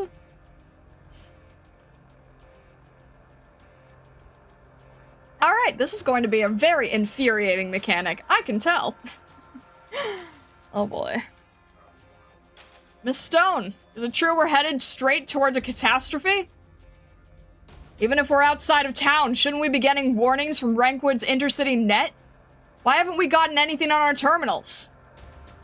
So all those times I lost signal weren't just my bad luck. Someone sabotaged our comms. Enough with the baseless speculation. Baseless? I found a few strips of paper in your office. When you put them together, they form a catastrophe forecast from Trimounts University. And a storyboard. Signed by you, Greta Stone. What are you planning? Let me see that. No one told me about any of these new scenes. Aren't I supposed to be the director of photography? And why do we need to set up cameras at the edge of the plate? There aren't any sets out there. Wait, I get it. But the Ford, Greta! You planned all of this! Why did you hide it from us? Calm down, Abner. Maybe she just didn't have the time to update you on the new schedule. In the chaos following Shelley's death. You're still defending this lunatic? She wants to get the plate close to a catastrophe to film it, putting all of our lives at risk. The furious cameraman smashes his equipment to the ground. I've had enough of this shit! I'm leaving this place now! As impulsive as ever, Abner. Real persuasive coming from a goddamn lunatic. How much of your own money did you put into this to make up for the box office losses of that movie 5 years ago? You're counting on this one for your comeback after all those failed investments. So if this film flops, are you gonna use Dalton and Shelley's accidents too? The same way you used that girl who fell to her death? Calm down, Abner. I see you've been closely following my career, but what about yours? How many films have you worked on in the last 3 years? This is the first, isn't it? Sloppy, short-tempered, unprofessional. Camera equipment is expensive. What other film crew would even give you a chance? You wouldn't even make it as a freelance event photographer. You want to leave? Fine by me. I'll even waive the contract penalty for old time's sake. But where do you think you can go, Abner? Doesn't matter. Worst comes to worst. What? You leave town? Change jobs? Spare all those poor camera lenses from your abuse? Say whatever you like. Swear as many oaths as you want. If that's really how you feel, why are you even here? So are you leaving or not? Abner does not pick up the equipment, nor does he leave. He stands unmoving in silence, caught between his life and his past. Have you calmed down? Look on the bright side. If we do finish this movie, maybe you'll win a few more awards for best cinematography. Feel free to reject me once the other offers start rolling in. Dream as big as you want, Greta. I stopped dreaming 5 years ago. Now, these latest 2 accidents have reminded some of us of the tragedy we've experienced together, and led others to be taken in by half-true rumors. So I'd like to take this chance to lay everything out on the table, for the sake of our cooperation on the rest of this project. Most of the crew here also worked with me 5 years ago, when an unfortunate accident occurred due to the aging equipment. A young actress, Laura, was killed. Feel free to look up the police reports. Everything is out in the open. I have nothing to hide. But the only connection that incident has to my decision to film a catastrophe is that it taught me a lesson. What we lack is not skill, it's courage. Of course, by no means have I disregarded your safety. Before our plate departed Central Rankwood, I visited expert catastrophologists at Trymont's University. I obtained a detailed report and tested the data in the plate's navigational system multiple times. The studio plate will keep a safe distance from the catastrophe. Access to the emergency escape land boats will remain unrestricted. Any staff member who feels their life is in danger may use them at your own discretion. And I will be the last to leave this plate. If there are no further questions, dismissed. Not you. Stay. Miss Stone. I won't apologize for telling everyone. No need to be anxious. I just wanted to know how you got the documents. Like I said, I did it myself. Don't lie to me. You have no talent for it, and I have no time. I'm obliged to protect the identity of my informants. Disturbing the peace of the studio is a violation of the 2nd and 5th clauses of your contract. Would you like to see the outcome of that reflected in your bank account? But there are exceptions made under exceptional circumstances. It was Lucian.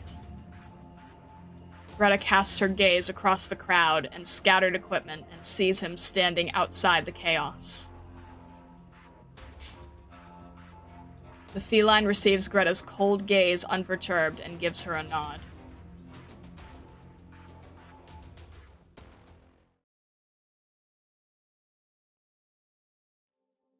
You said Michael came to see you last night? Yeah. But we kept going after Shelly left, didn't we? We watched a Yanise Jianshi movie next. Wait. Come to think of it, you did leave the room for a little while. Michael sent me a message on my terminal. He said he was waiting for me in the studio because he had some important questions. I'm sorry. I shouldn't have left in the middle of our movie night. Please don't be mad. I'm mad, all right. Tippy. I'm mad you didn't ask me to come with you. Huh? What if Michael tried to assault you? That sleazebag wouldn't know morals or self-restraint if they hit him in the face. Or what if he was frustrated about the shoot getting interrupted and wanted to take it out on you? You're like a magnet for bullies. Hey, I don't bully girls. Yeah, right. You're an asshole even to Marion, never mind other girls. Even the kid sees right through you. I wanted to ask you to come, but he said I had to come alone. I've been in a few film crews. I could guess it was some kind of prank, but I didn't want you to get caught up in it too. Molly... I've been in Rankwood way longer than you have, and I know way more jobs. Next time you meet someone like that, just tell me, and I'll help you think of a way to get back at them. Alright. Well, what now, detective? With Moira's testimony, can I take it I've been cleared of suspicion? Maybe it really was a coincidence that he ran into Shelly. We saw how she was when she left last night. Like she wasn't all there, right? Yeah, maybe she was at her limit. But... Thank you for testifying on my behalf, Moira. I know it took courage. After all, Tip might be even more protective of you than your actual sister. Speaking of which, is she still working as an actress? If she's as cute as you, do you think you could give me her number? Maybe I could help her land a role or two. Seriously? Even after getting accused of murder? Come on, babe, I'm just trying to lighten the mood. Whatever, don't change the subject. You still haven't told me why you were looking for Moira. Yeah, I want to know too. I think they deserve to know, Michael. Moira, don't. He asked me if there was a way to sneak off the plate.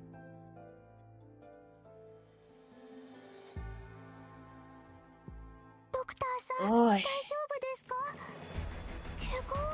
Interesting. Interesting. Alright then. Mod said this kind of sobbing.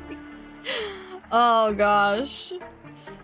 The plot thickens even more. I'm gonna have to take so many notes, it's not even funny! I think it's still fairly straightforward, thankfully. They're not twisting our heads around yet. Will you be joining us in the ritualistic sacrifice of this man? I mean, if we think about tropes, right? I mean, I don't know. You could go either way. You could either say that, you know, always go on an airplane with a jerk, the plane will never crash. Or you could say that he's written to be hated. So, you know, it'll be interesting to see what happens.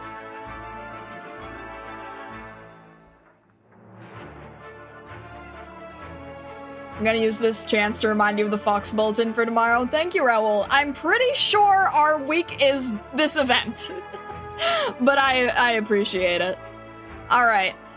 Last thing to do today. This is kind of funny, stupid, annoying, but I figured that you guys would rather see it on stream than not, so I'm gonna do it anyway. I've been desperately attempting to burn my my certs as much as I recruitment permits as much as I could. So I did how many did I burn yesterday? I think I burned about 60? Maybe 70? I think I burned 60 or 70. And I wrote down everyone that I got just because I was curious what it would take. I got about 17 gold, no, not 17. I got about 14 gold certs from burning 60 recruitment tags. And, at the weird thing is, at the very end, at the very end, when I used up all the expedited ones, it ended up being for a senior operator, so I feel like you guys would be amused enough to want to do that on stream. And I checked the accompanying tags. I'm not going to use any of them. We are going to fully go blind with it. So, anyone. Senior. Yeah, senior. It was literally the last one. It was the last one. I mean, I have other recruitment permits, but not I have 2 expedited left, I think. I think I have 2 expedited. So I went from like 100 and burned them down to 70 and then burned all of them down last night. It did not result in a lot of extra gold certs. But at least we got one. We at least got one senior operator out of it, so I'll take it. Alright, so it literally can be anyone. These are still going because I'm still— Look, guys, I had over 100. I had over 100 of these. I had over 100 of these before. I burned through them all. But I figured this would still be amusing to do on stream. Place my bet on Firewatch. That'd be great. Then Vessa wouldn't hate me anymore. So, I have these tags, but I'm kind of debating on just going, purely wild with it. Senior Sniper chances for Firewatch. Also a chance for repeats, though, right? That's the other thing. Go full random for the funny. Senior Sniper would make Vessa happy, that is true. I guess that's the only other thing that I'm considering. But if it's not Firewatch, then it would still not be good. So for the bit, I don't know. I mean, like, yeah, Sniper's the only other one I'd use, but I think that the thing is, I think if I remember what the layout was before, I had my, calculator here earlier. Yeah, if it's Senior and Sniper, then there is a chance we could get Meteorite again, Platinum again. There is a chance for Firewatch, but there's like 10 other operators that it could be instead. Maximum Gamba. Raw chance for the bit. Full random. That's the thing, right? If it was like, if Firewatch did not have a lot of competition, then I would go for it. But because it's Sniper and there's so many 5-star snipers, there's at least 10 other operators that it could be. So I think we're just gonna go wild with it entirely. We want maximum gambling. Dupe Stoop B 5 certs closer to Posey. That is true, yeah. How many dupes in just Senior Operator? Let's see. I think that we have Telopsis, Warfarin, Platinum Meteorite, Neural, Waifu, Hun, Shamar, Elysium, Beeswax, and that's it. Can Senior Sniper give April? Yes, it could. Still a win if you get Platinum. True. I mean, yeah, 5 certs is 5 certs. Just Senior and send it. Just see what happens. You have 900 expedite tickets just because you never use them. See, I didn't use them until yesterday, and then I used 100 at once. I forgot you had Hun. Put him in Stream Nights. Is he anyone's favorite? Manifesting Texas? I don't want Texas because I can already get her for free from doing the pinboard. He's one of yours? Could be worse? Alright, send it. Yeah, we're gonna go, fully and just see what happens, I suppose, right? Are we going fully? I mean, yeah, I could use Sniper, but there's, Sniper is probably the most, filled tag for this. Because it could be, there's literally 10 other choices. So. Is Stream Nights full? No, I think we had to throw in Doberman before, and I put in Phantom for this event. I do have Warfarin, yes. I do have Warfarin. I need to update my Crewster, don't I?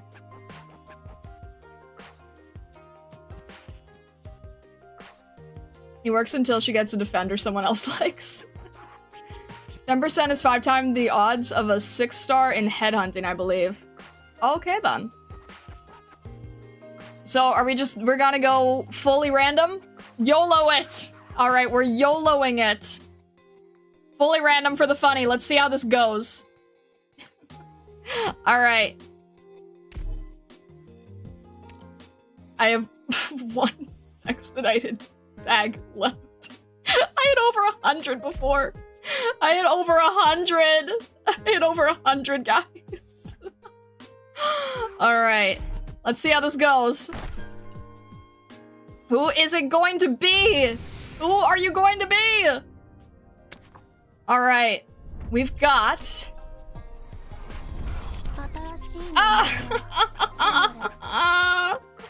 I love you, Shamar! It's okay, it's, you know what? Gold certs, gold certs, gold certs. You're still adorable. I still love you. You're still great. It's all good. The fox magnet strikes again.